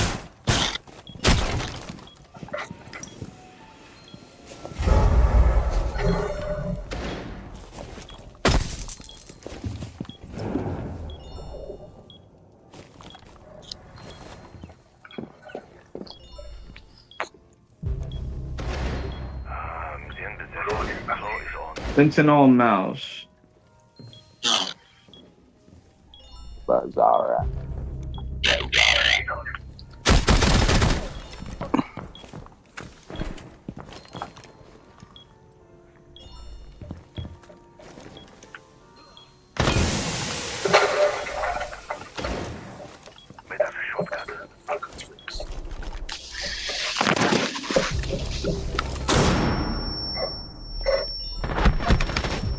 One op 4 remaining. Op 4 successful.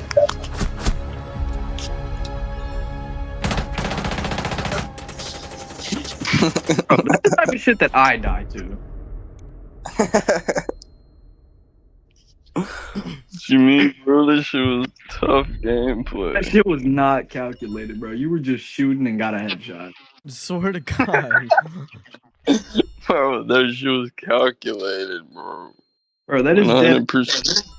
Every time I look at a kill cam to how I die, that is dead ass always how I die.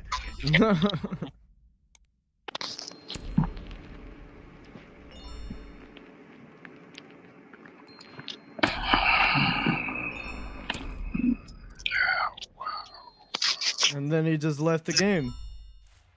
Type Probably shit. because he's getting shit talked in game chat for killing a teammate.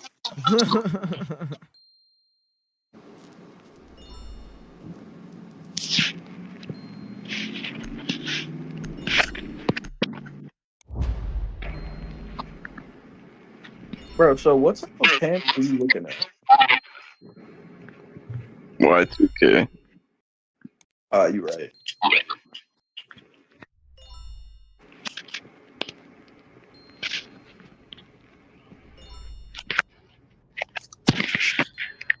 I looked up Y2K pants.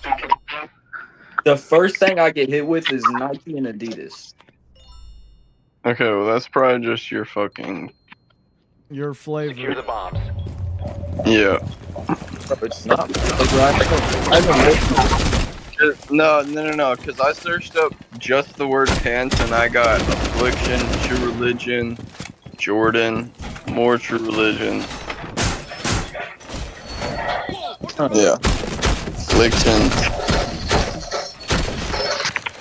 It's just your type of flavor, bro. You're just into that Nike shit, so you're gonna. I think when you sign up for an account, they ask you for the brands that you want to see, and I guess I just picked Nike because I didn't know it's picked. Well, no, it's also based on your Op 4 searches. located a bomb. Protect it. Like, what'd you say? Op 4 has located a bomb. It's Get also ready to based engage. on your search history. Like, the more you search shit, the more it'll be like shit that you searched up. Like, it's like when I downloaded Depop, the only thing on my shit was like Affliction and all that bullshit, and I started searching up like Jordan and shit, and now it's like Jordan. Oh, see, what happened was I was doing that reselling bullshit, so I was looking up shit that I found in the thrift store and seeing how much it would sell for. Yo, is this guy like fucking stupid?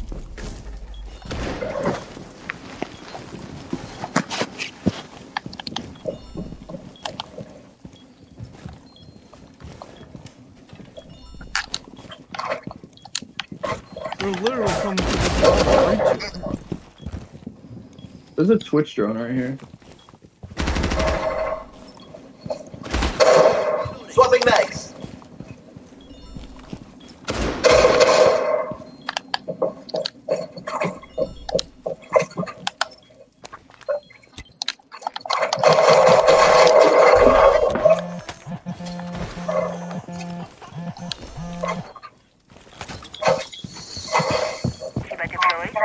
Is this W movement cost?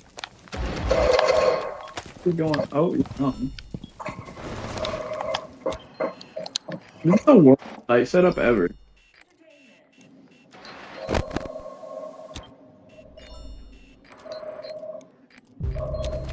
Oh my god.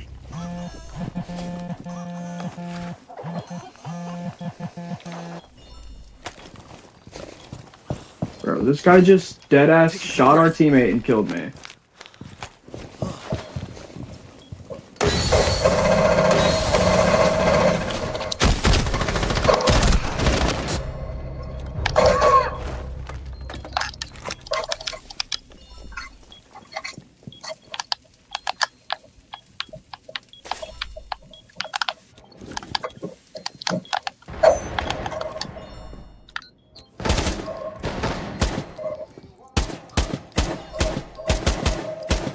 Changing mags!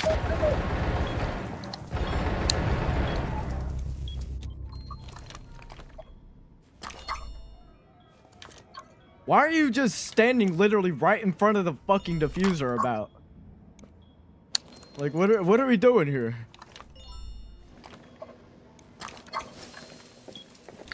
Fifteen seconds left. Friendly, last operator standing. 5 seconds. You literally looked away! One op And he full gained the diffuser! Mission critical. Bomb diffuser activated. Diffuser located. Disable it. What did I just watch? What are you talking about? Bro, what did I just watch?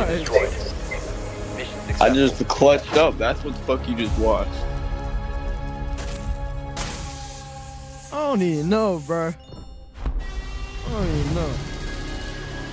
I don't even know, bro. I don't even know, bro. That's all I can say. I don't even know.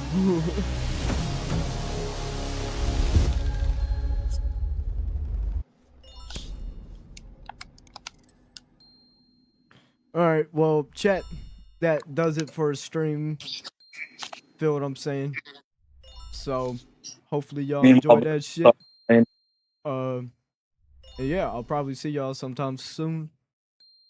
Don't know when, but yeah. Skadoosh. Bro, really just hit him with a skadoosh?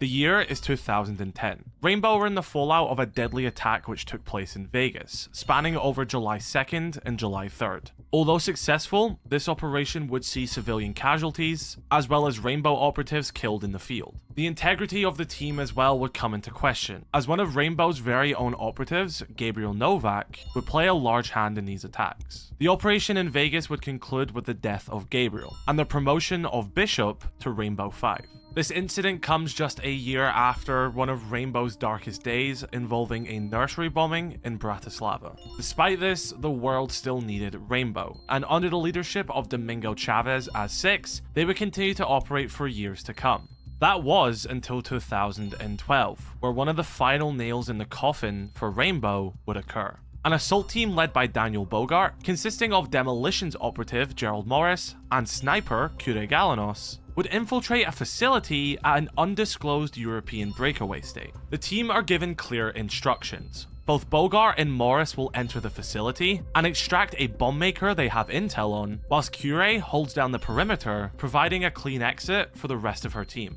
Both Daniel and Gerald would make quick work of the men inside. Both of these operators have been with Rainbow since the very start and are more than equipped to deal with these terrorists. After fighting their way through the facility, they come across the bomb maker. As Daniel begins to prepare the man for extraction, Gerald notes that these are the same explosives used in the nursery bombing 3 years prior. And it is here where something changes in Gerald. He raises his weapon to the man they now have hostage, much to the disagreement of Daniel. Daniel reminds Gerald that their mission is extraction and to put his weapon down. But Gerald is tired of the system. He's tired of Rainbow. He knows that this man will just be used as a chess piece between two countries playing nice, and he executes him on the spot. Bogart now raises his weapon and things begin to get heated. Gerald reveals to Daniel that he's fighting for something bigger now, and that the two of them don't matter in the grand scheme of things. As a reluctant Bogart moves his finger to the trigger, his once friend and colleague murders him in cold blood. As the explosives in this facility continue to count down, Curie, who is still watching their exit, loses communication with both men.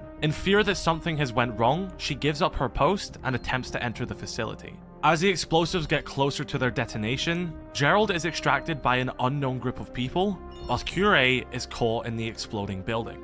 Both Daniel and Gerald would be deemed KIA, and Curie would survive the ordeal despite being heavily injured. This mission would be the final strike in Rainbow's record, and the team would be officially decommissioned following 2012. With Gerald Morris presumed dead, and the team's internal standing ruined, the world no longer had Rainbow.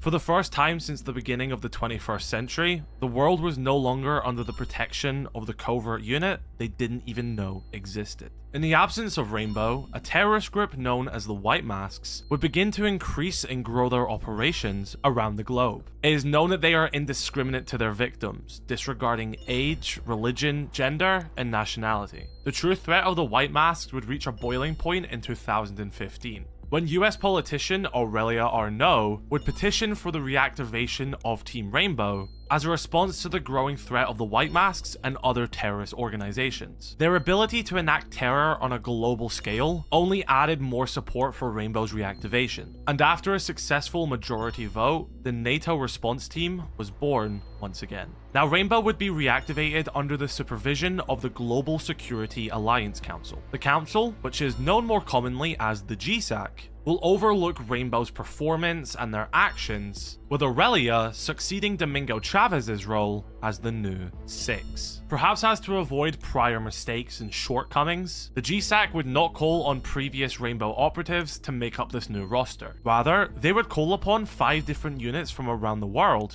and thanks to the team's military and psychological culture advisor, Harry Pandey, 20 operatives would be successfully screened and selected to join Rainbow. The first of which being the British SAS, consisting of 4 operatives by the call signs of Sledge, Thatcher, Smoke, and Mute. Next was the FBI SWAT, consisting of Ash, Thermite, Castle, and Pulse. The French GIGN would have 4 operatives as well: Twitch, Montagne, Doc, and Rook. 4 Russian Spetsnaz operators, Glaz, Fuse, Kapkan, and Tachanka, would join the unit as well. And the final 4 operatives would hail from the German GSG-9, being Blitz, IQ, Jaeger, and Bandit. The 20 operatives would make their way to Hereford Base in the United Kingdom, the home of the British SAS, but also the base of operations for Rainbow ever since the team's inception back in the late 90s by John Clark. They would also be joined by the trusty Rainbow recruits and all of the operational Rainbow staff, including Auspice, a signal officer that will relay and announce information to the team during their missions and training. Rainbow's training at Hereford would begin, and just like the training program the operators before them followed, the team would be pushed to be the best that they can be.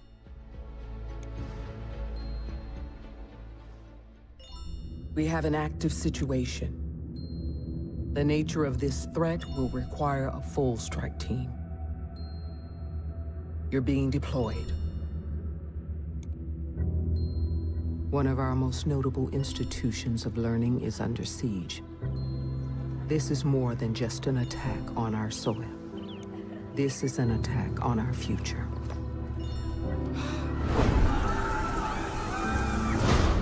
We know that all first responders have gone silent. We confirm numerous casualties due to the release of an unidentified biochemical weapon. Your newly assembled Rainbow team faces a trial by fire against an unknown number of enemy combatants.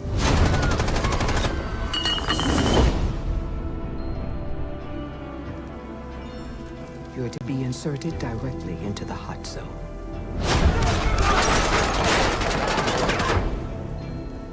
We will have decontamination crews on standby.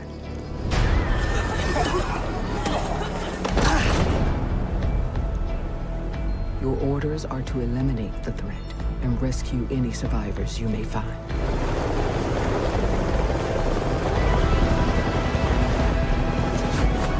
This is why Rainbow was formed.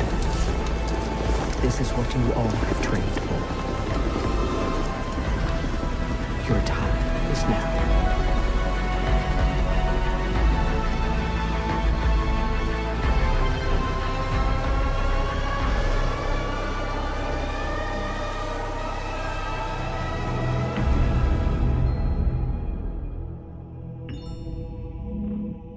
After the White Masks initiate a chemical attack on US soil at one of the nation's most prestigious universities, Bartlett in Massachusetts, the newly reborn Rainbow is finally deployed. Equipped in hazmat suits, the operatives make their way into the central building of Bartlett.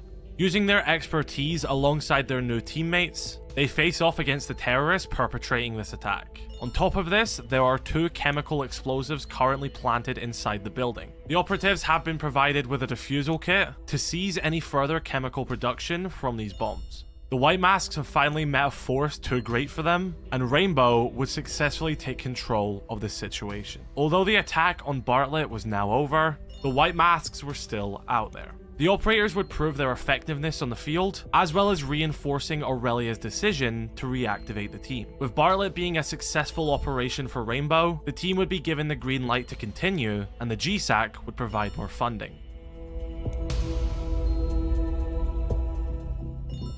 With Team Rainbow now back in full operation, the team's expertise will be called upon numerous times. Operation Black Ice would be the first of these missions. After a luxurious yacht would crash into an iceberg in the Hudson Bay area of northeastern Canada, Rainbow would be deployed to the scene after an unidentified submarine would soon dock near the vessel. This would also be in collaboration with the Canadian forces, with 2 JFT-2 operatives, Buck and Frost, being sent along on this mission. For the very first time since the team's reactivation, the 2 Canadian operatives would be recruited to Rainbow, further helping establish the team's presence around the world. This mission would immediately be followed by Operation Dustline, where a situation would begin to unfold at a border in the Middle East. Officials would lose control of this checkpoint after being overwhelmed, and chaos would ensue. As to help aid local law enforcement in regaining control of the border, Rainbow would be deployed alongside 2 Navy SEALs stationed in the area to provide their expertise of the region to the team. These Navy SEALs, who go by the call signs of Blackbeard and Valkyrie, would also go on to join the team just like the 2 ops before them as Rainbow continues to expand. Each successful operation means more funding from the GSAC, and Rainbow can continue to establish their presence. Well, their worldwide reach would next continue to South America,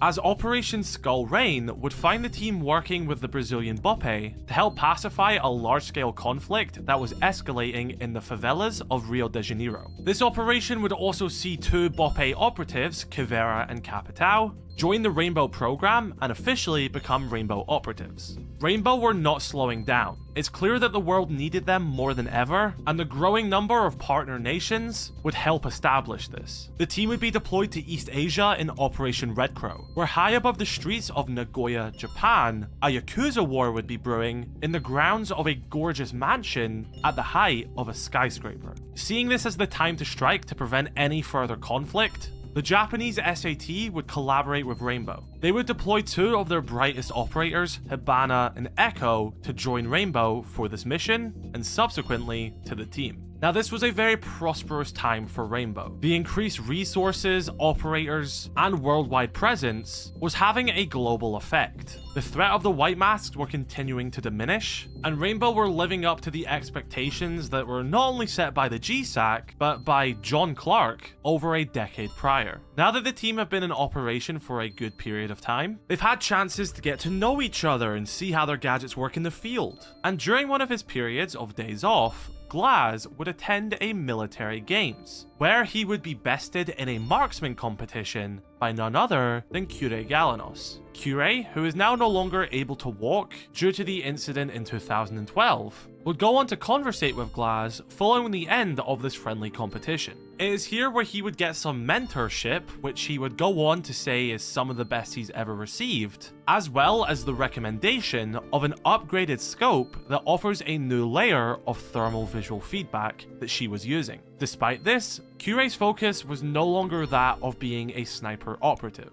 Being restricted to a wheelchair, she was unable to serve in the field. Although casually partaking in these competitions, her current focus would see her returning to education, studying mechanical engineering. With her Rainbow days now behind her, the case wouldn't be the same for Glaz, as he'd employ his new scope in Operation Velvet Shell, where alongside the newly recruited Spanish GEO operatives Jackal and Mira, Team Rainbow would be deployed to the rocky coastline of Ibiza, Spain, after the seashore would be put at risk. Not only did each operation serve a purpose in safeguarding the world, the added pressure which Rainbow was applying, with even more operatives joining the team, was continuing their efforts against the White Masks, with each operation having the potential to provide more intel. As Rainbow's internal reputation was continuing to grow, there was also another organization that have been continuing to make a name for themselves in the private sector. This private military company, known as Nighthaven, would constantly be hitting new heights thanks to their groundbreaking tech, skilled agents, and impressive field records. They would catch the attention of notable GSAC members such as Harry Pandey, and he would keep Nighthaven's activities close on his radar. Meanwhile, Rainbow, who were continuing their expansion, would extend an offer to the Polish Grom to recruit one of their members,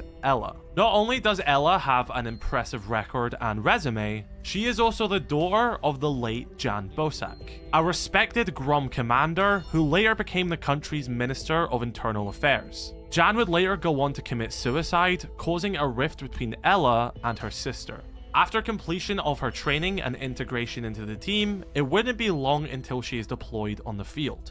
Operation Blood Orchid would see the team being deployed to Hong Kong, where a major drug ring was operating from an abandoned theme park on the shores of the region. This seemed to be a major player in the production and trafficking of these narcotics, and with the aid of two special duty unit operatives, Legion and Ying, they would successfully raid and shut down this operation. Following this mission, Rainbow would recruit another operative from the Polish Grom, this time being Zofia Bosak, the older sister of Ella. Although the two sisters were now fighting together on Rainbow, their upbringing and suicide of their father would still cause a rift between them. But Zofia would be recruited just in time for Operation White Noise, where Rainbow would partner with the South Korean 707th Special Mission Battalion and recruit two operatives from the unit. The first being Vigil, a defector from the north as a kid, who would grow up to be a respected member of the White Tigers, as well as a hacker by the name of Dokubi. Unlike Vigil, Dokubi wasn't in the consideration list to join Rainbow by her commanders. After facing constant oppression from her higher-ups, she knew that she would never have been considered.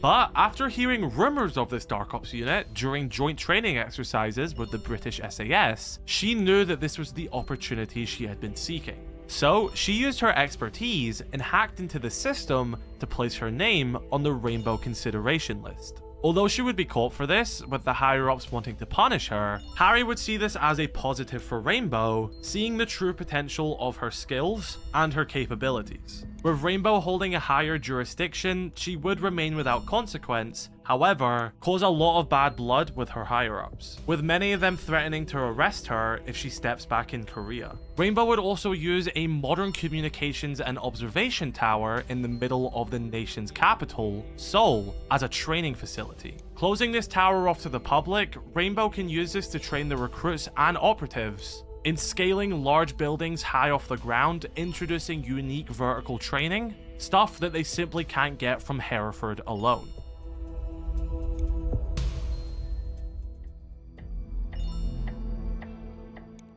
The landscape of terror in the world is forever changing. This is one of the reasons why Rainbow was conceived to begin with, and Aurelia knew this all too well. With the growing threat of biological and chemical attacks propelling special forces to receive training to function under these extreme conditions and handle hazardous materials, Aurelia would greenlight the chemical, biological, radiological, and nuclear threat unit inside of Rainbow. With these operatives being experts at handling level 4 crisis hot zones, the Rainbow Seaburn unit formalizes a standard in best practices in the event of such attacks. The unit would consist of one of their more recent recruits, Legion, as well as 2 hand-selected operatives. Lion, who comes from the French GIGN, and Finka, hailing from the Spetsnaz. This would be a major milestone in Rainbow's progression, and also the first of many changes that the team were soon to see. As they would continue to expand further, Rainbow would show interest in 2 Italian operatives from the GIS. Fresh off the success of Operation Parabellum, which saw Alibi going undercover in the Vinci Guerra crime family to help gather intel to bring this family down from the inside. This would be escalated when the crime family would learn of this operation through a newspaper leak and would attempt to flee their villa in the Tuscan countryside. Well, this is where a strike team led by Maestro would act off of Alibi's intel and successfully stop the family from escaping. These 2 operatives would fit nicely inside of Rainbow, as another Rainbow unit would be formed. Codename Grimsky, which real name is the Urban Tactical Response Team, is Rainbow's testbed for operations in dense urban centers. It draws on such expertise as riot officers for mob behavior and intelligence operators for converting local assets and building allied networks. The core operators of this unit have been hand-selected by Rainbow, the first being an American Delta Force operative known as Maverick and a British Metropolitan Police officer known as Clash. But they aren't the only operators in this unit. It also employs the expertise of Kivera, Bandit, Alibi, who recently joined the team, Castle, and Ying. Grimsky trains operators on navigating and surviving in hostile cities or evading and diverting mobs. This would be yet another example on how Rainbow was evolving to the current climate and making sure they are prepared for whatever is in their way. During this process of the team's evolution, Rainbow would manage to secure a deal with Jalal El-Fassi, who is the current sitting Qaid of the legendary Fortress training facility located in the Atlas Mountains. Descending from a long line of Qaids, which means commander, he would help bring the reputation of this fortress to new heights. Rainbow would not only secure permission to use the renowned fortress as a training facility, but its stoic leader, Qaid, and one of his previous students, Nomad, would also be recruited to Rainbow. With now one of the most prestigious training facilities at their disposal, Rainbow would finally draw a killing blow to the White Masks. The central chain of the White Masks would be toppled, with Rainbow seizing their bank accounts and leaving what little remaining cells to fend for themselves. Without many more resources, they would retreat into the woodworks. The very reason for Rainbow's reactivation was now completed. The White Masks were no longer deemed a threat to the world, and this achievement wouldn't go without acknowledgement. For her efforts as Six during this time, Aurelia would be offered the position of Secretary of State, a promotion in which she would accept. As she would begin to leave the long line of Sixes that would oversee Rainbow, she would give her full endorsement to her psychological and military cultural advisor, who has been by her side since the team's reactivation and already has a strong understanding of the unit. Dr. Harry Pandey was now 6, and he had a new vision for Rainbow.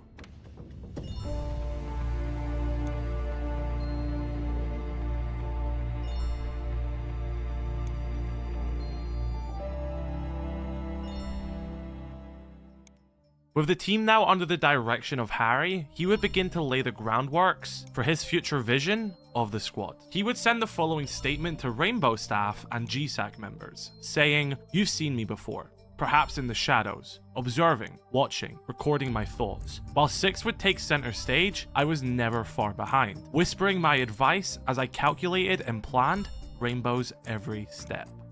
Now, as I assume the mantle of Six, I can finally set in motion the strategies I have carefully engineered. I know it will take years to unfold, but no matter, I am playing the long game. I will change Rainbow forever. Also, please just call me Harry.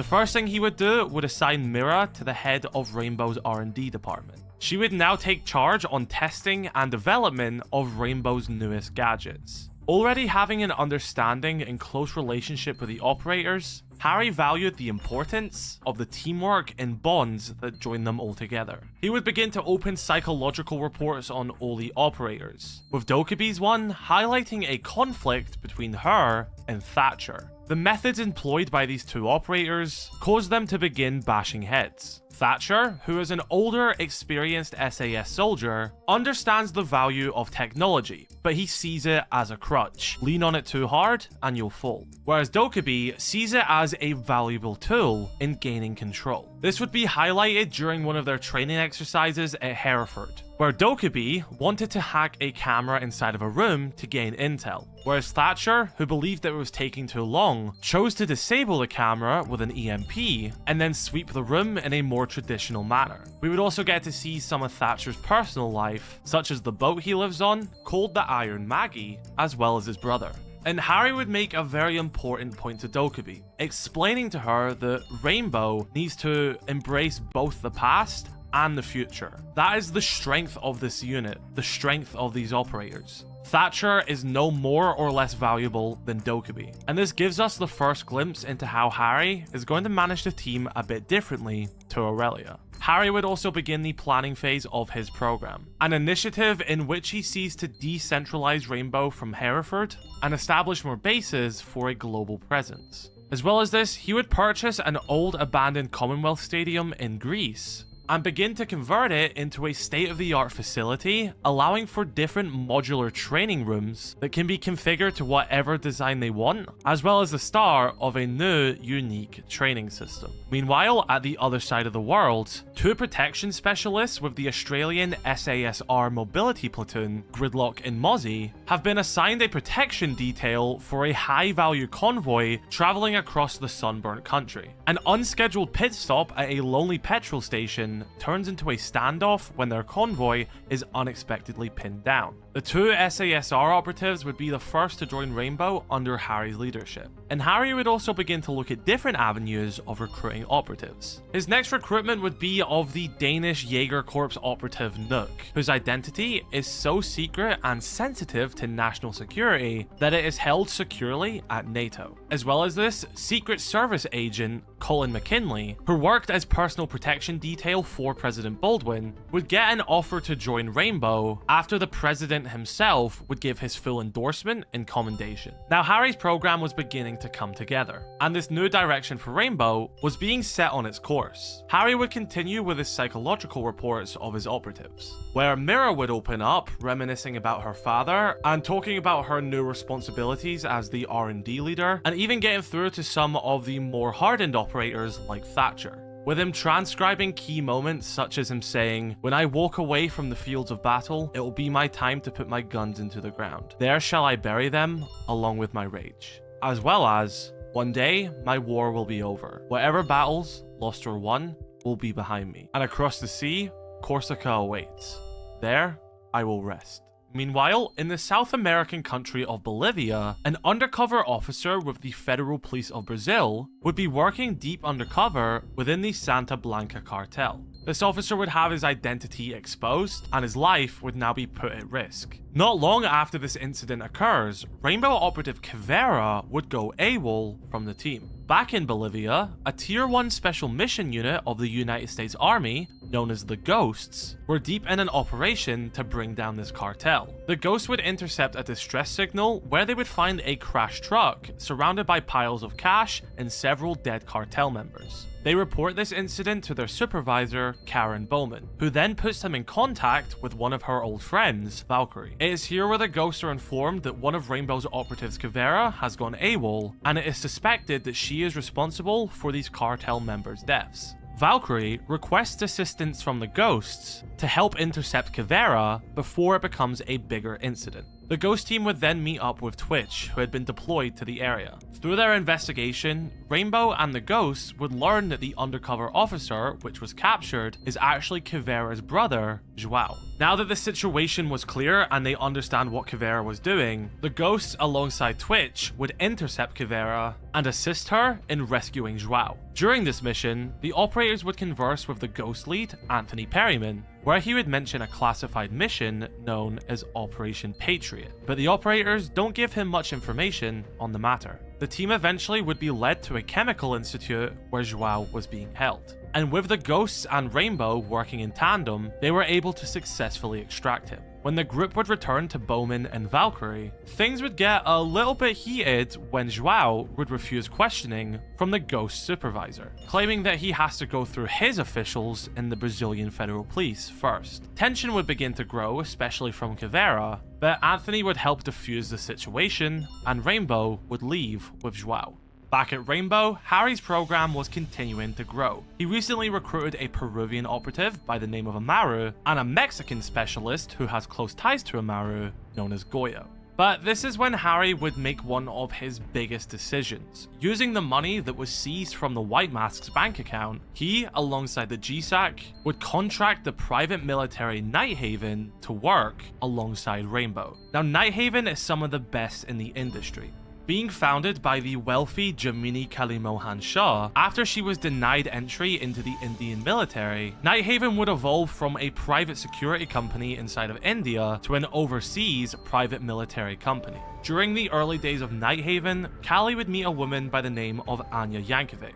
Anya, who was fresh out of university where she excelled at robotics engineering, would soon be recruited by Kali and given the lead of Nighthaven's Quantum Concepts and Robotics R&D unit. Kali, striving to make Nighthaven the best and most profitable it can be, would grow her company with the most skilled agents she could find. One of them she would recruit early on would be a specialist from the Kenyan Navy who would be known as Wamai. As well as this, she would also secure an agent by the call sign of Denari. But he would remain in a special role, being her hidden enforcer, who she would save for special missions unrelated to the operations of the other Nighthaven agents. With a large amount of money and a stable contract, Nighthaven were now working alongside Rainbow. Specifically, Kali, Wamai, and Nighthaven's soldiers would now be active in Rainbow's operations. But this wouldn't come without its criticisms, especially by some key operatives such as Ash. Well, with Nighthaven's recruitment and the stadium facility now complete, Harry would initiate his first training tournament. Seeing this as a way for the operators to train together with more synergy, by throwing a competitive aspect into it, Harry would introduce an unorthodox way of training.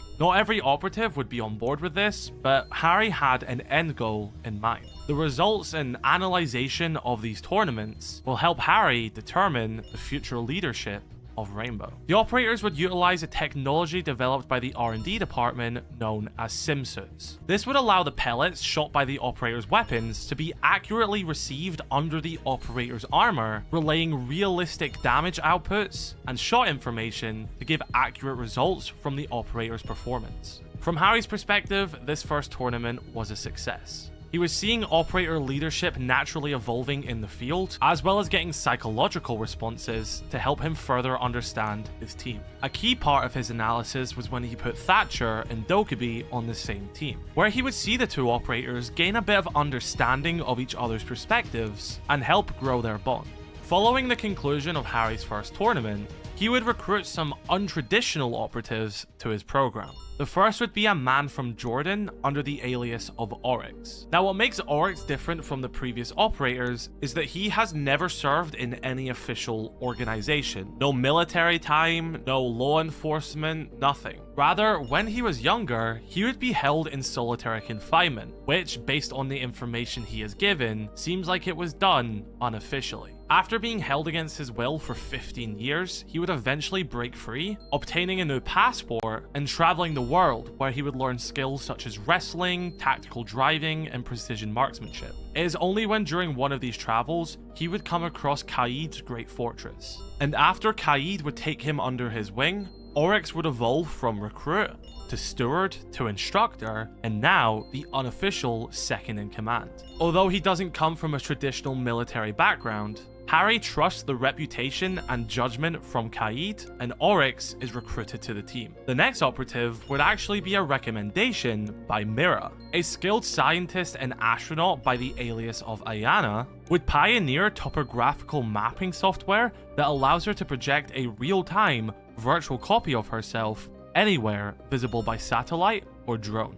This advanced technology caught the eye of Mira, who saw her expertise to be a valuable asset to Rainbow's R&D department. Harry, again, trusting the judgment of one of his operatives, would subsequently recruit Ayana. Now, this would give us a glimpse into Harry's leadership, trusting the operator's decisions, putting them into decision-making scenarios like with his tournament. He sees that the future lays with the operators, and he is giving them that breathing room to expand and benefit the team. Although that Harry's program was fully underway and that Rainbow were training and preparing for his next tournament, that doesn't mean that they also weren't partaking in missions. They still had a job to do. One of these missions would take place in Paris, where two GIGN operatives, Twitch and Rook, would be deployed when law enforcement were overwhelmed by two large fires emerging from the downtown area. Having faced a similar situation during Harry's training program, Twitch and Rook suspected the fires had been started in order to distract from a major bank heist across the city. They would confirm this intel,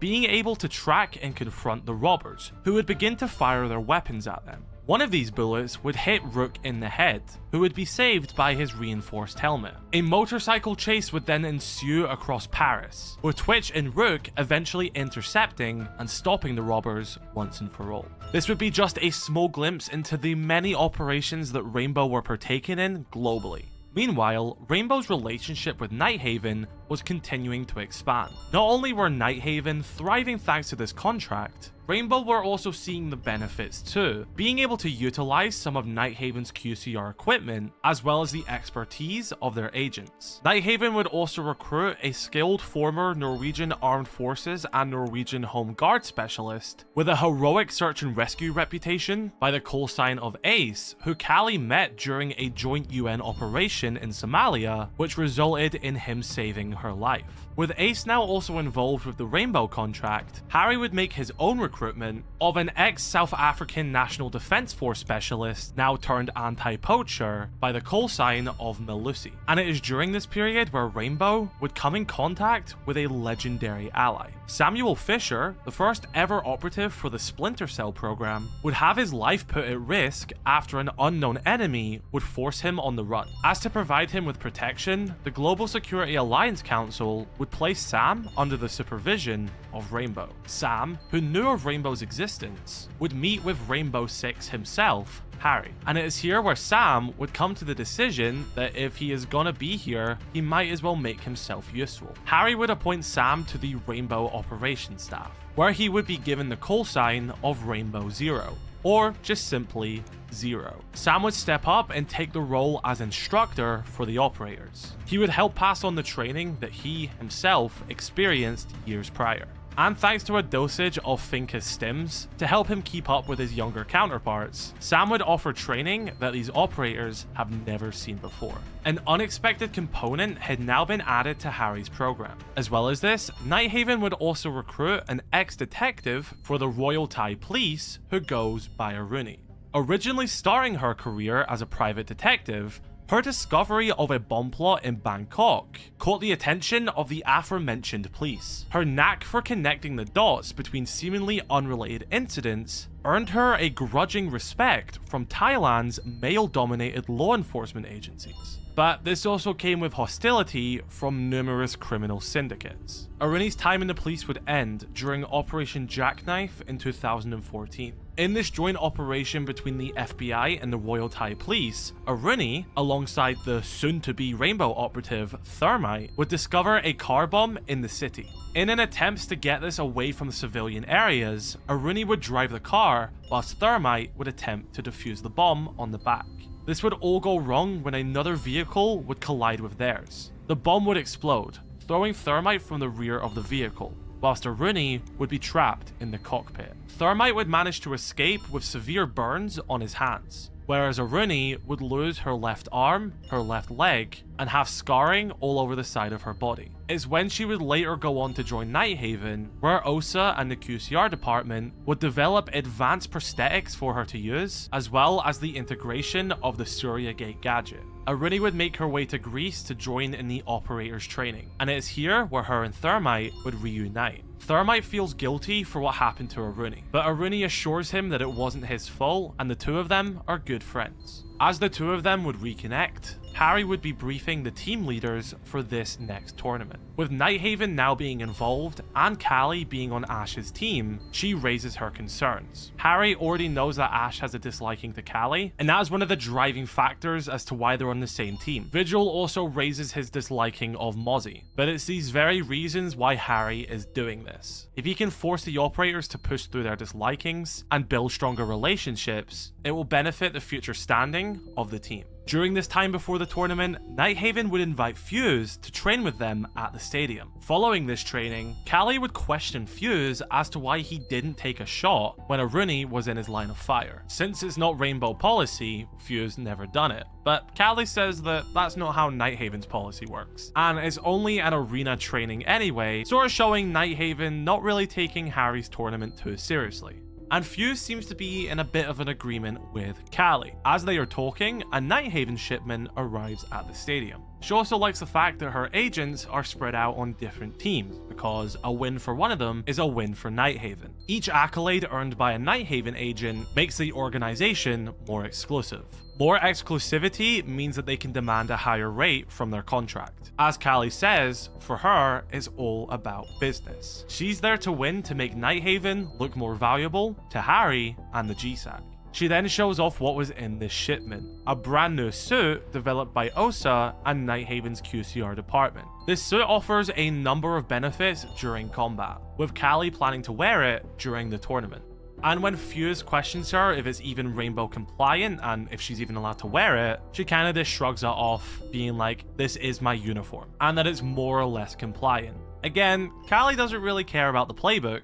She's just there to help push the reputation of Nighthaven and further the organization. And she concludes her conversation with Fuse saying that she's always looking for competent specialists. If he's ever considering a career shift, he knows where to find her. Harry's tournament would once again be underway, and as the teams would progress through his system, it would reach a finale between Team Mira and Team Ash. Now, whether the operators would like to admit it or not, this training was clearly having a positive effect. They were presenting some of their best teamwork and leadership skills, showing a great form of improvement through Harry's program. We get to see Thermite and Aruni facing off, playing into that fun dynamic we've seen between the two since their reunion. But the main moment between these two teams is when Ash and Dokkaebi are pinned down. Instead of aiding them from this position, Callie uses them as live bait, resulting in one of the pellets grazing Ash's ear while she was in the line of fire. And Dokkaebi would be fully exposed and eliminated. Because of this, Team Ash would win this competition, much to the happiness of Callie. But this was a breaking point for Ash. Callie completely disregarded the playbook, and if that same scenario took place in a real operation, would Callie have done the same with live rounds? An angered Ash would storm into the locker rooms and confront Callie. Sick and tired of Callie and Nighthaven, she punches Callie in the face, causing unrest between the operatives. Meanwhile, Sam and Harry, who were overlooking the match, seem a bit uncertain about the state of the operators. Harry has a look we've not really seen from him before. Has his plan begun to backfire? Can Rainbow and Nighthaven not coexist? Whereas Sam seems to be more suspicious of Callie and Nighthaven's motives. Well, despite this incident, Harry would continue with his plan. He had a third and final tournament he needed to conduct. But what was the reason for him doing this to begin with? Well, his plan, which was unknown to the operators themselves as to not affect the outcome, was to select 4 operators to lead Rainbow going forward. It wouldn't be just the team captains he would be testing, but all of the operators on the teams too. How would they stand up? Would they disagree with their captains? Everything was being monitored. Well, for his next internal tournament, he would assign Ash, Nomad, Kivera, and Callie to be 4 team leaders. Now, if you're going to be a leader for Rainbow, you also have to have good judgment. Due to this, he will assign them all a mission to recruit 1 new operative to their teams. Ash would reach out to an old friend known as the Man from Flores. Flores, whose real name is Santiago, grew up in Buenos Aires in Argentina. Despite having a military engineering degree, he would find himself unfulfilled with his work in the public sector and take up a pastime of burglary. But not petty theft of people's homes. Rather, he would rob powerful criminals and groups and help give back to the poor who were affected. A sort of Robin Hood-esque man. He would operate in the Flores district of Buenos Aires, hence his nickname. Well, in 2016, he got in too deep. His identity would be exposed when crime lords would track their stolen money. They learned that not only was it being given back to the community, but it was being used to pay for his mother's hospital bills. In retaliation for this group would murder Flores' mother, and he was forced to give up and flee. Around this time, the FBI, including Ash, had been in Buenos Aires investigating smuggling rings when she happened to come upon Flores. Ash would offer him asylum in the United States in exchange for providing evidence against the town's most ruthless crime lords. Flores would accept this offer and become an FBI informant. He would go on to start a new life in Los Angeles, opening his own food truck as well as meeting his husband. He attributes much of this to Ash and feels like he is in a life debt to her.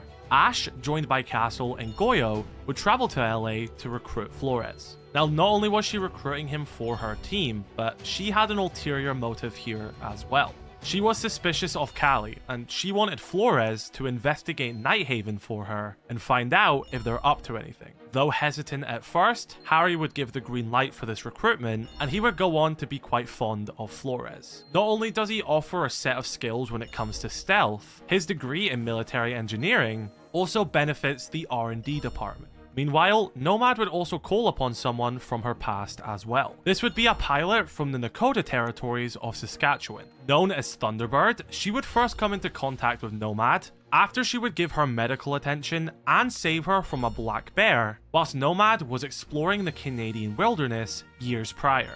Thunderbird, who after joining the Canadian Armed Forces would work her way through flight school. Remembering her mother's emphasis on the value of balance, felt that if the Armed Forces taught her how to take lives, then she should also know how to save them. She would complete her basic medical training and continue to serve in the Canadian Armed Forces as an aerial medic. Nomad saw her as a perfect addition to the team, and with Harry's approval, she was recruited. But that didn't come without a scare by Nook, who would take Thunderbird by surprise in her hangar to make sure that she was up to scratch with the Rainbow Standard. Thunderbird would be able to hold her own, with her playfully putting a bandage on Nook's head, which would begin the bond between the two operatives. And as Nook says, "I like Nomad, I trust her, but Rainbow is bigger than War Games. I had to be sure you're up for it." Meanwhile, with Callie, Ash was right to have her suspicions. It seems like Callie was intending to not renew the contract between Rainbow and Nighthaven. But that doesn't mean she wasn't impressed by Rainbow. Callie, who would initiate a plan to poach operatives from Rainbow and give them an offer to Nighthaven, would invite some of the operatives that impressed her to test new equipment at Nighthaven's labs in Singapore. As well as this, she would call upon Anya, her QCR lead, going by the call sign now of Osa. She would fly her out to Greece to not only be a part of her team, but also follow through with their plans. And finally, Kavera would travel to Ireland alongside Mozzie and Sledge to recruit a specialist from the Irish Garda known as Thorn. Now, Thorn already had a history with Sledge, and he knew what she was capable of. Being a part of the Garda's elite tactical branch, the Emergency Response Unit, only 5% of applicants passed the grueling 2-week entrance exam. Not only did she finish top of her class, but would routinely assist other applicants in getting through the training gauntlet. She would rise the ranks as a tactical weapons expert and would help redesign the unit's obstacle course, referring to the former design as a walk in the park. Kavera would attempt this very same training exercise designed by Thorn, which made her realize that she was a perfect fit for Rainbow. Not only this, when the two would return to Greece, they would use one of their off days to go sightseeing. Well, this is when they would notice some suspicious activity, and it turns out that they would uncover not only a movement of weapons, but stolen artifacts being sold on the black market. Things would begin to escalate, and the pair would eventually chase down this group on horseback. This would result in the getaway car crashing and the suspects apprehended. But Kavera and Thorn would also get arrested in the process. Now, of course, when the higher-ups learned about this, they were able to go free without any question, for reasons the police officers aren't paid enough to know. They then get a bit of a scolding from Sam, who tells him to get back to training. Now we're in the run-up to Harry's third and final tournament. Sam takes this opportunity to interview the 4 new recruits to the program.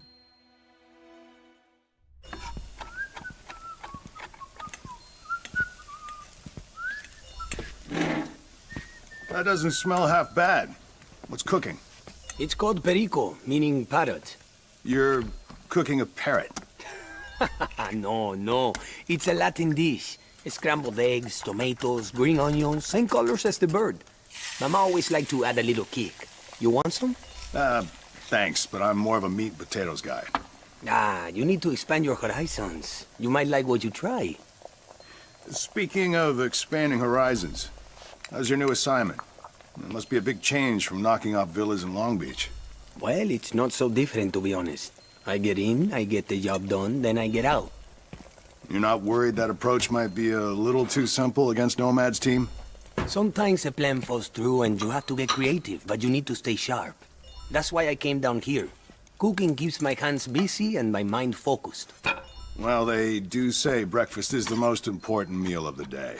Everything is possible on a full stomach. Why are you here, by the way? I thought Harry asked all the questions. This is off the books, Flores. I know you've been gathering intel on Cali for Ash. Me? The lowly cook? You want me? Do me a favor. Over the next few days, I need you to tell me if Nighthaven does anything out of the ordinary. Like what?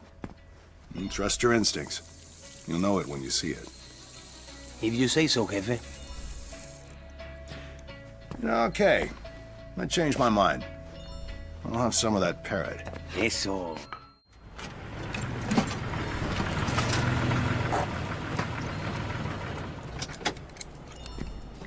Thought I might find you here. Well, you got a busted chopper collecting dust out here. You better believe you'd know where to find me. Hand me that torque wrench, would you? That was one hell of a match. You've come a long way since you joined. I honestly wasn't sure what to expect when I came here. But that was... awesome. Care to elaborate? Until today, my favorite sound in the world was a chopper engine firing up. The moan and groan of the blades catching momentum. But my team's voices, cutting through the chaos to coordinate and help each other, that was something else. I guess we're not used to relying on someone else to get the job done, eh? We're never too old to learn new tricks. Take my word for it. You said it. I'm used to flying solo, you know? It's been a learning experience. I have Nook to thank for bringing me up to speed. You must have made an impression on her. She's not usually so forthcoming. It's strange, but I feel like we understand each other. Forgiveness and healing come more easily when you drop the pretense and pleasantries. That stunt in the hangar prepared me for this tournament. So you're saying you trust her on the field? With my life. Good. Trust in your comrades. I'll help you face what comes next. Lose something? This guy. You shouldn't sneak up on people like that. Sorry. Old habits. Bad habits should be broken, regardless of their age. That's some keen philosophy. Nighthaven sure knows how to pick 'em. Mm-hmm. Taking an evening stroll through R&D, I see? What? Oh, yes, just reviewing the standard equipment. Knowing your gear is half the battle. So your team's ready for the next match? Can't say I speak for everyone. Kali's the captain, not me. Okay. What about you then? Normally, we train to counter insurgent groups that can barely hold an AK. Fighting teams of highly trained specialists, it's hard to calculate the outcome. So no, I'm not ready. But the final match is tomorrow. Caveira's team won't make it easy. I know. Hence the stroll to Mira's lab. I'm compiling data. I said calculating the outcome was hard, not impossible. I'll be ready tomorrow. I can see why Callie values you. You never let the cracks show. What cracks? You know my stuff is bulletproof.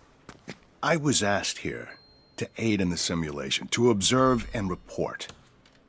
You want to know what I see in you? Go ahead. You're a good soldier, but a lousy liar. And if Callie thinks that she can go on... Stop. You don't know us. Say what you want about me, but if you insult her, you'll be observing and reporting my foot up your ass. Yep. You'll be ready. Why don't you try lifting the heavy ones? Spare me the ball busting, Fisher. Not in the mood. Don't know if you noticed, but we're losing. You could easily turn it around. What's stopping you? I'm not giving up. I'm just... recalibrating. Winding up won't do you much good. Maybe you need to relax a bit before getting back out there. This is me relaxing. You look like you want to rip the roof off a truck. I just might. Listen, thanks for checking in, but I'd really like to be left alone right now. I'll be quick. With the changes ahead, I wanted to get your read on Ella and Sophia. The sisters, yeah? What about them? I don't know. Maybe it's just me, but the first half felt like it was personal to them. Trust me, when it comes to siblings, it's always personal. So you think this is normal? Yeah, about as normal as throwing 10 of the world's most highly trained soldiers into a pissing contest. Top brass prefers to think of it as a heightened combat simulation. But I get your point. Look, I'll say this. I've been training with Sophia. She's focused, serious. This isn't a game to her. And Ella? She's not on my team. But I can assume the apple doesn't fall far from the tree. What's it to you? Probably nothing. Great. I'll get back to it then. Oh, stay clear of the weights. Wouldn't want you to pull something. Never change, Skiing.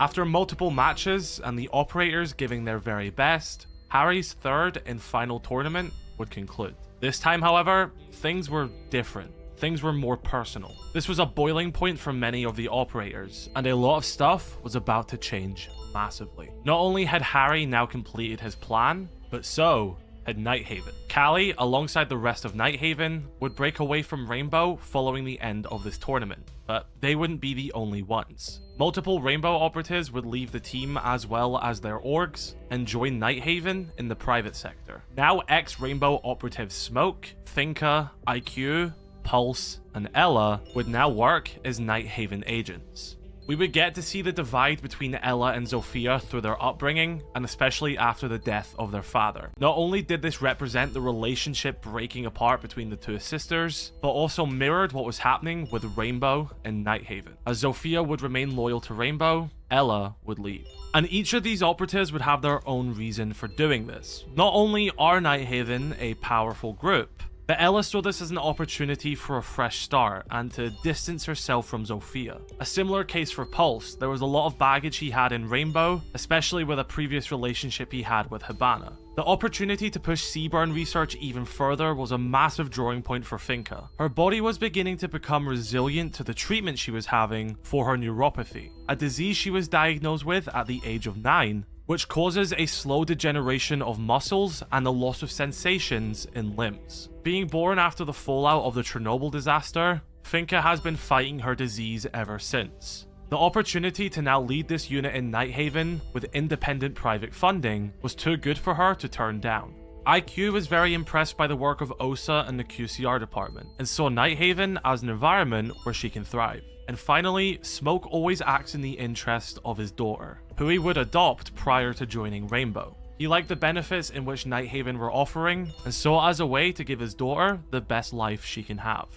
For Callie, her mission was a success. And although Harry would lose numerous operators, his program was now complete. 4 operators have been chosen to lead Rainbow into its future, dividing Rainbow into 4 separate squads, with each having a specialty and having one of these operators as their captain. The first squad is Red Hammer, led by Captain Thermite. Red Hammer is not known for its delicate touch. When they are called in, all bets are off. They tear down anything and eliminate anyone that stands in their way. They are unshakable and unstoppable, best suited for high-risk operations where casualties are all but guaranteed. They bring everything sharp and volatile, inflicting as much damage as necessary before the enemy can retaliate. Captain Jordan Trace and his squad are some of the most resilient individuals, having been evaluated as the most likely to survive dangerous missions through their strength, unquestioning natures, and trust in each other. It's implied that one should not look too closely at what they had to do. The operators in Red Hammer are of course their captain, Thermite, as well as Kaid, Gridlock, Tachanka, Blackbeard, Fuse, Capcan, Buck, Sledge, Ash, Oryx, Thorn, Goyo, and Amaru. The next squad is the Viper Strike squad, led by Captain Hibana. With a multidisciplinary roster, Viper Strike serves as a versatile unit, suited for any operation. Operating by the book, they guarantee that any task they take on will be done exactly as expected, regardless of the complications. They are the first choice for a mission that needs to be done quickly and cleanly, like surgical strikes. Captain Yumiko Imigawa heads Viper Strike with dedication and precision, using her years of international experience to keep Rainbow connected and ever expanding. Among most countries' elite military and police forces, her squad is unofficially known as the face of Rainbow, and she carries that weight with confidence. Viper Strike consists of Captain Hibana, as well as Thatcher, Alibi, Mute, Dokubi, Jaeger, Echo, Jackal, Blitz, Maestro, Mira, and Rook. The third squad is Wolfguard, led by Captain Doc. Described as the world's foremost humanitarian military unit, Wolfguard is known for its compassionate and careful approach. It's a sound choice for high visibility operations that occur in close proximity with civilian populations where collateral damage is not an option. Most of its members are trained in field medicine and specialize in protection of some kind. Captain Gustav Kadeb leads this squad, having good relationships with his subordinates and an immaculate image with world governments and the press. While he and the rest of Wolfguard were brought together to apply their skills in sensitive missions for the good of all, their popularity cannot be overlooked. It will always be a factor for their deployment. Joining Captain Doc are the operatives Lion, Clash, Montagna, Twitch, Nomad, Bandit, Frost, Ying, Castle, Thunderbird, and Melusi. The fourth and final squad is Ghost Eyes, led by Captain Kivera. People and information are two of the world's most powerful resources. To obtain leverage or even eliminate them, Rainbow needs a unit specialized in stealth and intelligence. Ghost Eyes operate in the shadows, slipping in where others can't, doing the work that requires discretion and reveals unpleasant truths. Captain Taina Pereira is the prime example of a covert specialist who excels in cooperative context. She's the perfect commanding officer for this squad, who will make good use of her fearless and inquisitive nature. Ghost Eyes is not about loyalty or rigid hierarchy. It's about asking questions, constantly evaluating and re-evaluating, and acting on information that likely hasn't reached top brass yet. Alongside Captain Kivera, Ghost Eyes will consist of Maverick, Vigil, Zofia, Legion, Valkyrie, Glaz, Nook, Warden, Ayana, Mozzie, Flores, and Zero. With this, Sam would now actively be working on the field alongside the operatives and begin to get ready to get his hands dirty. Even though the operators still look up to him for guidance, he trusts Kivera's leadership and is happy to follow her. With the creation of these 4 squads, Harry's plan was finally complete. Although Nighthaven would now benefit from multiple trained specialists, the two sides now no longer had anything to do with each other, and depending on who you ask, this was for better or for worse.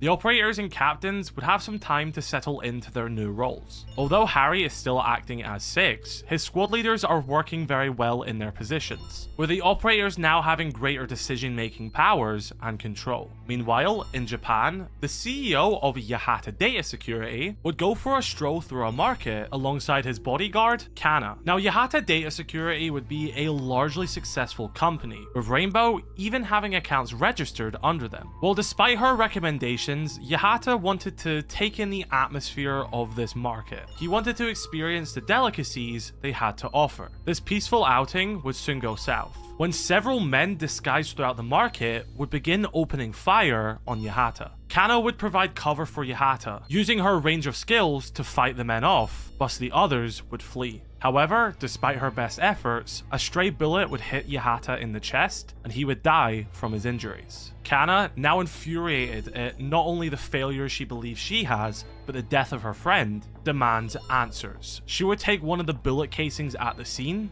and make contact with one of her ex-colleagues in the police force, Hibana. Not necessarily knowing of Rainbow's existence, Azami knew that Hibana moved on to a higher force. And when Hibana would take a look at this bullet casing, she would realize that this was made by Nighthaven's QCR department. Now, this would immediately draw concern by the squad leader. She would call in 2 of her Viper Strike operatives, Thatcher and Jackal, to come to Japan and assist in an investigation. Not only is it alarming that Nighthaven may be involved in assassinations, but ex-Rainbow operatives now work with them too. Rainbow know how protective Osa and Nighthaven are of their gear, so it's very unlikely that this was just ordnance that they sold. Yahata's death would have a profound effect on Kana, and she would refuse to go by her real name until she got revenge. She would don the mantle of Azami, the Japanese name for the Thistle. The market, which was now a cordoned off crime scene by the police, would be the rendezvous point where Azami and Hibana would meet up with Jackal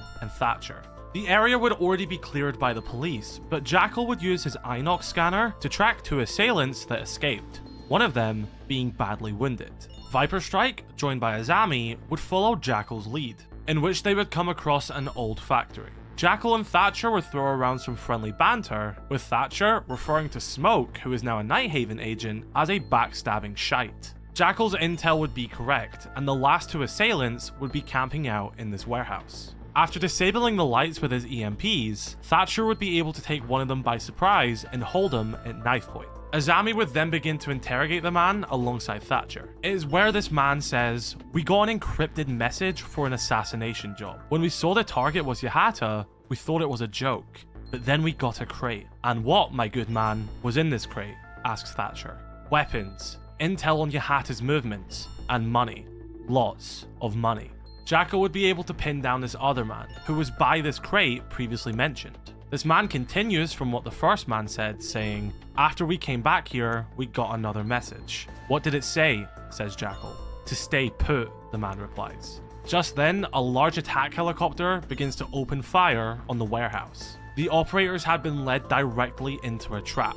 Azami would be able to provide the team with some cover, and as the operators would escape, so would the helicopter. Hibana would say, if they're working for Nighthaven, they just declared a war. Following this mission, Hibana would recruit Azami into Viper Strike, having the power to do so being a squad leader. Viper Strike would then relay this information to the rest of Rainbow. They would initiate a full investigation of Nighthaven. Whoever perpetrated this seemed to know the operators well and knew how they would handle this situation. Harry would begin to do his own investigation of the matter, whilst the operators would take charge. Rainbow would devise a plan to infiltrate Nighthaven's headquarters in Singapore. Intel would suggest that the architect who designed Nighthaven's base would get caught up with the wrong crowd and be held against his will by a militia. Wolfguard would be called upon to extract his architect, which Rainbow will then use to gain info about Nighthaven's facility. Wolfguard would take control here as to prioritize the safety of the architect. Doc would use this as an opportunity to deploy his newest recruit, a Belgian Special Forces operative by the codename of Sense. Doc was impressed by their reputation of minimizing casualties without compromising objectives. He saw Sense as a perfect fit for Wolfguard, and alongside Monty and Lion on the field, with Doc and Twitch providing intel from a nearby vehicle, the trio would enter this facility where the Architect was being held. The operators would work in tandem, using their gadgets, skills, and teamwork to prioritize the safety of the hostage and the clean execution of these militia members. This would be an important time for Lion as well, operating under the leadership of Doc, someone that he bashed heads with even before their time in Rainbow. The two would begin to become more understanding of each other, something which is again a product of Harry's leadership. Maybe every operator didn't see it right away, but he knew them more than some of them even knew themselves. Wolfguard would return to their HQ alongside the Architect. Whilst they would treat him for his injuries, Doc and Ying would brief the team on the current intel they had, after the Architect would provide them with the blueprints to Nighthaven's HQ. As Ying would say, they keep everything secure on a private server, including QCR inventory. With that intel, we could connect them to the equipment that was used to kill Yahata. Unfortunately, the server can't be hacked externally. We have to be on site to download the server data. Even with the Architect's credentials to enter the building, we're walking into the Lion's Den. This needs to be done quietly. And that's not our expertise, says Doc. Kavera's team is currently deployed in South America, but a few of her operatives are on their way to Singapore to take over this leg of the mission. For now, Wolfguard's work is done. So this mission would be handed over to Ghost Eyes for infiltration. However, Sense has an issue with this, claiming that the well-being of the Architect is still in their hands, and that they should also be sent along in this mission to protect the Architect. They go no further than the entrance of the base, and that is where Ghost Eyes will take over. Doc will agree with Sense and send them on this mission as well. Sense, alongside one of Kavera's operatives, will disguise themselves as Nighthaven soldiers and enter the base undercover. They guide the Architect to the main entrance, where they will use his credentials to enter the building. That is, until they are intercepted by Ace and Pulse. He begins to question why the Architect is here. The work on the next sector doesn't start until next month. The Architect would play this off, saying that blasting materials for demo needed recalibration, and this was Callie's orders. Ace was going to call this into Callie, but that is when the Architect intercepted, saying that he could look into that recreational area he suggested, which would be a volleyball court. This seems to be an addition to the base that Callie wasn't necessarily wanting, so Ace was happy to have the Architect listen to his idea, and this would help diffuse the tension as Ace and Pulse would go on their way. The team would make their way down to a side entrance, where they would discover that the Architect's credentials had been revoked. As they were planning a new way to break in, a Nighthaven soldier would spot them and question them as to why they're patrolling this sector. The Ghost Eyes operative would swiftly take this soldier down, and before they can shoot this soldier, Sense intervenes, saying that they don't know if Nighthaven's the enemy yet. Even if he wakes up, it's better than a dead man with their names on it. This is a recon mission, not elimination. They would keep this man alive and use his prints to enter the building. Now that they had an entry into the base, Sense and the Architect's job was done. They would leave this Ghost Eyes operative to do their mission, while Sense would extract the Architect safely. And as the pair would fly away, we would learn that this Ghost Eyes operative was Nook. This mission was now under the control of Ghost Eyes. As the sun would set, Nook would wait until the cover of darkness to strike. As night would fall, the unconscious Nighthaven soldier would be discovered by Smoke, as well as one of Nighthaven's latest agents, Grim. A skilled ex-member of the Singaporean Armed Forces turned mercenary, Grim would investigate this infiltration after shots would be heard from inside the building. He'd follow this trail of chaos into Nighthaven's server room, where he'd see that data had been downloaded from the system's terminal. That is when Nook would emerge from the shadows, stabbing Grim in the leg and beginning her getaway. Grim wasn't going to let her escape that easy though. He would deploy the Kawan mechanical tracking beads, small advanced drones developed by Nighthaven. He would be able to pursue Nook to one of the lab rooms, where they would again face off. This time, Grim would be ready, taking a slice at her veil, exposing the bottom half of her face. The two trained specialists would then engage in hand-to-hand combat, with Grim getting the upper hand, holding her at knife point, as he would demand her to hand over the data key. But Nook had a contingency. She would detonate explosives planted in the room, being able to escape Grim's hold. This explosion would create an exit point for Nook to escape, where she would be extracted by Sam Fisher, who is now actively working on the field. Grim relays the information to Smoke that Nighthaven QCR shipment records have now been stolen. This would be a huge piece of intel in Rainbow's investigation, whereas Nighthaven now have their own issue at hand. They've just been infiltrated and had information stolen from them for reasons they don't know. 3 hours later, Callie would gather the Nighthaven agents. They were able to get a single blurred image of the perpetrator who infiltrated their base. It seems that during the explosion to escape Grim, Nook would partially damage her equipment, no longer fully cloaking herself on Nighthaven's cameras. Callie initiates a full investigation. They need to find out who stole the data key and why. Osa claims that the QCR records are heavily encrypted, and even though someone stole them, they won't get very far with the information. But as Callie says, we're talking about someone who successfully infiltrated Nighthaven, and they should assume that they are capable. Callie puts Grim in charge of this mission, ordering him to brief each member of the team individually and see if he can learn anything about the infiltrator. Wamai acknowledges that this person is phenomenal at hand-to-hand combat. Osa points out the fact that they were using a certain tech to elude security cameras. Aruni would say they're like a ghost, even comparing them to Thai folklore. Pulse acknowledges the tactical anticipation of setting up the explosives as a plan B. Putting all this information together, Finka believes that this is none other than one of her ex-colleagues, Nook. Grim would relay this information to Callie, where she would lay down some ground rules as Grim begins to travel to further his investigation. She claims that they cannot make an enemy out of Rainbow, at least not yet. She presents the following rules to Grim. Do not infiltrate any Rainbow compounds, and no killing of any Rainbow operatives. Reclaiming the data key is no longer part of the mission objective. They have to assume that Rainbow already has the intel. But she wants to make a statement that Nighthaven can't be pushed around. She orders Grim to find Nook's identity and use it as leverage against Rainbow. Grim would begin his investigation and follow Callie's orders. He would first take the knife that Nook lodged in his leg and bring it to a specialist. The man would acknowledge that this is a military-issued knife, with some modifications and customization. Grim would intimidate this man and pressure him into finding who was responsible for designing this knife. A day later, Grim would track down this artist, who is connected to deep pockets in Prague. Grim would threaten this artist by holding him over the side of a building, demanding a name. Using this intel, he would track down a banker with ties to the black market operations.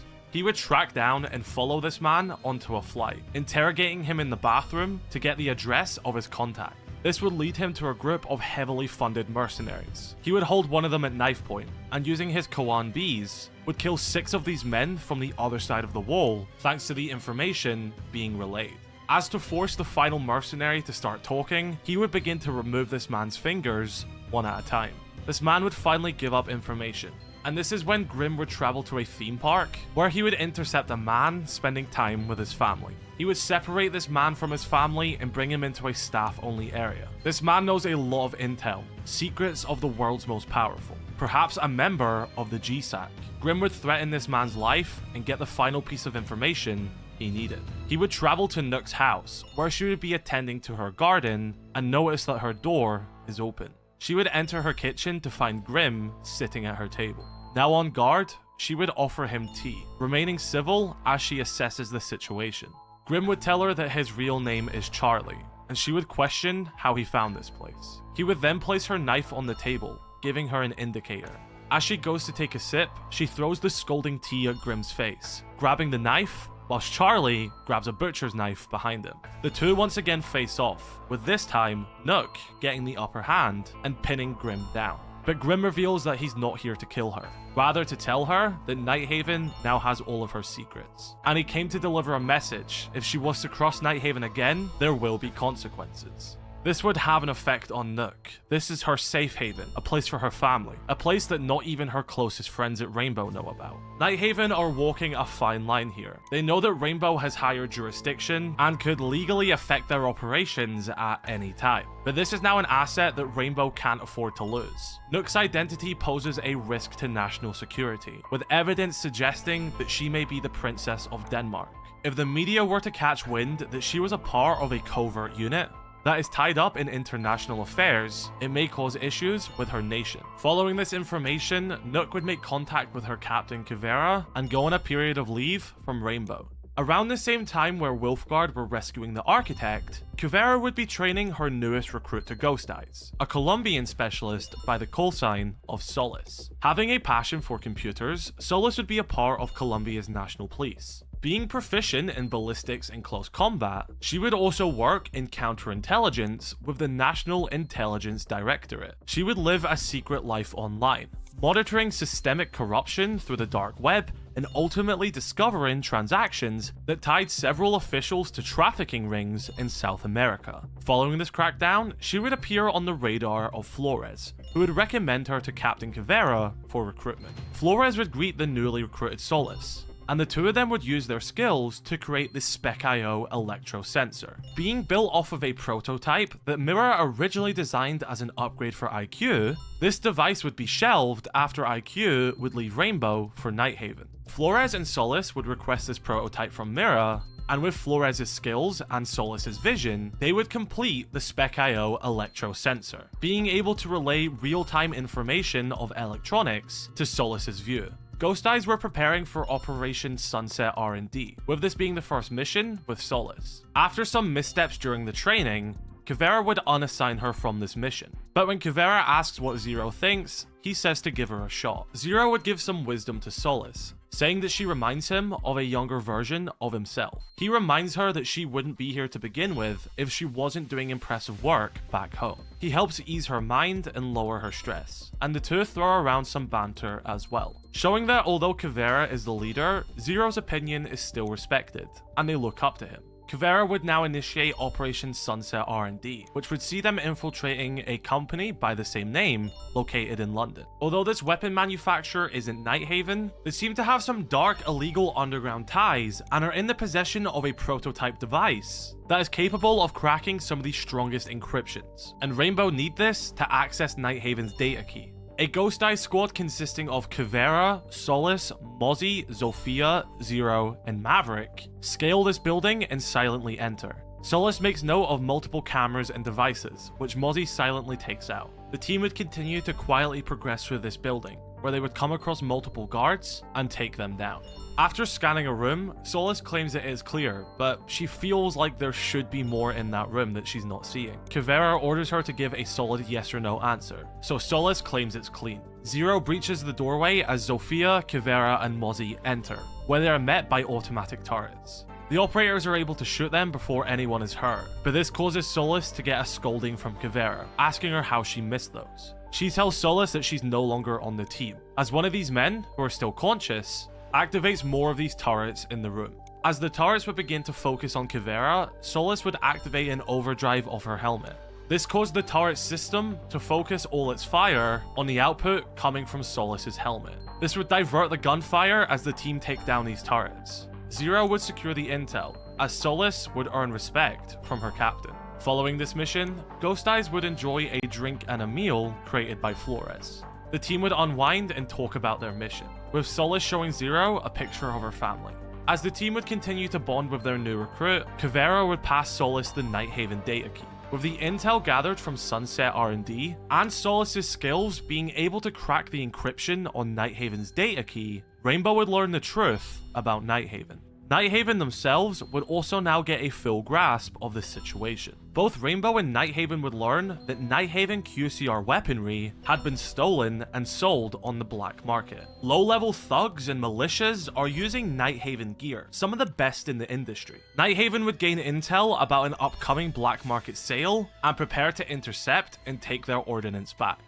However, Ghost Eyes would infiltrate Nighthaven's runway and confront them. Callie tells Rainbow that they didn't kill Yahata, but Rainbow already know this, and that's not why they're here. There is now Nighthaven weaponry flooding the black market, and they're not letting a private military clean up this mess. Rainbow would ground Nighthaven, telling them to stay out of their way and that they'll deal with the ordnance. Even with the leverage Nighthaven have over Nook, that isn't enough. This is a direct order by NATO to stand down. Nighthaven have to comply, or stuff may get messy for them. Ghost Eyes would begin prepping for this mission alongside Red Hammer. While Rainbow and Nighthaven weren't the only groups investigating this stolen ordnance, Harry had also been doing some digging himself. And using his position as well as his intelligence, he would begin to piece stuff together. And there was one thing that would stand out to Harry during his investigation: a person Well, rather, an alias, one simply known as Deimos. 1:40 a.m. With last year's funding cuts, we cannot operate at the level we need. I've stated my case again and again, but my concern falls on deaf ears. I can only hope that what wakes them up isn't a great tragedy. 2:22 a.m. Filed a declassification request for files related to early Rainbow missions. They're routinely redacted, but it's the only way I can connect the dots. To find out who Deimos really is. Putting a name to a face may not stop him, but when you know the why, you can begin to find the weaknesses. 4:04 a.m. Just doesn't make sense. There's only one clear candidate, but now I need to go back over my notes, over the files, because it doesn't add up. It's not possible that 8:29 a.m. Searching for the real identity of this Deimos. A piece of evidence will point one direction, but another suggests the opposite. Whoever he is a master of subterfuge. And he's been hiding for a long, long time. 12:43 p.m. Deimos has all the hallmarks of being a former Rainbow operative. Like everyone here, he is a force to be reckoned with. But when freed of the bounds of morality and protocol, he becomes much more dangerous. Which is why I'm not as confident as usual that if he comes after us, we'll be able to hold our own. 1:22 p.m. Rainbow has been in somewhat of a crisis recently. I sense instability amongst the operators, infighting. I try to be as strong a leader as I can, but I lead with the mind, and sometimes I wonder if that will always be enough. 3:33 p.m. The captains have all been so focused on Nighthaven recently that I worry it's led the unit as a whole to be too single-minded. Intelligence has been warning of something much bigger on the horizon. We can't afford to miss it. 8:19 p.m. Every good leader knows authority must be passed on eventually. I've done what I can. Changed the culture for the better. But it cannot always be me. There are many who could quite ably fill my shoes. 10:01 p.m. To do this job well, you have to give everything over to it. I'm coming to terms with the fact that other areas of my life have been greatly neglected. One day I hope to make it up to her. Hello?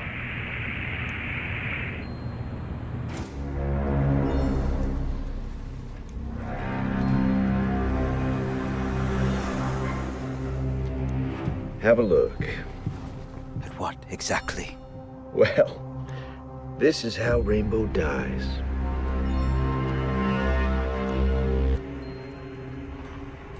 Confirmed. They're spread out well enough. Operators take positions. Kavera. Sit rep on hostiles. I have eyes on 15 mercs surrounding the QCR weaponry.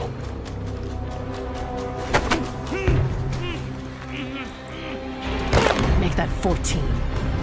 Neutralize the opposition and extract the ordnance. Red Hammer. Take point. Ghost eyes. Support. On my mark. Watch out!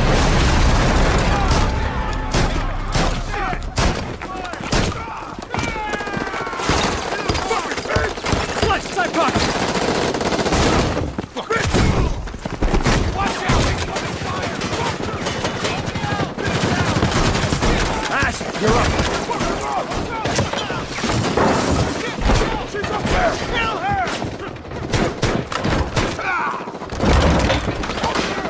Via, on the left. Vera! Anytime now. Kill them!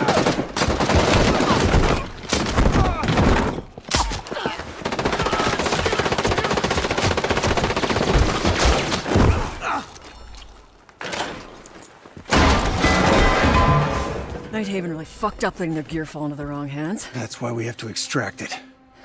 Let's finish this. Ash.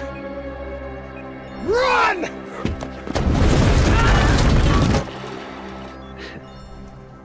That's gotta be tough to watch. Wholesale Nighthaven weaponry is a scary thing. It's also the perfect bait. Call me sentimental, but I'm a little disappointed they fell for it. You know, Rainbow used to be feared in my time. A covert unit of apex killers, and you turned it into the fucking ice capades. You disgraced my unit, Harry. It's their unit now.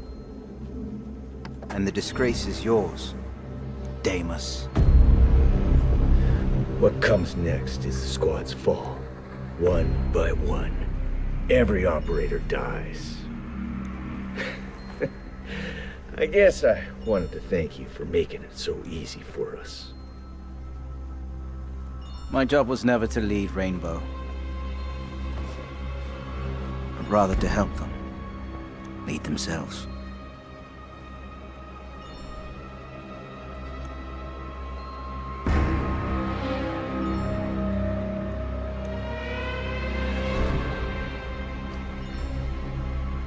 Now, if you don't mind, I happen to find you exceedingly fucking boring.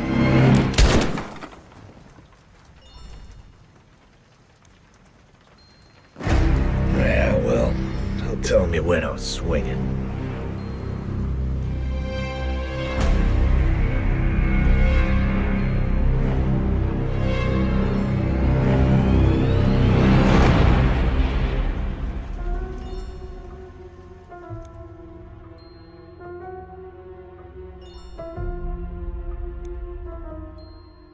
Rainbow's director is dead.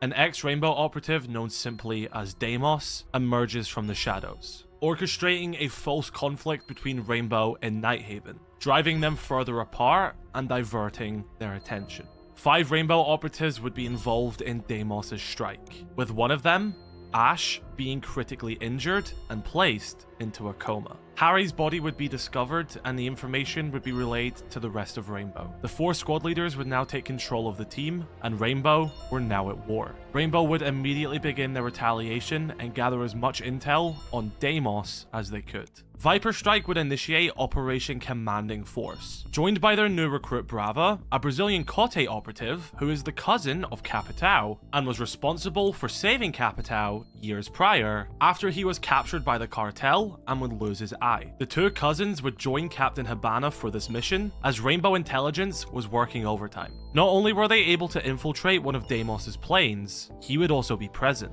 We get to see a large amount of money being transported by Deimos, as well as Capitão telling Brava if she gets the shot to take out Deimos, to take it. As Deimos makes his way further to the plane, she would use the Clutch drone to hack a mobile turret and use it against the armed men on this flight. Habana would use this opening to pursue Deimos through the aircraft. Deimos, realizing that he's under attack by Rainbow, with no regard for his inventory or his men, would open the cargo bay doors, causing Habana to fall back and be knocked unconscious, whilst Capitão and Brava hold on for their lives. Falling debris would knock Capitão over, as his cousin saves him by holding his hand. That is then when she is presented with a clear kill shot for Deimos, which Capitão urges her to do. He yells at Brava to let him go and kill Deimos, but she can't bring herself to do it. She chooses the life of Capitão over the death of Deimos. He would be able to get away as Habana regains consciousness and the team is able to safely land the aircraft. Now, this Deimos situation would require all hands on board. Habana would request Mira to get out of the lab and come back to field work. Brava would also defend her decision to save Capitão over killing Deimos, saying to Azami, if we're gonna bring him down, we should do it by the book. This is not the time for vigilante justice. Now, Azami isn't the only one disappointed in Brava for not taking the shot. Brava would travel to the Hereford Military Hospital, where Ash would be in her coma, being overlooked by an injured Thermite. Hibana would relay information to her fellow squad member that someone planted intel on Deimos's plane, the geolocation of a compound in Brazil. Hibana informs Thermite that Brava is going to lead a reconnaissance operation there to find more. But Thermite isn't having any of it. He says, "Hibana, that son of a bitch put Ash in a coma. He killed Harry. Brava had a line of fire on Deimos and didn't take the shot." Hibana replies, "I'm aware of what's at stake, Thermite. This is a Viper strike operation. You don't get a say." "New intel says Deimos is getting ready for another strike as we speak," says Thermite. "We need a win here." "Then allow me to take point," Brava interrupts. "Sir, the clock is ticking. I know the area, the people, and how to access the compound unnoticed. With me leading, we save weeks of prep. Weeks we don't have. Like you said, now or never."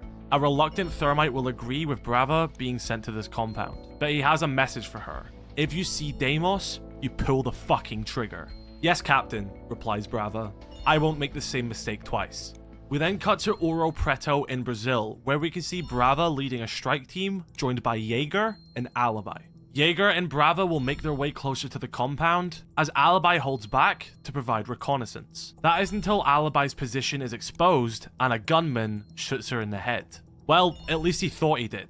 This would be one of Alibi's decoys, and the real Alibi would be behind him and takes him out. It would now be fully open fire, as Jaeger and Brava take cover and return shots back to these men. Brava throws a grenade and uses it as an opportunity to push. One of these gunmen attempt to do the same thing, but is caught by Jaeger's ADS, and he is put down by a long-range shot from Alibi. Brava and Jaeger are preparing to enter the compound, when the building erupts in an explosion from a nearby rocket. As the compound goes up in flames, Brava believes she lost the intel. The person responsible for this explosion appears from the tree line, and the squad pursues them. They immediately surrender and say, "You don't want to shoot, trust me." This man claims that these soldiers already knew that they were coming there, and the building was laced with explosives, and he blew it up to save their lives. "That's convenient," Brava says. "Another option is that you knew what we were after and destroyed our intel." "I didn't destroy the intel," this person says. "I am the intel. I'm the one who planted the geolocation." "Then why all of this? Why not come to us directly?" says Brava. "I was stuck. Deimos. He's everywhere. It's a long story.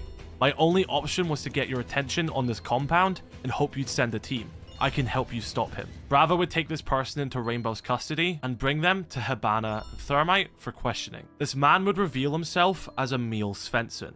Born in Sweden, when he was younger, his parents would enroll him in every science class they could find, after he showed a fascination with animal biology. On track to attend his hometown's university to pursue his passion, his focus would shift following his mandatory military service. He learned that he had an affinity for physical fitness and tactical organization, and became especially interested in how combat affects soldiers' emotional states. Following his military service, he would study neurochemistry and join the Swedish Armed Forces, quickly earning his way up.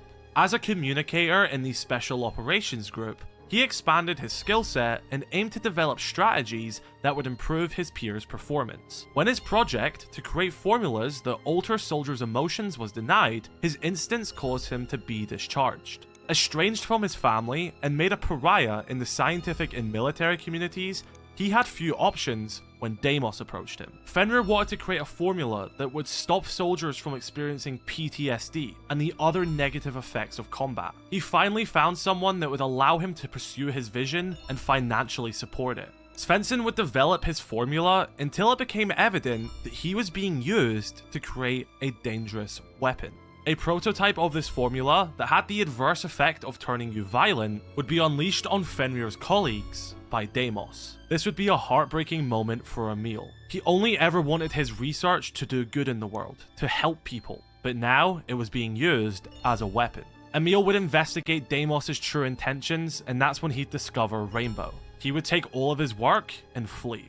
Now in Rainbow's custody, he wants to help them as much as possible to stop Deimos. Thermite, seeing this as the win Rainbow needed, would recruit Emil under the call sign of Fenrir to his squad Red Hammer, but this would come at the disagreement of many operatives. Alibi, Kaid, Jackal, and more are concerned about Fenrir's recruitment to Rainbow. They are scared that Thermite is acting out of desperation and he's letting his guilt and anger cloud his judgment. But other ops such as Fuse, Blackbeard, Capcan, and Oryx see Fenrir for who he truly is. A sad outcast who at the end of the day just wants to help. We'd also get more information about the injuries of Sledge. He would have 2 broken ribs, a fractured wrist, and a few pieces of shrapnel lodged in his leg. As he says, Deimos should have used a bigger bomb. We also learn that Callie and Nighthaven are staying out of Rainbow's way. It's their mess, and she's got other business to attend to. Flores will also go visit Ash in her coma, saying, "Hey Capitana, when you wake up, I'll make you a whole buffet. Just come back to us." But whether the operators agree with it or not, Fenrir is now on Red Hammer. Although he understands the suspicion they have against him, he's ready to prove himself. Well, he would get the opportunity to do so when Red Hammer would be deployed to Costa Brava in Spain, where 8 hostages are being held in a building. The team would set up an FOB at the perimeter where they would begin to create their plan. Thermite, who is still recovering from his injuries, would assign Kaid as team leader for this mission. Fenrir would do some reconnaissance on the building, saying 4 hostiles, very capable. Our dialogue with them indicates they will kill hostages if necessary. No demands other than a boat out of here. Kaid tells Thermite that best case scenario is 2 hostages dead. Worst case scenario, all of them.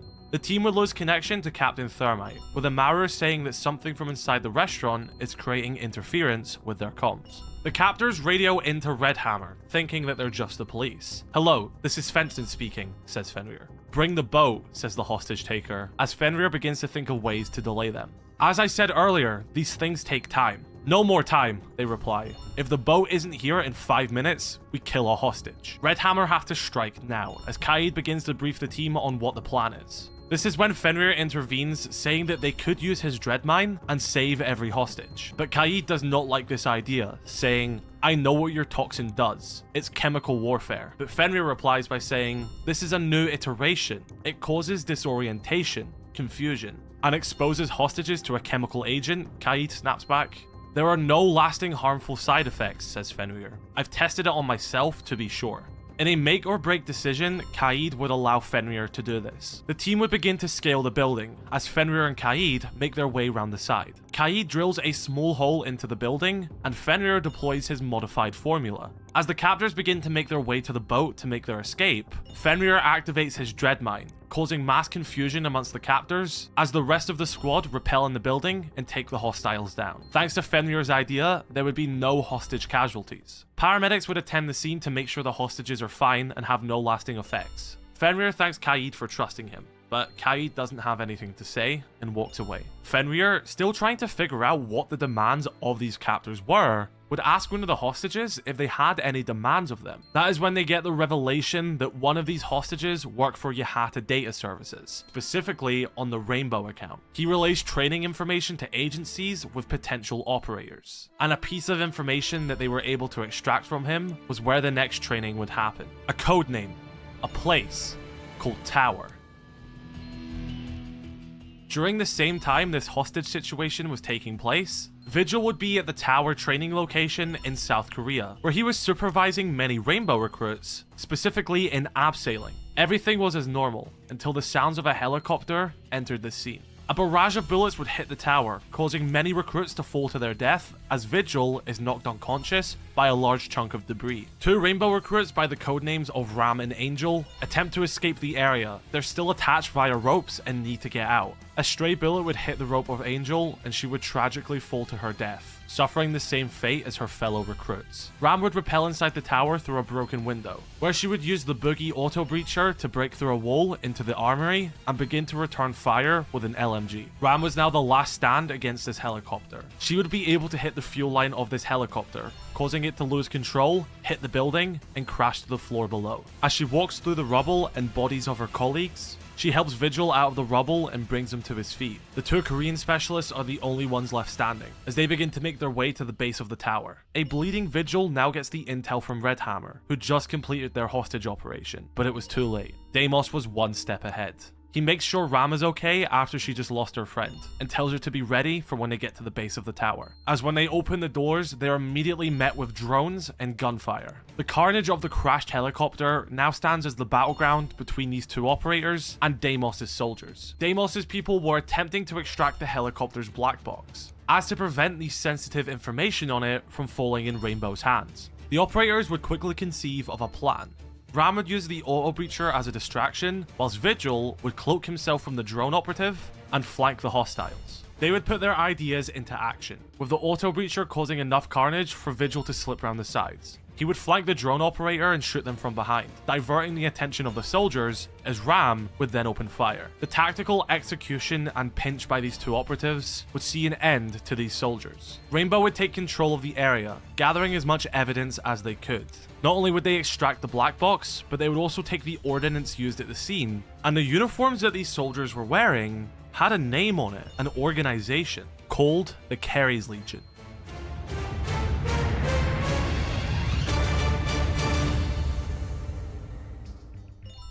Rainbow would begin to analyze everything they have gathered. At the Viper Strike headquarters, 6 days after this attack, Mira and Rook can be seen testing the ordnance used during this assault. Well, at least a replicated version using the forensic evidence of the scene. They learn that the ordnance the Carey's Legion are using can even penetrate Rook's armor. Solus would be handed the black box from the helicopter, which holds all flight information and could point Rainbow into learning where it came from. Solus begins to analyze the data, saying that there is an additional level of encryption the Sunset R&D prototype isn't able to decipher. However, Solus would be able to determine from this data that the helicopter took off from a commercial freight ship called the Heartbreaker, which is currently moored off the coast of Portugal, with the recording making mention of a special operation. Following her bravery during the tower assault, Thermite would recruit Ram to Red Hammer, something that Kaid would be in approval of. A polar opposite of Thermite's recruitment of Fenrir. We would get some insight from both Rainbow and Nighthaven during this period of time as well. Nighthaven agent IQ would reach out to Vigil to send her condolences after the attack. Callie also let her agents know that they would only once again get involved in Rainbow's operation if the reward outweighs the risk. Smoke acknowledges that Ella is seemingly distraught after what happened to her older sister, almost dying in Deimos' attack. After years of always pushing Zofia away, the thought of almost losing her is clouding her mind. We'd even learn operators like Zofia and Mira see their dispute with Nighthaven as trivial, and that both sides could really benefit from cooperation once more. Zero would also make note of the pattern of these strikes, claiming that he feels like he's seen this work before, maybe believing something similar to what Harry believed, which Goya would also mention that he missed Harry. Frost would also suggest that the team lay their own trap, play Deimos at his own game, the same as you would do if you were hunting. With Ash still in her coma, Deimos still at large, and a larger conspiracy revealing itself, the intel would be relayed to Wolfguard, who is currently in Portugal with their newest recruit, Tubarão, an operative from the Portuguese Special Actions Detachment, the Tier 1 Special Force Maritime unit of the Portuguese Navy. Just like with Sense, the skills of Tubarão, but also his humanitarian outlook, and the buzz he would create with the frost grenades which he would develop himself, is what brought him on Doc's radar and subsequent recruitment to Wolfguard. The team would follow the intel of the Heartbreaker, with Tubarão and Thunderbird scoping out the vessel for any suspicious movement. A small boat would depart from the vessel and begin leading through a series of cave systems. Tubarão would pursue this lead, with Thunderbird following behind. The pair would then discover a facility hidden in this cave system. And it wasn't anything amateur. There was money here. There was funding. There were soldiers. This was the Carey's Legion's base, Deimos' lair. Now, Tubarão would discover that the crew of the Heartbreaker had been taken hostage by the Carey's Legion. He silently made his way into the base. With the lives of the hostage in danger, he had to be quick. Taking out Carey's Legion soldiers, he would use his Zoto canister grenades, but he would be too late. Although they would uncover this base, the hostages were dead.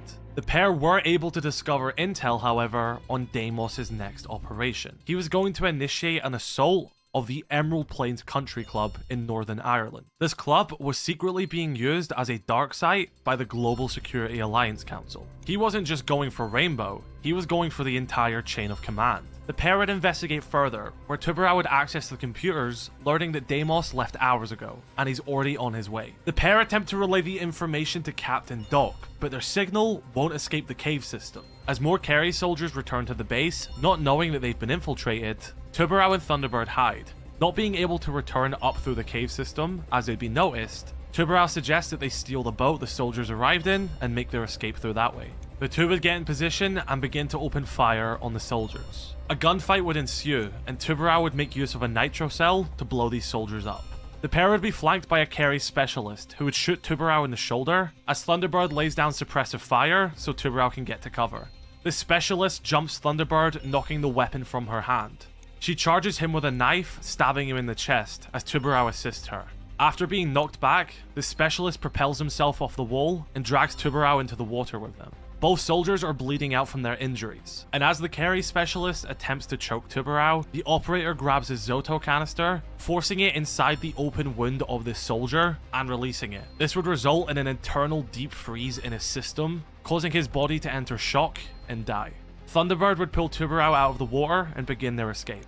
As they would pass the Heartbreaker, they'd be able to radio into Doc, who's currently at Hereford Base alongside Rook and Mira. Being in a close proximity to Northern Ireland, with Hereford being in England, the operators would immediately prepare for departure and make their way to Emerald Plains. Clear! Start setting up.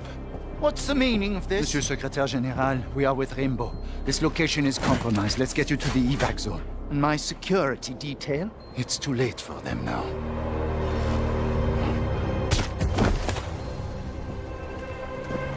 Look sharp. Deimos is here. Mira, finish up and fall back. We lure him in and take him alive.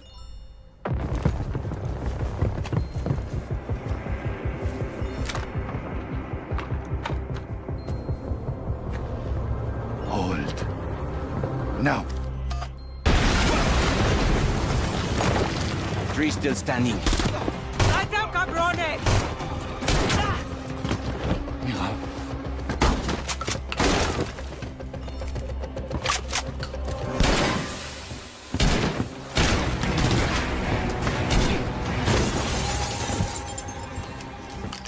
Disappointing. Rainbow operators were harder to kill in my day.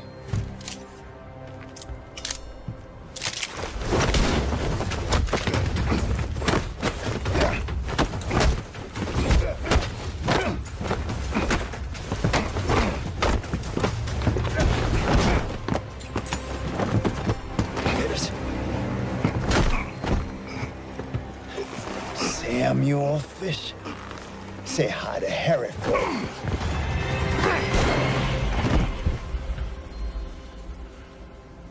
Ta gueule, connard.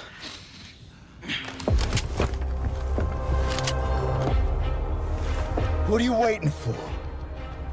Pull the goddamn trigger, soldiers. Not gonna happen. It's over, Deimos. And you will tell us everything. Nothing I say will save Rainbow. You're already dead.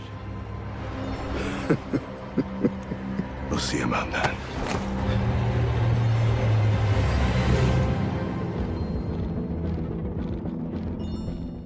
Deimos would be captured and taken into their custody following his attack on Emerald Plains. Doc, Mira, and Rook would survive the ordeal after upgrading their armor thanks to the testing and evaluation of the Kerry's Legion Ordnance. Deimos knew that his ordnance could penetrate Rook's armor, but what he didn't expect was that Rainbow would get one step ahead of this and play him at his own game. They laid their trap with Sam Fisher, and it would result in a success. Ash would also awaken from her coma, beginning her healing process and getting brought up to speed on what has happened. But now that they have Deimos, Rainbow would make their bombshell discovery. The man behind the pain, behind the mask, behind the suffering, is none other than one of Rainbow's very best, the once presumed dead Gerald Morris. Although Rainbow would now have Gerald in their custody, and the threat of the Carries Legion still at large, there would be another group that would linger over Rainbow, begin to pressure them, and that is the Global Security Alliance Council.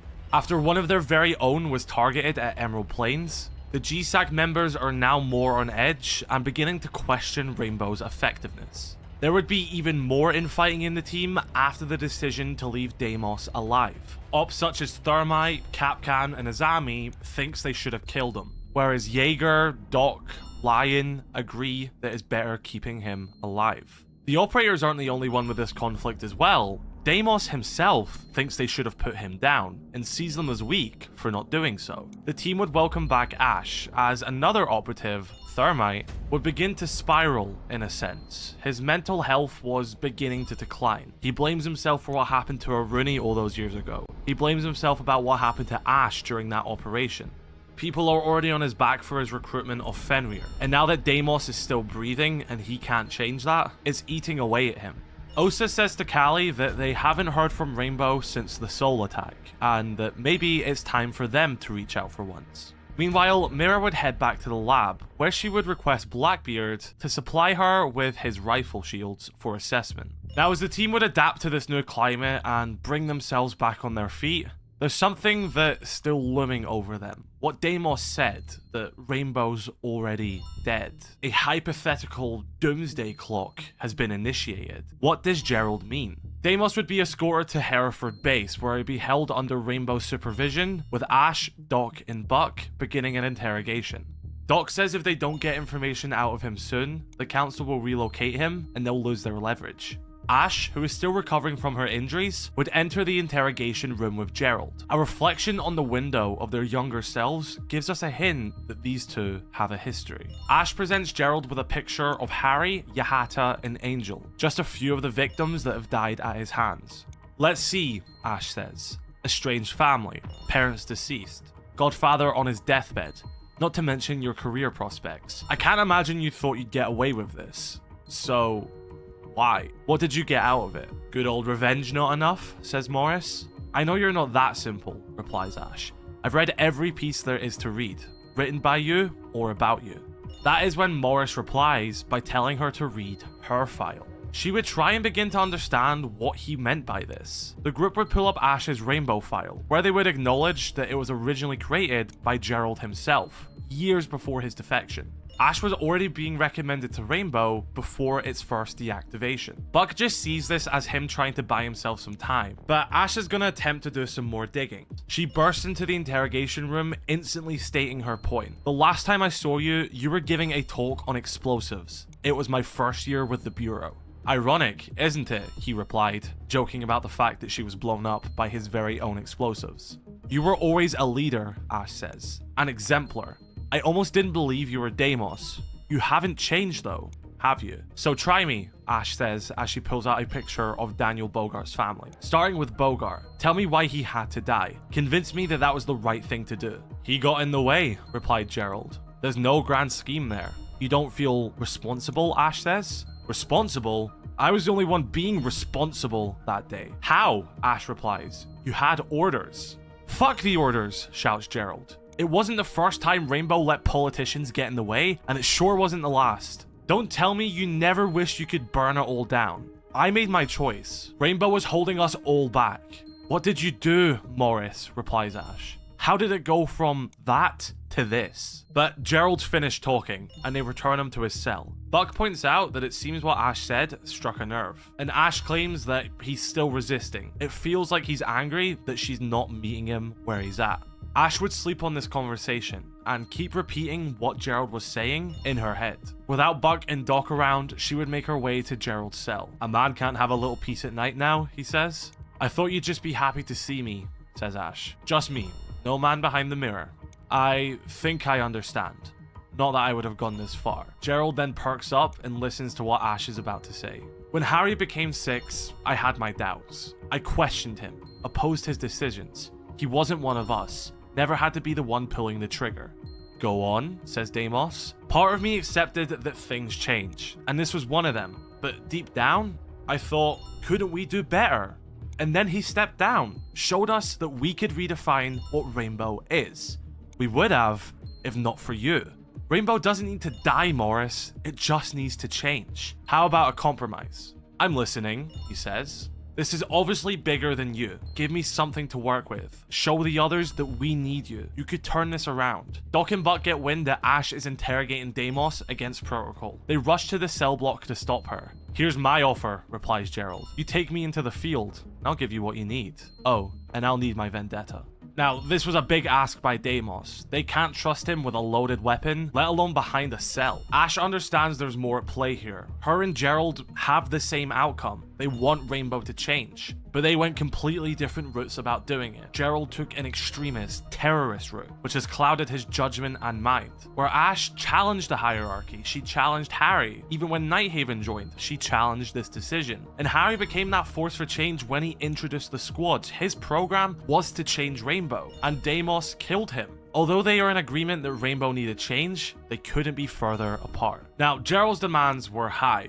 Rainbow would make compromises. Not the freedom or the means for him to gain that freedom, but enough for them to squeeze some intel out of him. Whilst Gerald was being held at Hereford, there would be some changes at the base too. All Rainbow recruit training would now take place here in response to the attack at the tower. For the safety of the recruits, Rainbow operatives, and staff, this would now be all centralized at Hereford base. Many Rainbow operatives would now also be assigned protection detail for GSAC members. Ayana and Amaru would be sent to Peru, with other squads such as Mozzie and Ram being deployed globally. This was all hands on deck. Every operator had a role. Now, with the recruit training centralized in Hereford, there would be some changes to its system as well. Mira would learn that the recruit playbook, the same one that she went through and other Rainbow operatives are training under, was written by Gerald himself. An indication as to why his soldiers are so skilled. They were getting Rainbow level training. Mira would ask Thorn to create a new Rainbow recruit training system from scratch.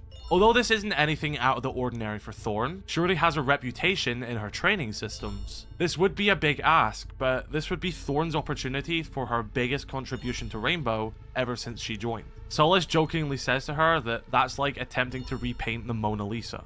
But Thorn would take this task fully under her wing and deliver. She would create an entirely new training system, also introducing new aliases for the recruits depending on what they're being trained for. Recruits being trained to be attacking specialists will now be known as strikers, with their defensive counterparts known as sentries. With a new redesigned uniform giving them all the utility they need to learn their roles, with of course training overlapping between them as well, it doesn't mean they're just going to be exclusively for those roles. A new era of Rainbow's recruit training was born. Many Rainbow Ops would also come forward and assist in the recruit training, such as Monty, who was a range instructor for the GIGN, a fitting role for him to do with the recruits. There was still a lot of infighting between operators at this time, however. Many of them were disagreeing with not only Deimos being alive, but the compromises that the team were making with him for the intel he was providing. Something which is once again a testament to Harry's leadership. They are somewhat falling apart without him. It's not that the squad leaders are incompetent, they are the best in their game, but they still need that glue to hold them together and realign them.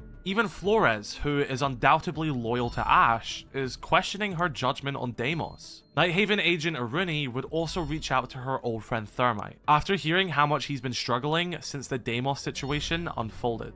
Now, with the reorganization of Rainbow taking place at Hereford, Deimos would provide them with a piece of intel. A Carey's Legion cell is currently camped out within a chalet in the French Alps. Ghost Eyes operatives Kavera, Maverick, and Zofia enter the scene, with 15 hostiles being counted so far.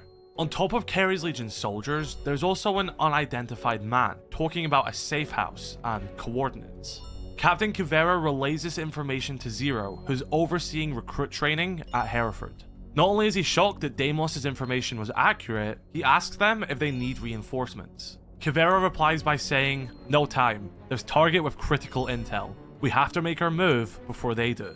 Zero acknowledges this, and Kavera initiates a tactical plan to draw this man out and interrogate him. Maverick, perched on a nearby cliff, will hold down the perimeter, with Kavera saying that the helipad and Western Road are the only viable evac points. Kavera will get into position as Zofia breaches the library side of the chalet, firing at the Kerry soldiers and causing this man to flee. The team utilized their advantage of the unknown to trick these Kerry soldiers into believing there are more operators at play. Kuvera enters the building pursuing this man as Zofia is perched above the fireplace, deploying concussions and raining down hell on these soldiers. Cav pursues this man to the basement of the building, where he jumps on a snowmobile and begins his getaway.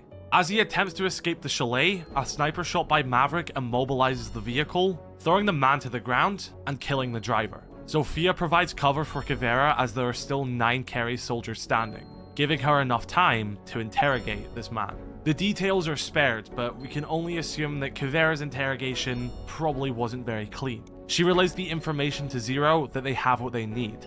The Kerry's Legion safe house is in Greece. Whatever they're planning, their intel will be there. Sam acknowledges this, saying, "We have a contact there. Maybe it's time for her to get involved."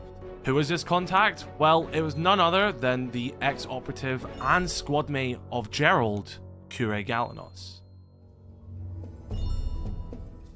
Following the incident that took place, plus the subsequent shift in her career, studying mechanical engineering and undergoing BDR training to operate ordnance defusal drones, Kure would create her first ever iteration of the shells, which are advanced robots used to defuse bombs. Now, this would be just a first iteration, all coming from manual inputs provided by Kure, and would even be deployed by the Greek ECAM in Operation Daedalus. Well, the early iterations of the shells were good, but it's only when Kure would attend a defense hardware summit where she would meet Osa from Nighthaven. The two would begin to strike up a conversation, and using Osa's skills in robotics and Kure's knowledge and vision of what the shells can be, they would create the V10 Pantheon shells, the most advanced version yet. Still requiring a manual input by Kure, this version of the shells are the most streamlined, fluid, humanoid version so far. And now that Kure is being called upon by Rainbow once again, the GSAC and Aurelia, who although is no longer 6, is still involved with the GSAC, give Kure a special role. Under the call sign now of Scopos, she is to enact a full evaluation of Rainbow and report everything back to the GSAC to assess the team's effectiveness. The GSAC already have a rocky standing with Rainbow right now,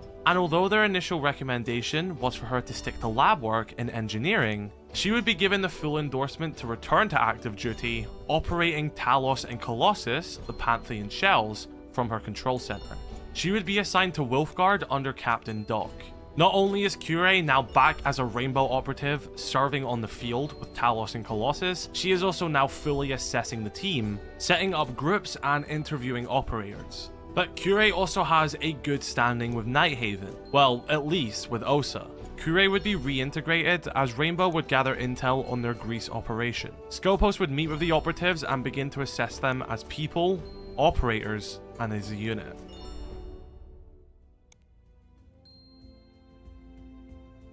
Using Rainbow intelligence as well as the information gathered from the chalet, Dokubi would be deployed to Greece to join Kure, where they would initiate their attack on the Kerry's Legion safe house. As Dokubi would slip in and access their servers, Kure would provide cover using Talos and Colossus, operating from a van not too far from the safe house.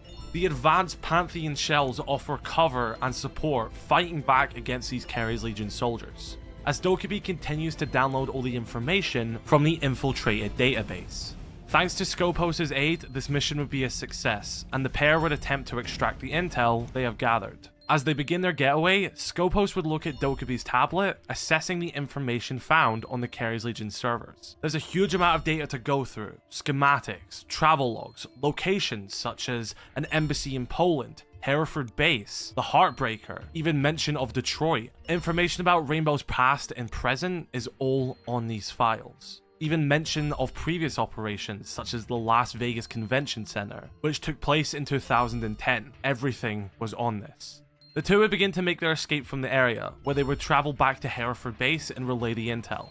That is when remaining Kerry's Legion soldiers would track down their van and start pursuing them. Scopos would begin to pilot Talos and Colossus, fighting back against these soldiers, using impact grenades to blow up the vehicles. As Dokubi, whilst driving, attempts to access even more of this information to get the intel on an imminent attack.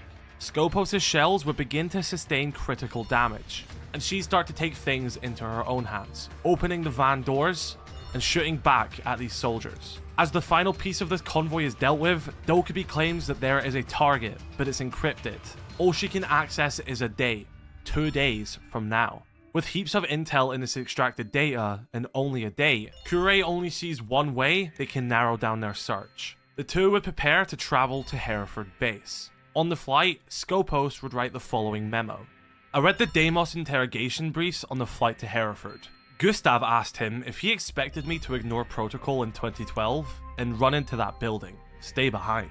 He refused to answer. How am I supposed to look at Bogart's boys in the eyes now that I know how he died? What about Gerald's daughters now that I know he's alive? I can't let him stay in my head. GSAC is breathing down Rainbow's neck, and if I can't get the team straightened out in time, cutting it so close in Emerald Plains has left us hanging from a very fragile rope. I will not let Rainbow choke. The fight's not done. The pair arrive at Hereford base, where they are greeted by Blackbeard, who is currently overseeing Deimos. Scopos requests the two operatives to leave her alone with Gerald. She's still processing the fact that her friend and colleague she once thought was dead could do such a thing and commit the atrocities he has. Blackbeard tells Scopos that he has to return the last of his rifle shields to Mira, as she has an upgrade in mind. And although she is now alone with Gerald, Blackbeard reminds him that if he tries to do anything, there's someone in the shadows watching him. As I live and breathe, says Deimos, Kure Galanos. Good of you to make time for me. I hope you're enjoying the fresh air, she says. You might not get a lot of it after today. I've been compliant so far, haven't I? Says Gerald. Cut the bullshit, Morris, Scopos interrupts. You set us up. Sorry, he replies. They don't keep me informed. How did Rainbow fail today? You knew your information would lead Rainbow to Greece, to your list of targets. Tell me, which one's next? Why would I do that? Says Deimos. You've been stalling, replies Scopos, giving us what you could afford to lose. This is your last chance to cooperate. Or what? Replies Deimos. Or no more quid pro quo. You rot in a hole and lose any chance of cutting a deal with GSAC. The list. Is that the only thing you found? Says Gerald. We also found a date, she replies. Tomorrow. And I'm betting you know what that target will be. And who got your intel? He says. That girl from the Korean Special Forces? Dokubi? I'll have to keep my eye on that one. Rainbow's out of time. Why'd you come back, Kure? Because of you, she replies. I'm going to fix this. For Bogart's family. For yours. They mourned you. And for the Gerald I believed in. Because you'll never be half the man he was. You're going to lose, Deimos. We'll find out tomorrow, won't we? Replies Deimos. Now Rainbow begins to prepare for an imminent attack. There is so much information on their list, and they begin to send operatives to many of these locations to prepare. Brava and Habana are sent to Singapore, whilst operatives are still protecting GSAC members as well. The team is now spread thin, attempting to tackle this imminent attack wherever it may appear. Meanwhile, at the GSAC, one of their board members, Lucas Liu, would say the following. Upon reading Dedicated Officer Galanos' most recent report, it has become abundantly clear that she lacks the objectivity required to properly assess Rainbow as an organization. She is too close to this unit, too willing to give them the benefit of the doubt when she should be cracking down. Rainbow was resurrected to work as a deterrent to worldwide safety threats, a job that they have repeatedly failed to do. Instead, they have become a lightning rod for those very issues. I, for one, won't sit idly by while civilians are endangered and council members are targeted. I propose we discard all prior assessments and begin a full re-evaluation immediately. As members of GSAC, we owe it to ourselves to elect a neutral party capable of accurately assessing Rainbow to see if they have lived up to the standards we set for them when the program was initiated. There is now internal fighting within the GSAC, mass disagreement on how Rainbow should be handled and assessed, all whilst the doomsday clock is still ticking above everyone's head. With the team spread thin, Rainbow's recruit training continues as scheduled at Hereford.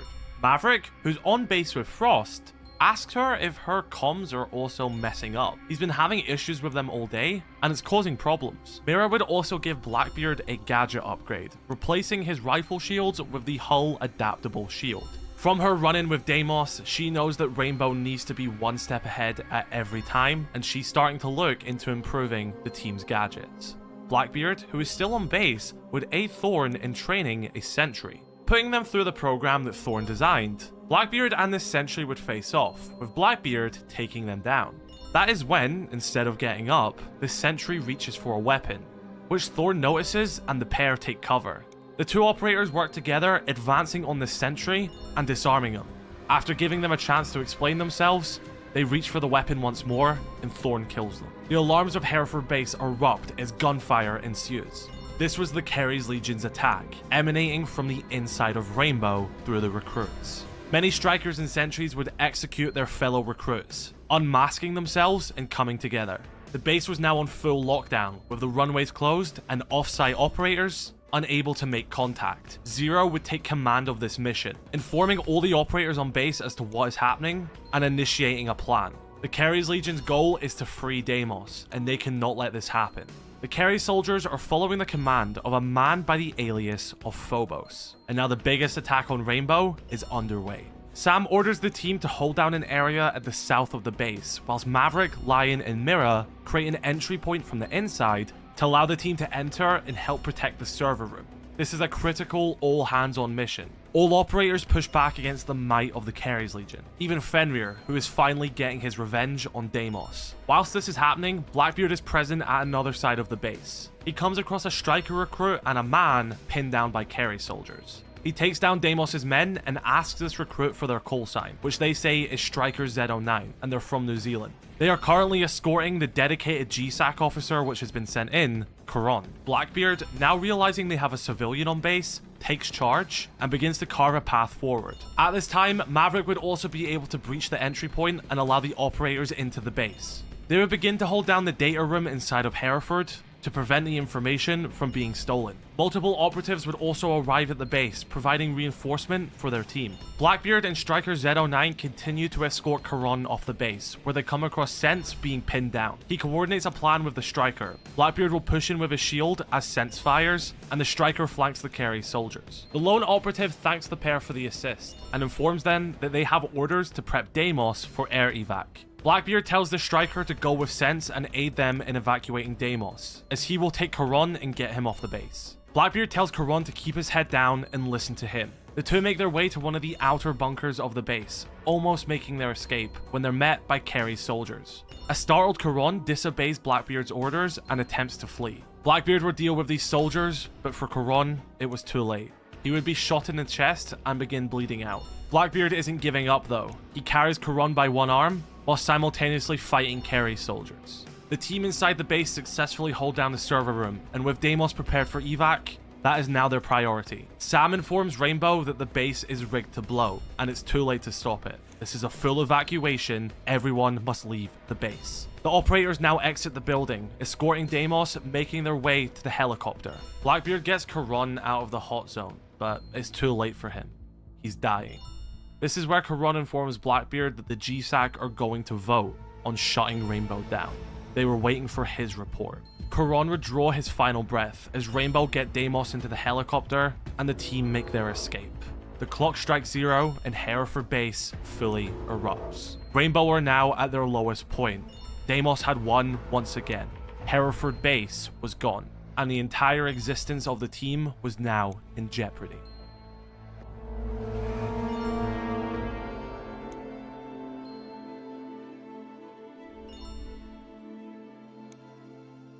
Rainbow are now in a period of recovery. The assault on Hereford Base would see the death of many recruits, signal officers, and other Rainbow staff. Operators like Lion were near death, and if it wasn't for Doc finding him, he would have been gone. Not only this, Dokubi would be captured by the Kerry's Legion, for reasons unknown by the team. The vote by the Global Security Alliance Council is still looming over Rainbow's head, and following the destruction of Hereford and the death of their dedicated officer, things are not looking too promising for Rainbow. If they were to save Dokubi and fight back, they needed help and they needed resources. In their time of need, Rainbow and the GSAC would offer a contract to Nighthaven for the two sides to work together once again. This was the opportunity Callie was waiting for. Nighthaven were already struggling since being grounded by Rainbow. That action took a hit on Nighthaven's reputation, and this is their opportunity to bring it back. She would be met with criticism from many of her agents for this move, but she reminds them who's in charge and that they follow her lead. Nighthaven needs this contract, and you damn well know they're gonna do it right. The cleanup of Hereford Base is underway, as the newly reunited Rainbow and Nighthaven would begin their pursuit of the Kerry's Legion and Dokubi.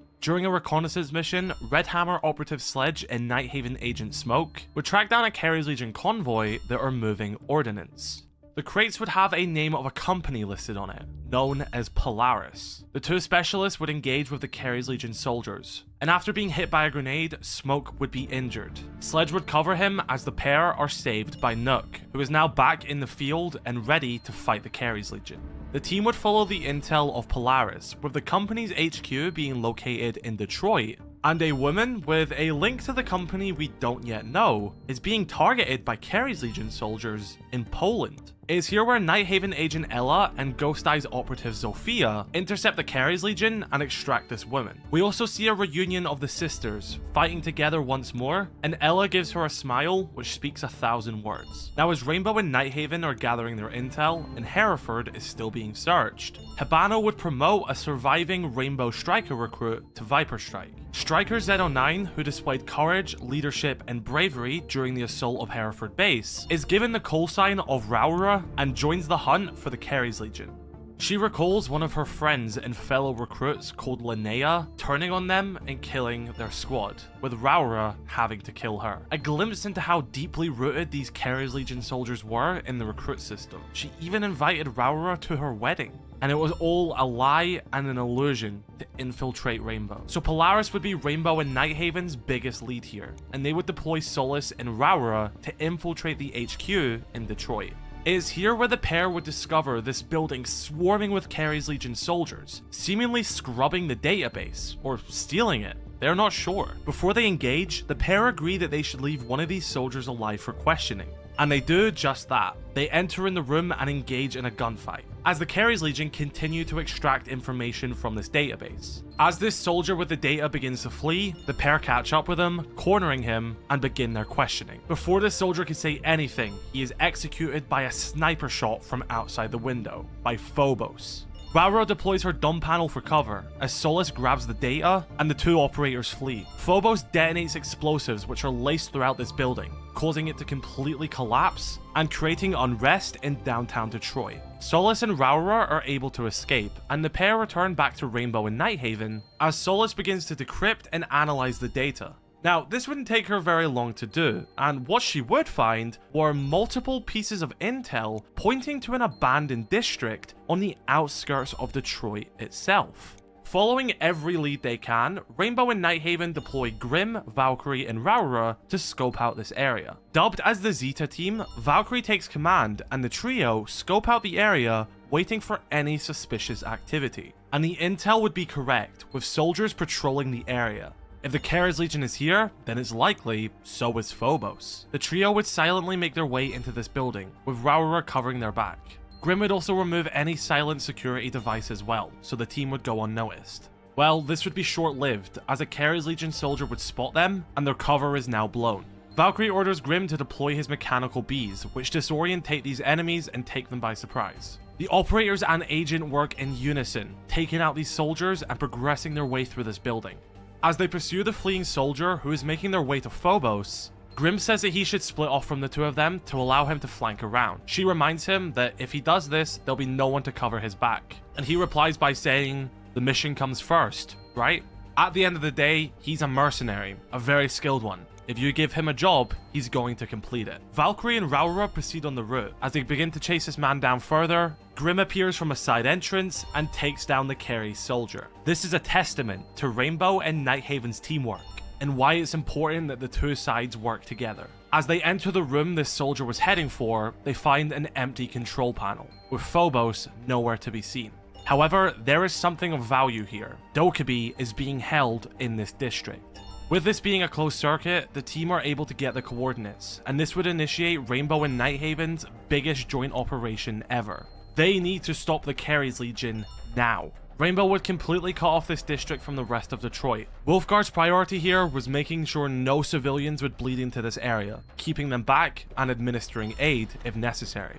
Rainbow and Nighthaven would set up a Detroit forward operating base, where the operators and agents are called in and briefed on their mission. Some operatives, such as Sense, wouldn't be present here, as they would be overlooking Deimos in an undisclosed location where he has now been moved to. The team are already on thin ice with the GSAC. They cannot let this go wrong. Now, during this time of Rainbow and Nighthaven's reintegration, OSA would develop an upgrade for Clash's existing shield, developing the CCE Mark II, allowing a more streamlined and efficient usage of her shield on the field. And this would be deployed during this operation. We'd also learn from Sledge and Thatcher that OSA was tinkering with Thatcher's EMPs a little bit as well, which Thatcher wasn't necessarily happy with, but Scopos tells Thatcher to trust her, and if she needs them, give them to her. This abandoned district in Detroit would now become the battleground between Rainbow and Nighthaven versus the Carey's Legion. A new signal officer would be assigned to this mission after many of them died during the assault of Hereford Base. Olivia Anderson, known as Epsilon, would relay all information to the team present during this operation. She is the only surviving signal officer alongside Auspice, who did survive the Carey's Legion's attack. As well as this, Ayana would use her connections to redirect a satellite to provide an advanced UAV of the area. This way, all the specialists have real-time intel of where each of them are on the field and increase the efficiency and success rate of this mission. We see Ash and Callie talking after not interacting for a very long time. Ash doesn't seem fully on board with working with Nighthaven once again, and Callie says that she's glad Ash is safe and came back from her coma okay, but to not step on her feet and stay out of her way. Multiple teams spread across this entire district, searching everything with a fine-tooth comb. During their search for Dokkaebi, we would get an insight into her interrogations by Phobos. Now, Phobos would begin to play mental games with Dokkaebi, continuously talking to an unknown person on the other side of a call. She would be captured prior to Hereford being destroyed. She doesn't know if that mission was a success, or if Deimos escaped, or anything. And she's wondering why the Carey's Legion want her specifically. Her first theory was that Phobos failed in his plan. They didn't extract Deimos. If they did, Dokkaebi wouldn't be alive. He needs her to save him. Phobos begins to question Dokkaebi, how she was able to hack the Carey's Legion and the information she got from it. He seems quite concerned that there's someone else who can interpret the data, saying that Rainbow would have redundancies, but Dokkaebi reassures him that it's only her. She's acting strong and resilient against Phobos' interrogations, and he's not going to break her that easily. He tells her that the next time they speak, they'll have a choice. She either talks or dies. That's her choice. Later, in her cell, she would make note of a broken piece of bar, as well as thinking to herself, he must be protecting something critical, something that Rainbow can reach with her hack. Phobos then continues his mind games by saying, "Your friends were following up on that list. You won't be seeing them again." "Let me guess," she replies. "You blew them up.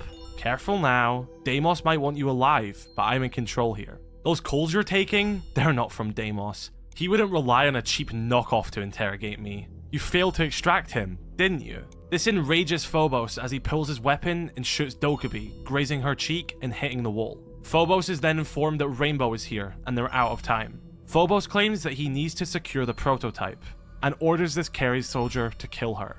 As Phobos quickly leaves, this Carey soldier goes to execute Dokkaebi until she slashes him in the throat with the broken piece of her cell's bar. She steals the weapon from the soldier and begins to make her getaway. That is then when she comes across the schematics of something known as the prototype. This is the explosive that was used to destroy Hereford Base, and this explosive is currently being mass produced by advanced 3D printers in this district. Meanwhile, Rainbow are continuing their operations on the ground. Clash and IQ are pushing their way through this district fighting these soldiers as Phobos is making his escape. The pair, alongside other operatives, spend hours searching for Dokkaebi, and when it seems like they're about to be flanked by a Carey soldier, a disgruntled, tired, broken Dokkaebi hits this soldier with a pipe and is secured by the team. Clash and IQ relay this information to Epsilon, who calls in Thunderbird and Jaeger to provide an aerial extraction. As Thunderbird begins to lower the helicopter down, Jaeger fights back against the Carey soldiers with an LMG. Clash also makes use of her upgraded shield. The trio make their way to the evac point, and they successfully save Dokkaebi. Meanwhile, we would get some insight of the cleanup operation in Hereford, where operators such as Capcan and Rook are working to still clear the rubble, and Rook even says that they can identify the dead Carey's infiltrators. They don't even know if the recruits were who they thought they were. Brooke was here until Habana calls him into Detroit as well, saying that he'll do more good as an operator than a first responder. Dokkaebi would be taken to the medbay, where she would begin to be treated for her injuries, but she would relay all the information she found, especially that of the prototype. Although Dokkaebi was rescued, Rainbow and Nighthaven now had a new objective: to seize the production of the prototype and destroy any existing ones created. Callie, who again is trying to make sure that Nighthaven is on top form for this mission, decides that it's time to bring in her ringer, her hidden enforcer, Denari. This operation would begin to escalate more. Wolfguard would have to attend to wounded civilians on the street, and more operators are called in to assist. We would continue to get more insights into our operators as well. Jaeger and Ayana seem to have grown a bond together and enjoy each other's presence, and something that's quite concerning is it seems that Finka's condition is getting worse. Well, Rainbow would begin their investigation of the prototype, and using the schematics she had stolen, Dokkaebi would begin to create a hack to seize any further production. The only issue here is that this would have to be deployed manually to the central server room, which is operating these printers. Still in recovery, but able to complete this hack, she would pass this over to Maestro, as well as Nighthaven's Denari, who Callie had to pull out of an active mission to bring him here. He's briefed on the mission at hand, and he's ready to go. He knows what he has to do: stop Phobos, and he believes he's the man to do it.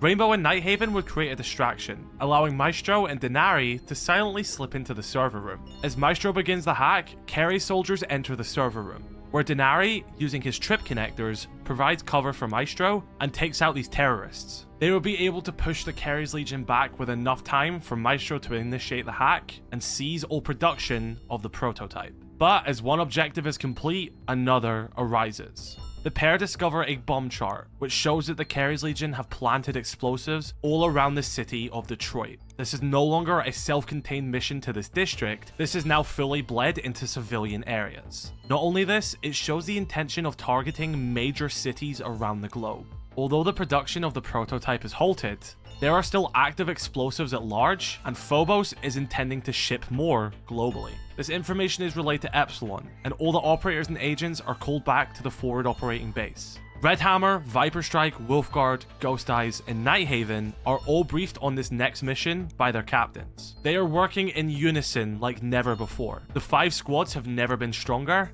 and they all get to work. Azami and Grim would be assigned to cover the northwest quadrant, with Doc adding Ying to this squad to make sure no civilians get hurt. This is just a glimpse into the ever-growing operation Rainbow and Nighthaven were partaking in.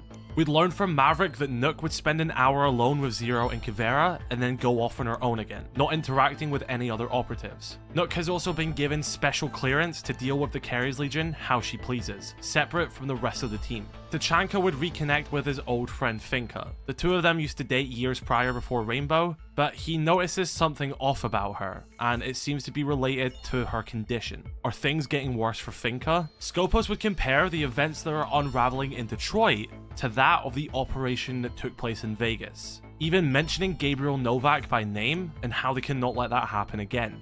Denari talks to Grim, who he's known for a very long time, and he believes that Callie is trying to make Nighthaven look as good as possible because she's looking to sell. Legion would gear up in bomb disposal gear, something he would do during his time in the police. Anytime these operators find an explosive, they call it into Epsilon and Legion will go disable it. Callie also assigns Denari to the downtown location himself, as the rest of the team are spread elsewhere.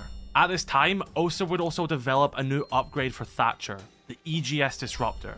Put together using what she had on hand at the forward operating base and some old prototypes, the Disruptor should help keep Thatcher ahead in the field. With the briefing now over, it's time to go.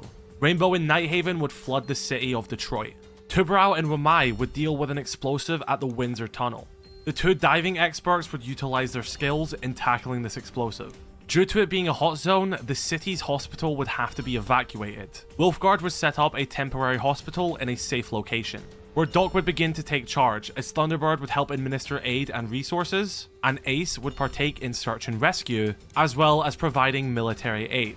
Although he may have not lived to see it, this was the Rainbow and Nighthaven that Harry had always visioned. Warden would also be assigned protection detail for the mayor of Detroit, escorting him to a local county and making sure he is safe. President Baldwin will then call Warden to the Oval Office, It's going to be a lot for him to cover up Rainbow's involvement in this, especially considering that primaries are starting soon, and this is definitely going to have an effect. Whilst the operators and agents are all in these missions, Callie and Ash would have a meeting with dedicated GSAC officer Aya Smith.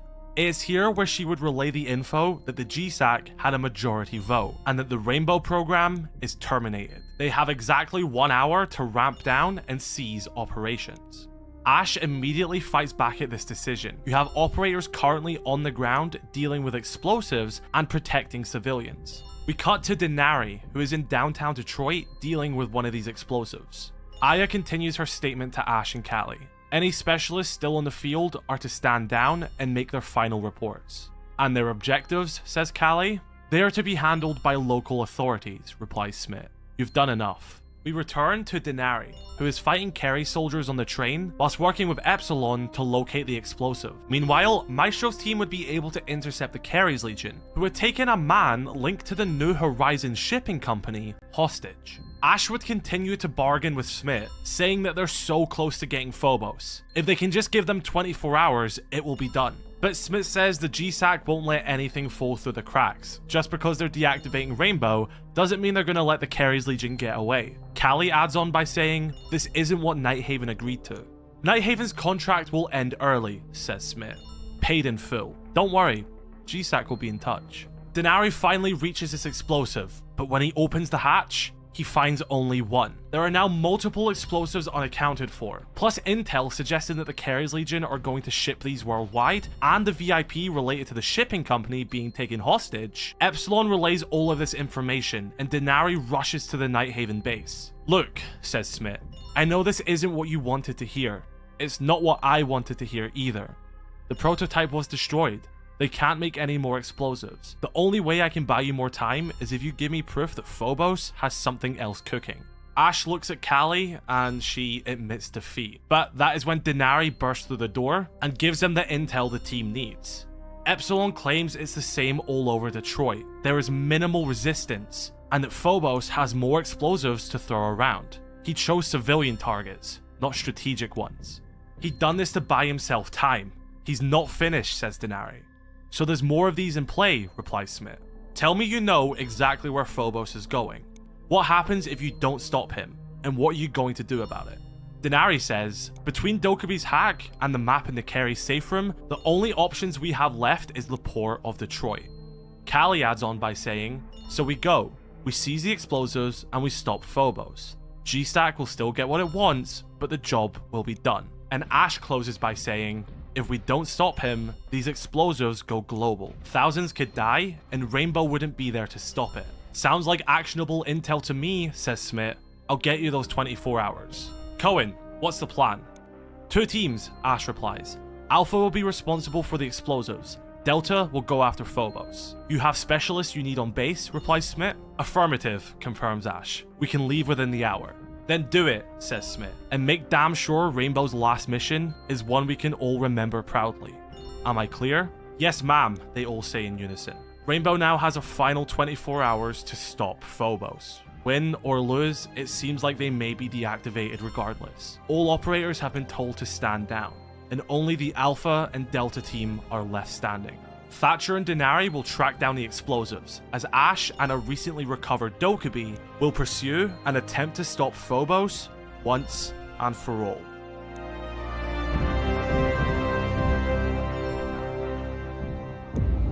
This is GSAC Dedicated Officer Aya Smith making her final report on the Rainbow program. Rainbow's last mission is underway. Global stability hangs in the balance. How did we get here? Deimos exploited our blind spots. He used Nighthaven as a distraction. Stayed ahead at every step. We should have known he was one of ours. The damage is done. Trust eroded. The Council is ending the program. And who can blame them? The public was endangered. GSAC itself targeted. People died. Outcomes Rainbow was created to prevent. But as long as Phobos is out there, there will be no peace. More than ever, failure is not an option. No matter what came before, Rainbow will come together and see this through. They'll make things right. They will find the explosives. They will stop Phobos, even if it costs them their lives. They've been fighting this enemy since day one. No other team on the planet can get this done. This is our last chance to salvage this. Otherwise, Phobos will be free to act globally. No one will be safe. See you on the other side.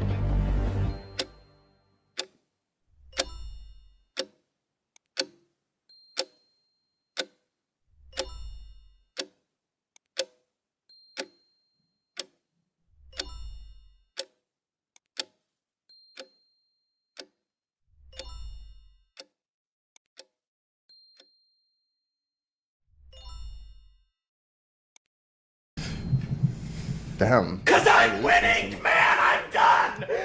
I'm done being the laughing stock of this game! Okay. I lost to you, I lost to Big Yaz, I lost to Broyal.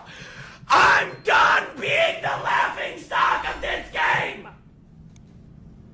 All right, GD. So what are we gonna do about that? Yo, to the absolute I say- idiots typing late, I restarted my stream. I've been live for 6 hours, you fucking idiots.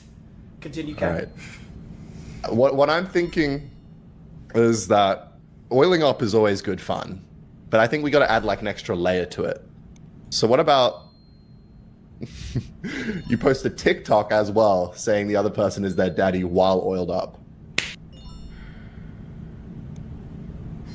So if I lose to you, I have to put oil all over my body and record Yes. a TikTok saying Ken is my daddy? I think that would be a fair sort of, yeah, that sounds good to me. All right, What about you? there's an epidemic of dumbasses in the chat that said late. I reset the stream because I was live for 6 hours, you dumbasses! It is way too early in the morning for this shit. Come on, GD, we got to keep our inside voices on. What time? What time is this for you, bro? It's 8:59. 8:59 in the morning, bro. Okay. Mm-hmm. All right. So, all right. I will agree to that deal if you agree to that deal as well. So we both have to do that punishment. So let's get this straight. If you lose, you have to oil up. We'll say dance to Crazy Frog as well. No. And post the anything but Crazy Frog, please. What's wrong with Crazy Frog? Everything, bro. Literally everything is wrong with Crazy Frog. What's wrong with you, man? Ken, why do you want me oiled up so bad? Look, I thought you said you were gonna win, so all you'll see is me dancing to Crazy Frog oiled up. Oh yeah, wait, if I win, you dance to Crazy Frog oiled up. Dude, you'll see my chest hairs, I'll be oiled up. I don't even have TikTok, so I'll have to make a TikTok just to post that shit. That's literally perfect. Oh my god, yes. Okay, All bro. right, so now that we've established the stakes, so if the person that loses has to oil up, dance to Crazy Frog, and post a TikTok doing that, saying the other person is their daddy, or have it captioned at least. Okay. Yes, alright, that sounds good, bro. Alright, so best of 11 Mega Draft. As I said before, Ken, real clashers play Mega Draft, bro. None of this bull crap, friendly battle, matchup dependent. The reason why Mega Draft is the highest skill and why you're gonna lose is because you build your matchup, and I'm going to do a better job drafting than you. I'm done losing, man. Today is the start of something great. Oh shit, just got a new message. Hang on, what does it say? Yo, Kenny, is it okay if we reschedule? I'm playing like absolute dog shit today.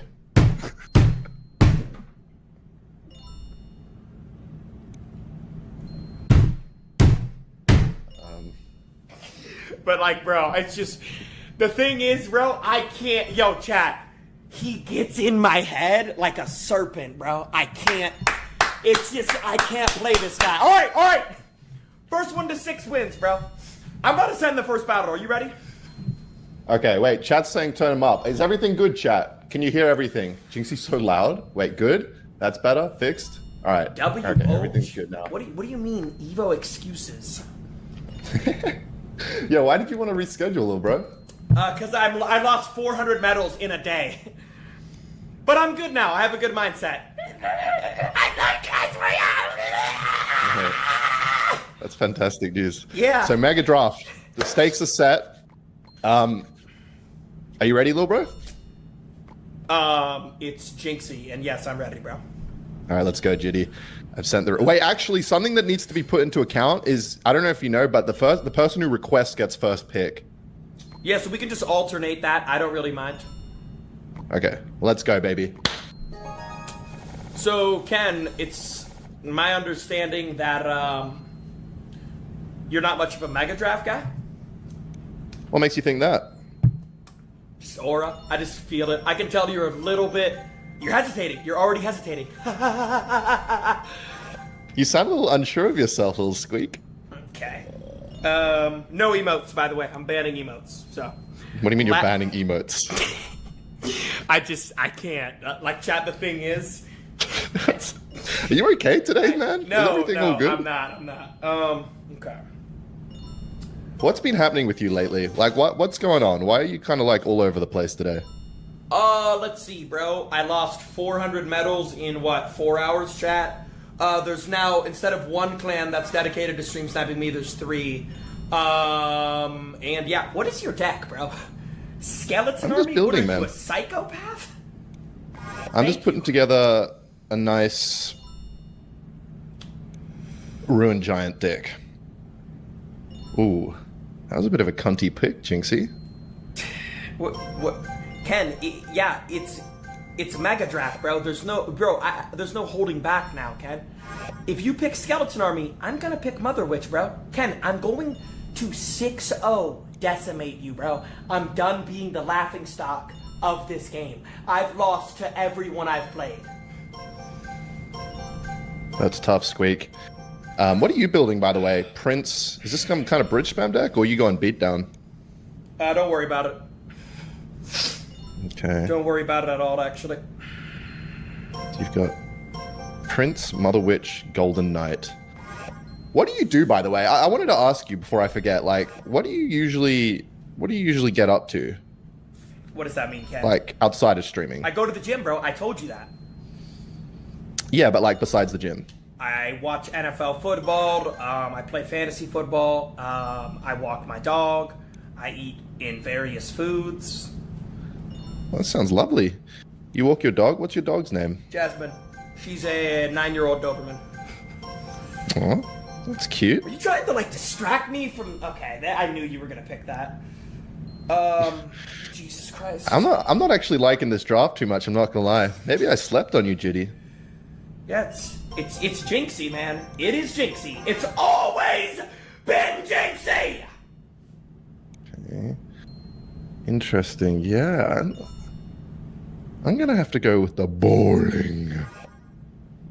Okay. Bye bye.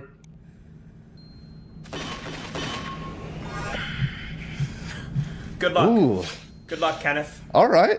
Good luck, Jitty. I will destroy you! All right. Do you have boulder neutrality hits? No. You don't? No. Out of my way!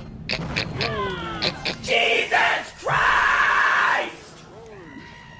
All right. You're a sick, sick man, bro. Nobody ever lies about their hands. That goes against all of the morals of this game. All right. Let's go for a little attack to start this, to be honest. Ooh, yeah. You're in trouble. Wait, you're in trouble. Oh my god! Golden Knight! Yes! No. Oh, I should have. Why didn't I just save my ability? Wait, Mini Packer. Pancakes! Yes! Okay. Yes, I'm beating him! Chad, I'm beating him! Come on. This is not good, chat. Oh, watch out. Oh. Damn. Fuck, this is going to be hard to defend. Lightning, bridge spam. Alright, Jidla. This might not have been my best draft.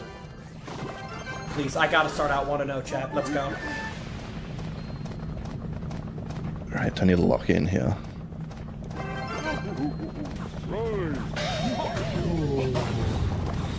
Okay.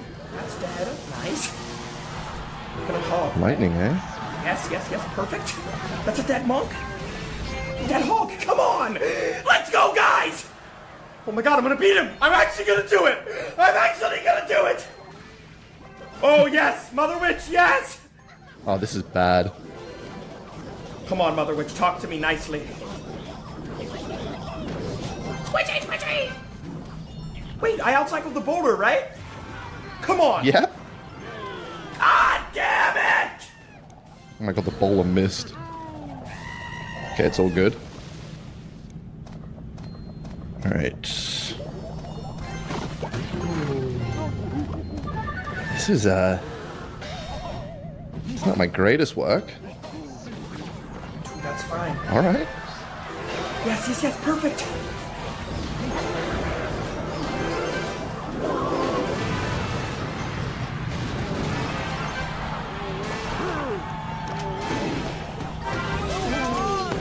Can I bring a comeback?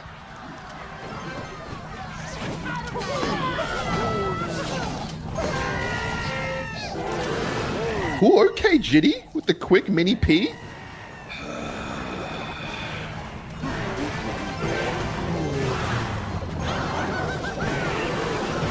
That's not ideal.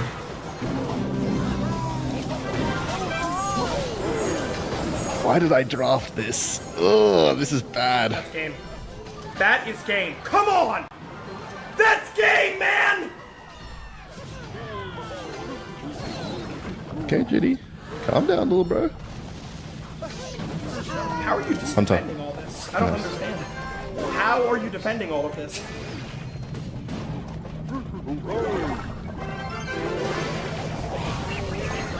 Okay. Squishy, squishy! Whew. This is a nail biter.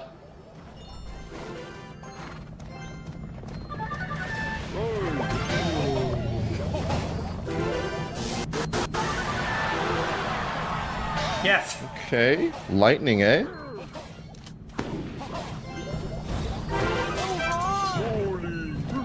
Bowling. Come on, Hog. Give me something. Okay. Yes. Oh my god, I'm gonna nut. Yes. Oh, yes.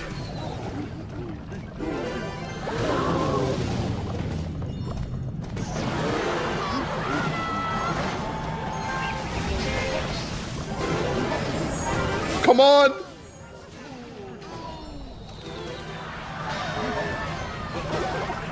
Let's go.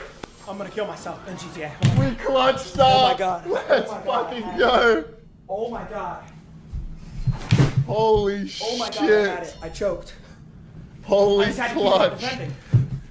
I just had to keep on defending. Oh my god, this can't be real life. This can't be real life. That is Oh my god. Oh man. That was a clutch up. Holy shit. Ooh, Ginny. Ooh. All right.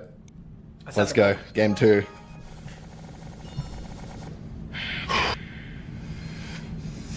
Okay. What are you going to pick here, Jidler? A lot of options. A lot of juicy options, actually. Jid. Dart, Gobby? What you cooking? You masturbating, Jid?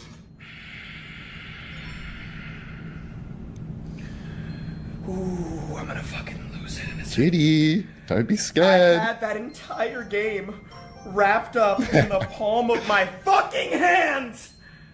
Oh, you are masturbating. Okay. What do you mean masturbating, Ken? What is wrong with your brain? Interesting. I'm running long Boss days, Bandit. not masturbating, you freak! You know how to play a disgusting game, don't you, Jidler? Yeah, bro, it's Clash Royale. It is the most disgusting game in the world. Okay.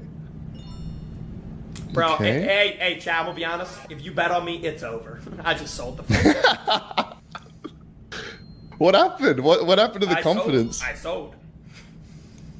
Well, so you lost one game, and now the mentality's it's gone. Chin up, mate. We're all on your side. Thanks, Ken. Thanks for being on my side, bro. It's all right, mate. We're all on your team here. We're a team. We're just one big family. What is your deck, bro? Let's cut the crap. What is your deck? What's that?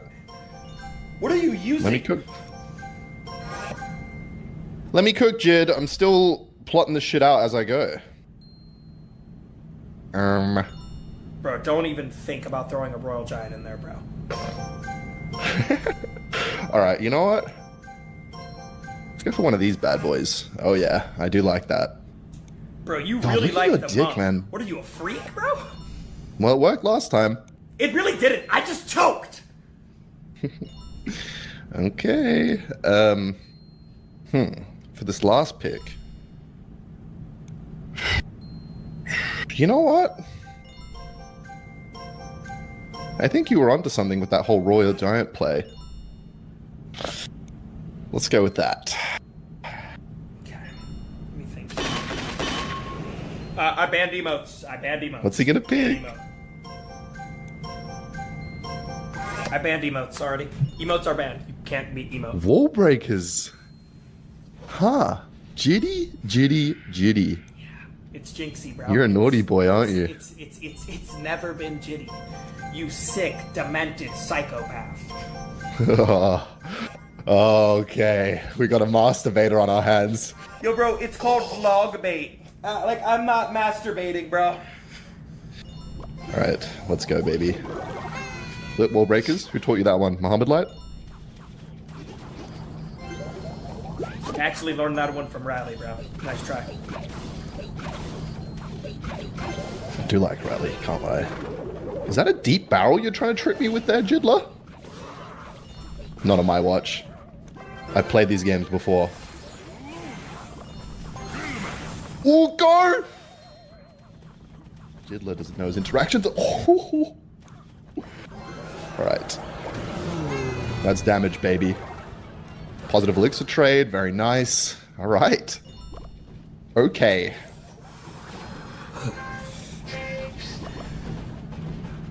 Jidler, what was that cute little cough you did there? Jidler? Talk to me, babe.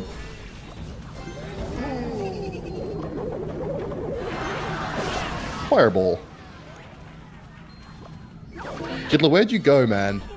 Boss Bandit. That's tower down. What? In Clash Royale, we call that the kite. What? What is this bitch doing?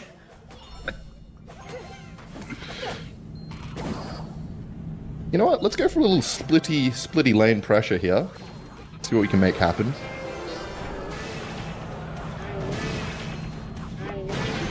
Alright, can we take that? You know what? I'm feeling generous right now. There's some damage. Nice, guys! Well played. I banned emotes for the third time. They are banned! Why are emotes banned? Because you're like... It's just a good time. We're just having fun. It's not. This game is never fun.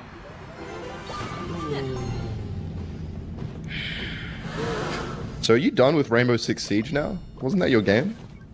Bro, I played Rainbow the other day, bro. But have you retired? No.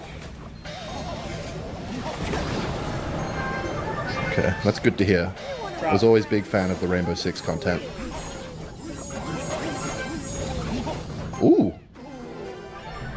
Ooh! GD, no!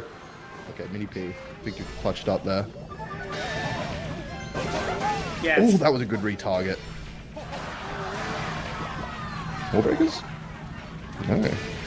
Okay. I would love to make this play. Oof. Okay. Going all in, are we, Jid?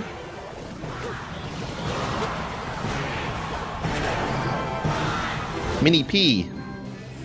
Give me some damage, baby. Oh, yeah. Is this monk made of metal or what? Holy shit! Alright. Let's steal the show.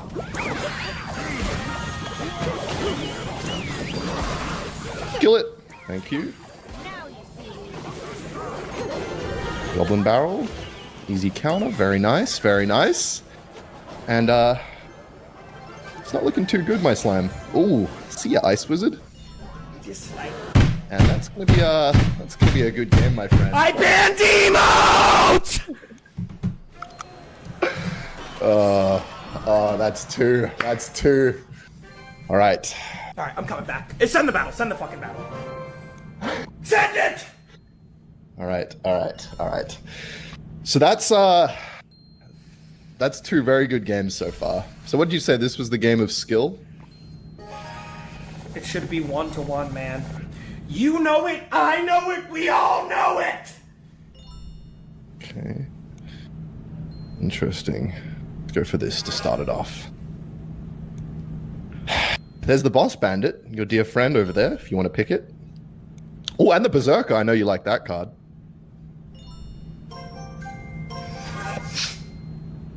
There it is. Good boy. Chad, I'm saying, bro, this dude needs his head checked, I'm telling you.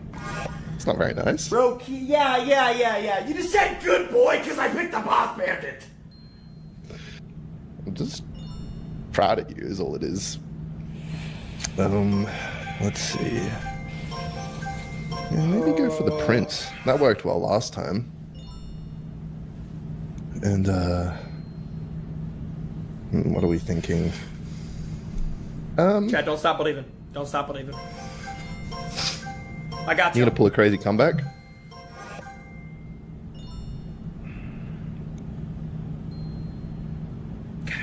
Is Boss Bandit... What's your favorite card, Jidler? Is it Witch? Is it Giant? Is it Graveyard? Is it Boring? It's the Boulder. What is your favorite card, Ken? Well, it used to be the Magic Archer, but he's not too good right now. So, Berserky's pretty good. Do like the Berserker. Berserker's your favorite card right now, Ken? Do like the Berserker. Yeah, it's a solid card for sure. I noticed you pushed up pretty high this season. What deck are you using, man? I pushed up high, you reckon? Yeah, what deck are you using? You've been following my trophies, Judy? You've been looking at my profile? Nope, I just looked today. Okay, alright. I've been away, man. Normally I'm kind of just like top 3 spots on the leaderboards, and I thought I'd let Mo and Riley have it this previous seasons, but Ken, you've never, now that I'm back from vacation... ever been top 3, bro. What are you saying? Well, I'm just, I'm feeling like I want to give back this season. Let the kids have their play. You know what I mean? So you're a top 3 player, Ken? Alright, Judy. What are you building here anyway? I'm still figuring it out myself, man. Interesting. Well, I think I might go with the spear goblins if that's okay.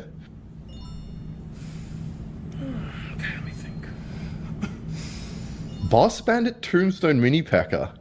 What is Blood putting together? Giant! Oh, your favorite! I didn't say it. The Boulder's my favorite. That's what I said. Yeah, but like you like that whole card. Let's go for the Rascals. Why not? Bucket. No emotes, Ken. Last time I'm saying it! What? What happens if they use emotes against you on ladder, Jidler? What happens then? Those guys are psychopaths, Ken. That's the difference. All right. Anyway, let's see if we can get a flawless 6-0. Oh, look who's breaking his own rules. There he is. Fight fire with fire. 6 There he is. There's my boy. Of course, I just don't have many P.E.K.K.A. I hate this game. All right. Look, Jidler, the night is always darkest before the dawn. Oh, I love this star. Right in the back, eh? I absolutely love this star right now. All right.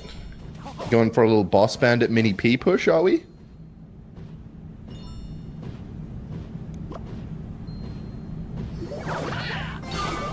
There's my boy. Yes, yes, yes, yes! He has no elixir.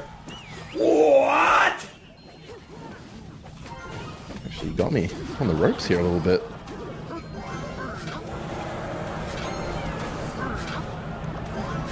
Chidla? Ooh. Tombstone up high, hey? Chad, if I get 6-0. Chad, if I get 6-0. Chad, if I get 6. Chad, if I get 6-0'd, this might be the last year for me for about 4 to 5 days. Does this emote bring back good memories?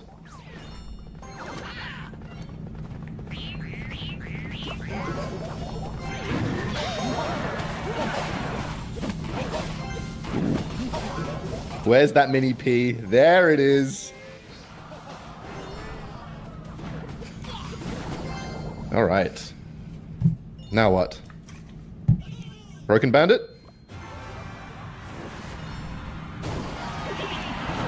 Okay.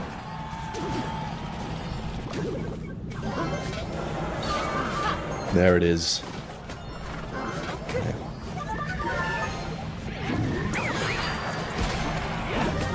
Go, Prince! Yes! Please, please.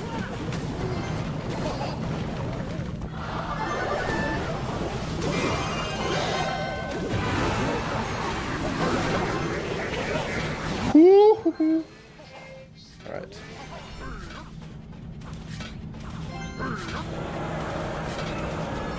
Just in case you tried something funny there.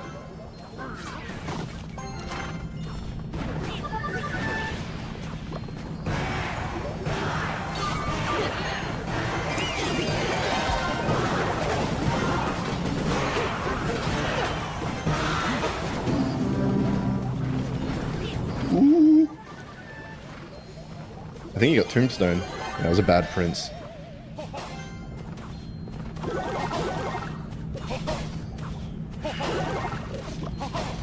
Judla, I've noticed you've gone awfully quiet. Judla? What is my dad? What am I even doing? Seriously? What? Wait, why did Siri just turn on? No! God damn it, Siri! Jidla, you can't blame Siri for everything. What is my, like, what is See, my Jidla, deck? you build your own dick. Yeah, I'm in this aware game. it's not a deck, you psycho!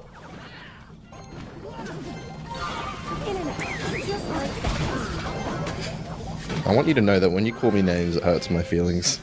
How is the miner reaching over the mini-P.E.K.K.A.'s brain? Does anybody in this godforsaken game know? And there's just poison swarm body. units everywhere. What am I doing? I built this dog shit? Oh my fucking Christ! Oh man, I am so excited. Oh god, this is the perfect start to my Friday. I just can't choke, that's all. Alright, Jidla. So that's 3-0, I think. It's not fucking All right. Jidler. Alright, Jiddy, come on. Lock in. We're all on your side. Ooh, Berserker! Ooh, Barb Barrel. Okay. Alright. I like how this one is starting. I think. But I need one card here. As long as you don't pick this one card. Goblin Machine! Can you do your best voice line impressions, Jitty? Yeah, no, I'm not really in the mood to do that right now. I lost 400 medals today, and I've lost 3 consecutive battles to you. That's the last thing I want to do right now! Fuck, you actually picked the one card. That's not good. You went for that over the Boss Bandit. It's been working so well for you, so that's kind of surprising. I haven't won with it yet. I didn't even come close to winning. I only came close to the Golden Knight. Golden Knight! Are you using like a 2018 deck? What is this? You know 2018, Diggs? When did you start playing? 2016. I have the 9-year badge on my profile. Really? So why didn't you make Clash content? Because I was like 15 and in high school. That didn't stop me. Yeah, like, okay.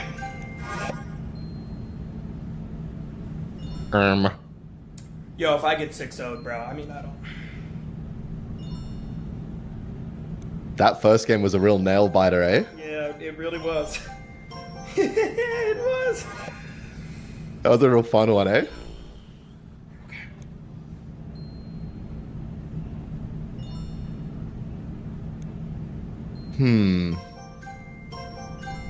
What are you picking here, bro? What is this?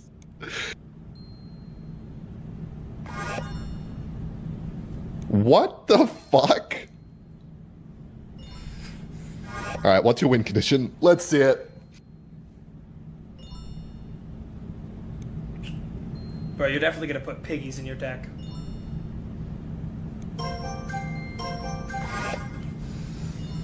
E-Golem?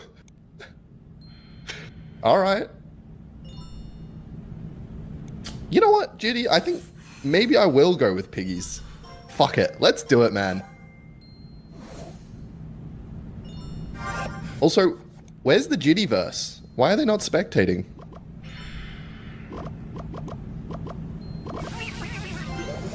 Jidla? It's just... What? Bro, okay, you spent like 86 elixir, bro. What are you, a psycho? Oh my god, she's alive. Good game, bro.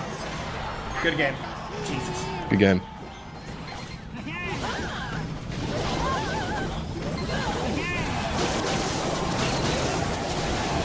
Oh, no damage? You just put 9 elixir down my throat. And they're back. No damage? Like, 0 damage! Hey, you got a rocket on the tower. That's something. So, since last time we played, did you, like, get worse? Or, like, what's going on with that whole thing?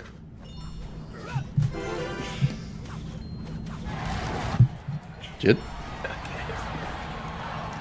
Disconnect. Jesus Jiddy? Christ, bro. Ken, I muted you. I muted you. Like, I spiritually muted you, bro. Okay. You just got spiritually muted.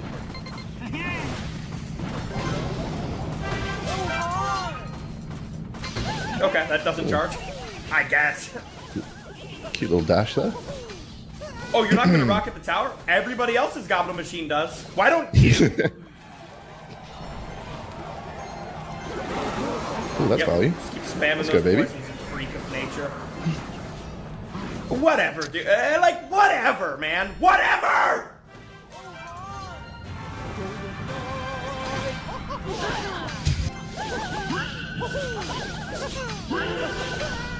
Emotes have been banned for like 4 games, by the way.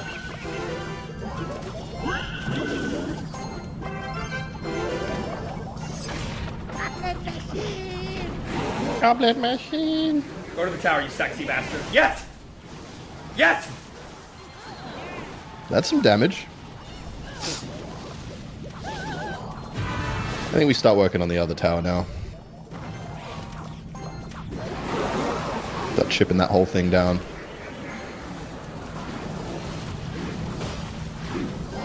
Holy shit, is that bitch on crack or what? Spirit of Dreams? Oh, never mind.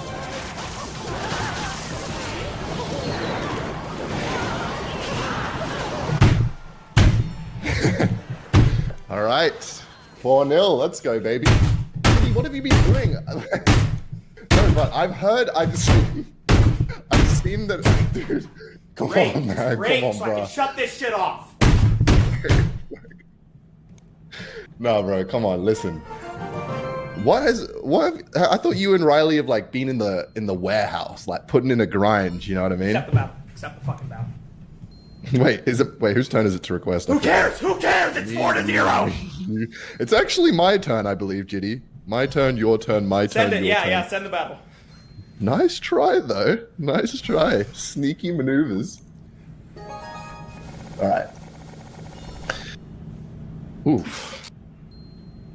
Now this is an interesting pool of cards.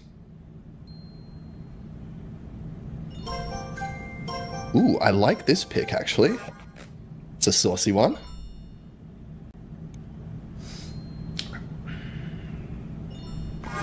How's your day been? Let's see. On a scale of 1 through 10, -4. Why, though? Like, you get to wake up, you get to stream. You love streaming. I lost 400 medals in record time today. Right. But that's life, man. Sometimes you have to trudge through the mud to blossom as a prettier flower. Did you, like, smoke pot before this or something? What are you talking about? I'm just being honest, man. These are fundamental truths about life that you need to acknowledge. Yo, hey, chat. Evo nose picking? Okay. So you took... Should look. You took which? What makes the bright days even brighter You're is so locked in. I mean, you took Prince then which? I mean, dude, holy crap. Here, bro, you want me to just bend over and give you the lubricant as well? What? Why does... Oh, look, the emotes on the side. They're doing the thing. They're doing the jitty. Ken. The emotes are banned! Alright,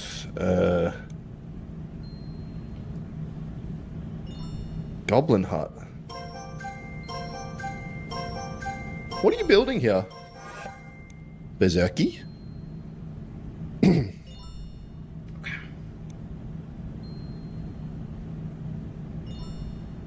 A couple of ideas.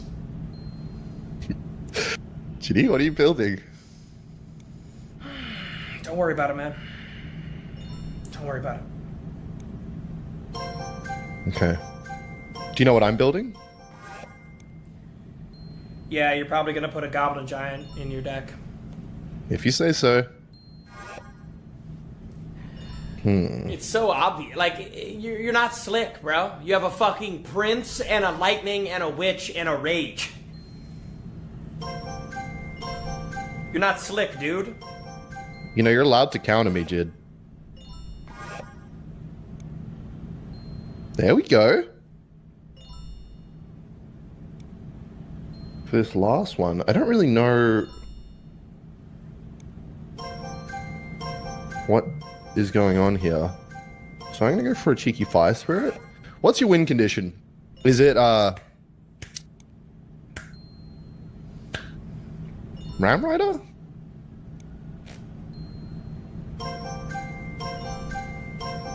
Royal Giant? Royal Giant. All right.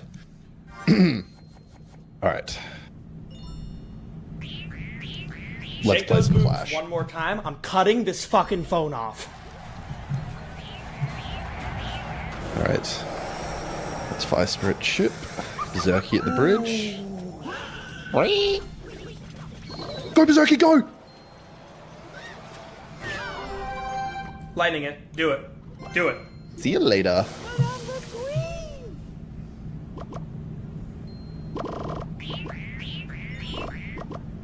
This one's a real crowd pleaser.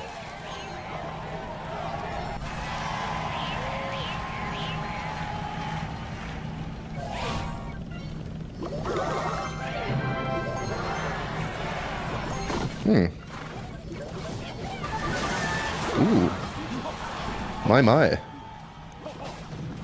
can get some damage there, Jid.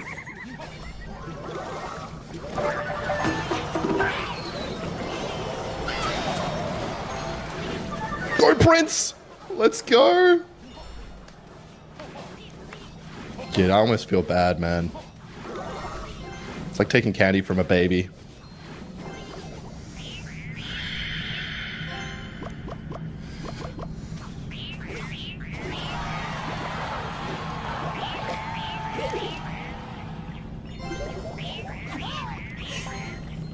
Jid?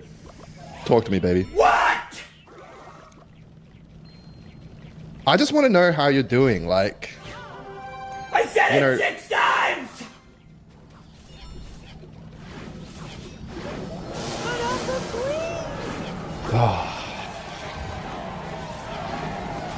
This feels wrong. This feels wrong.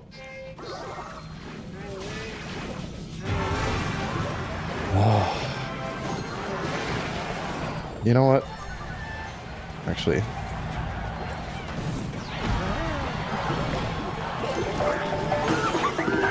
See if we can make something out of this.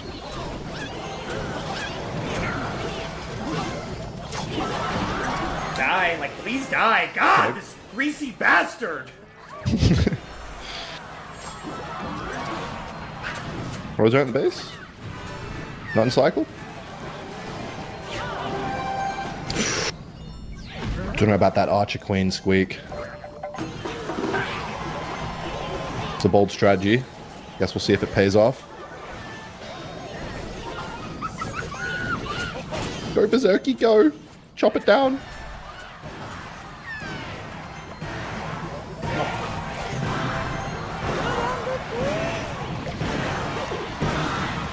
Alright.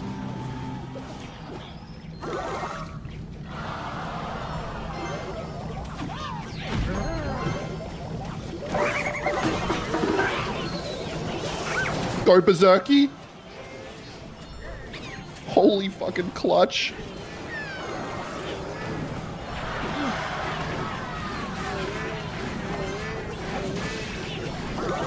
And attack again.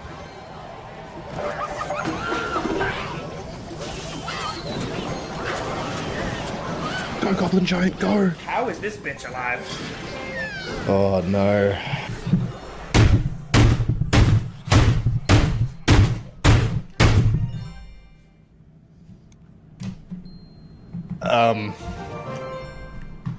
Let me start personally banning people.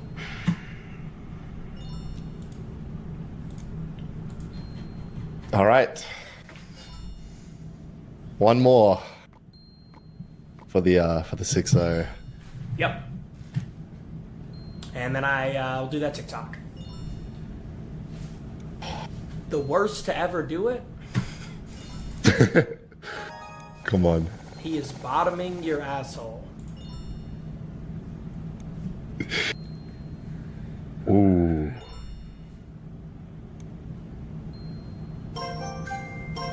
Oh, I want this, Chitty. I want this 6-0, I'm not gonna lie. Ooh. That was a good pick. I can't lie.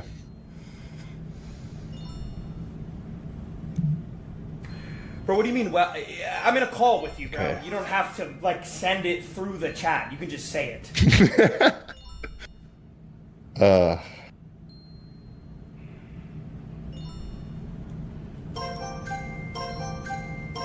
Estrogen boy? What does that even mean? Whew. All right. Are you gonna masturbate, my friend? Dude, I'm having a good start to my day, I can't lie. I got my Spirit Empress shirt on, like, life's good. You have a Spirit Empress shirt? Yeah. Have you seen this shit? Is there any reason why? Like, you have a class Just shirt? like this. Just like the Spirit Empress, man. How many class shirts do you have? Maybe like 3. What are they? Spirit Empress. One that says Clash Royale. And one that says Sigma that's 6-0 Jinxie and Mega Draft. Ah!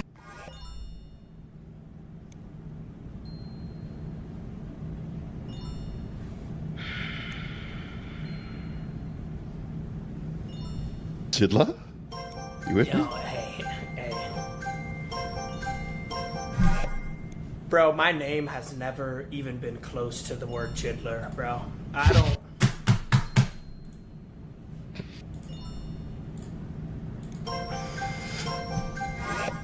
This is a bold draft from me. It's risky.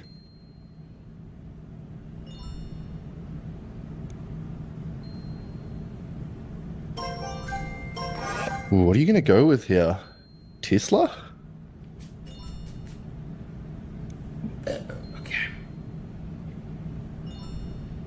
Okay. Goblin machine. Okay. Huh. I gotta get one win. I gotta get one. Oh, I gotta get one.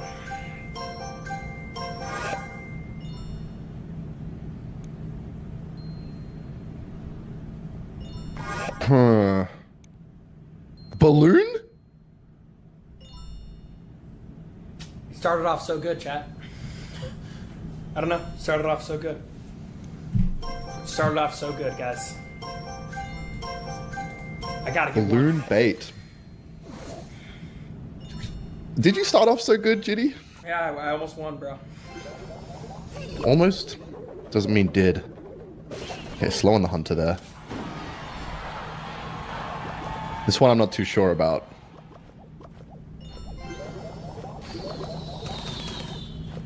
Okay.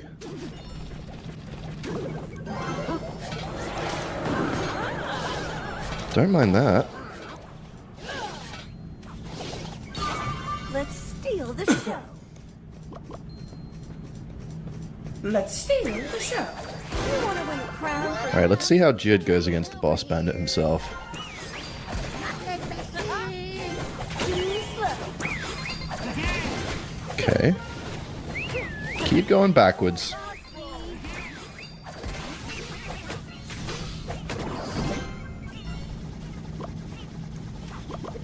You're much quieter than last time, Jid. Jinxie?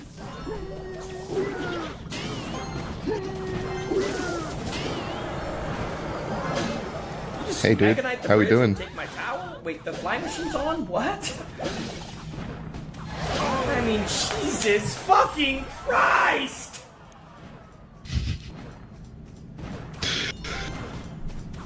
Oh. What's good, TikTok fam?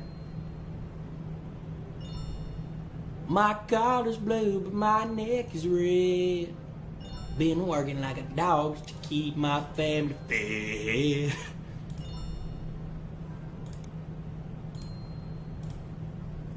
Nice, guys. All right, chat. Are you guys ready? See, now I'm gonna start yapping, bro.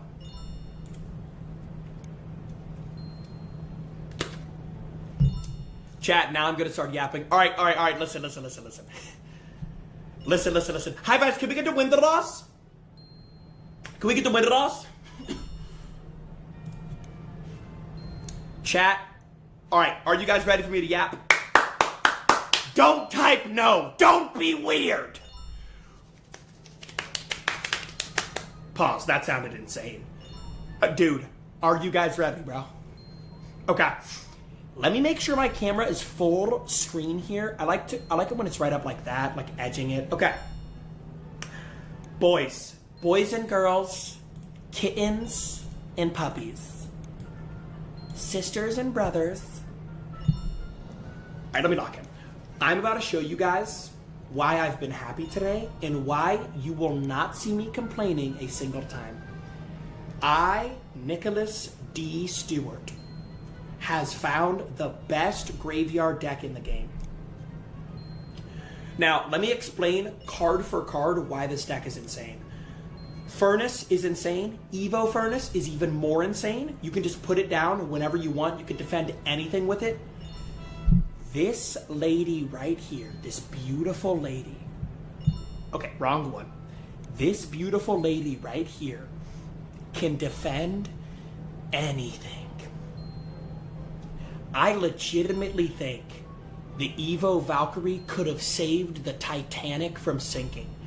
Bro, there was games last night where I was playing and there was like 46 troops just all over my tower, ready to bend me over a table with no lubricant. And what did I put down?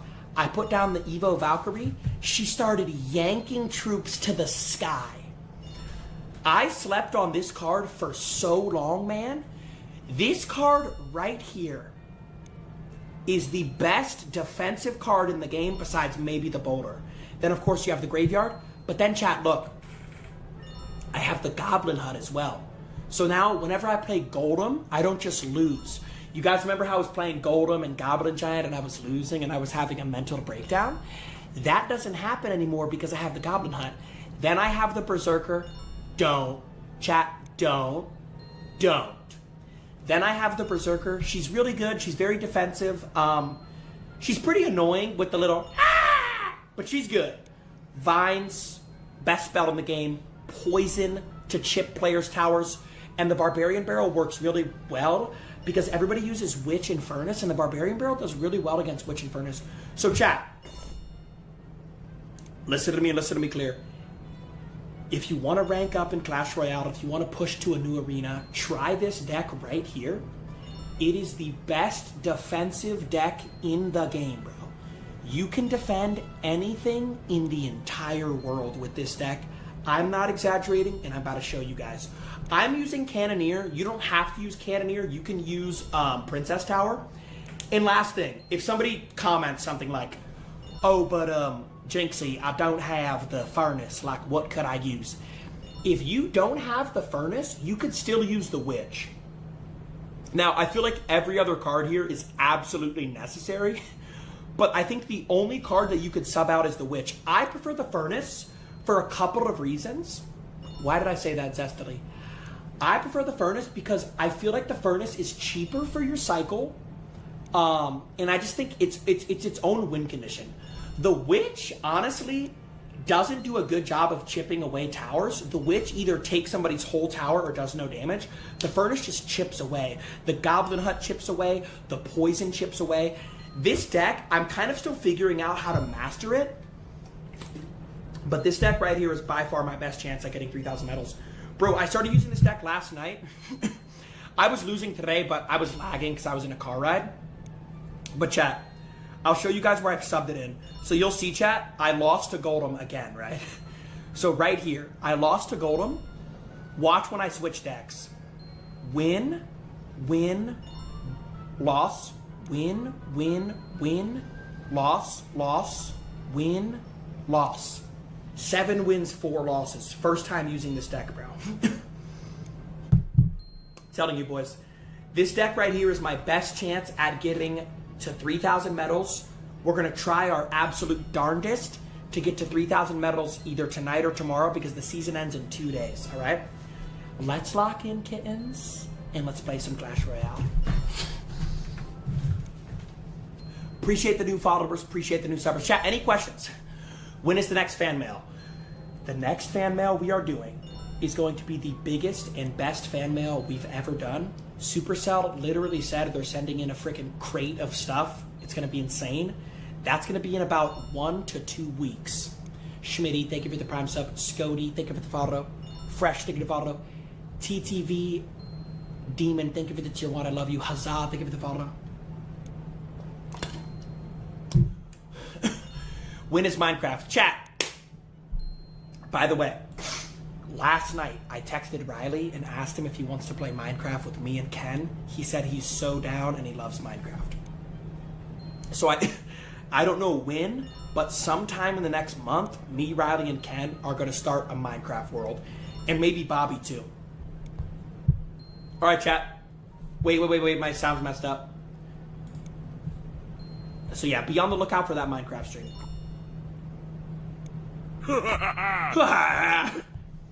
Wait, what was that?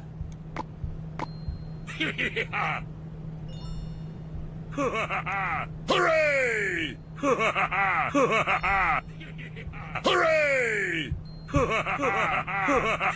That has to be new, bro. That did not used to be like that. Hooray! Alright, boys, I'm using the best deck in Clash Royale, the most defensive deck in Clash Royale at 2,400 medals in Ultimate Champion. Let's see how this goes, man. Lock in. Lock in.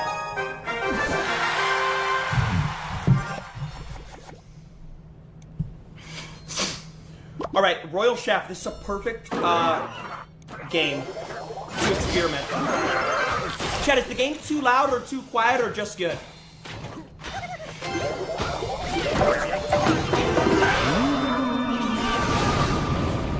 Too loud? Alright, I'll turn it down after. I'm gonna go Valkyrie to keep the furnace alive.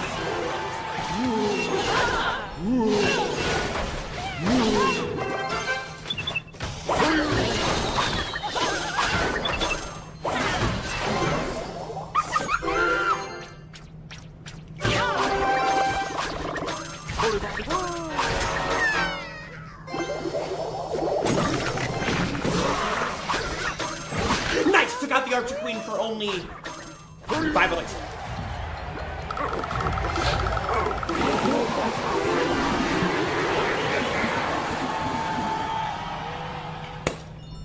I don't know if I should have poisoned that. He's gonna build up a really nice battle ram push now.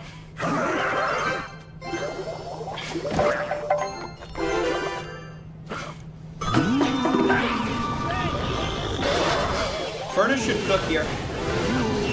Nice guys. Dead. Beautiful defense, man.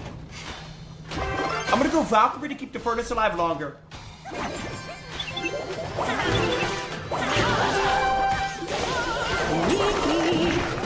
Dude, that was a really nice vines. We forced out the Archer Queen ability. Nice! Wait, that furnace is gonna cook. Furnace, give me 2. Dude, because the furnace was gonna do like 800 damage, we forced out his battle ram, which is incredible.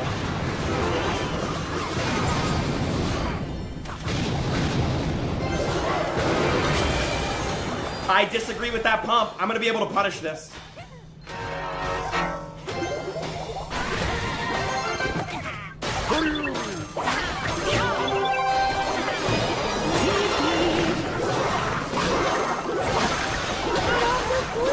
Holy poison value! It's gonna hit the Tower of the Barbarians and the Elixir Collector, man! Nice! Keep defending. We are good, guys. Just keep defending. Hi, guys. I can fix it after the game.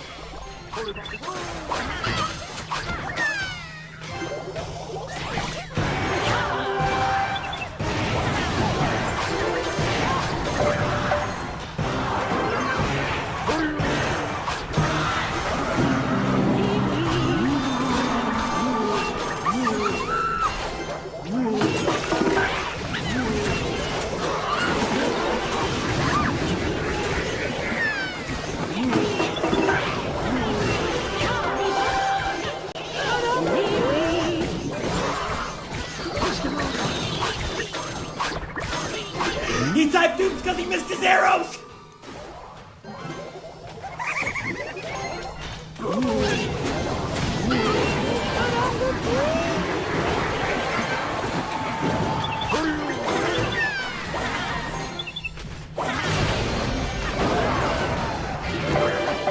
He's panicking, man. That's not gonna do any damage, man. He's freaking panicking, man. Bro, the Evo Furnace is so good.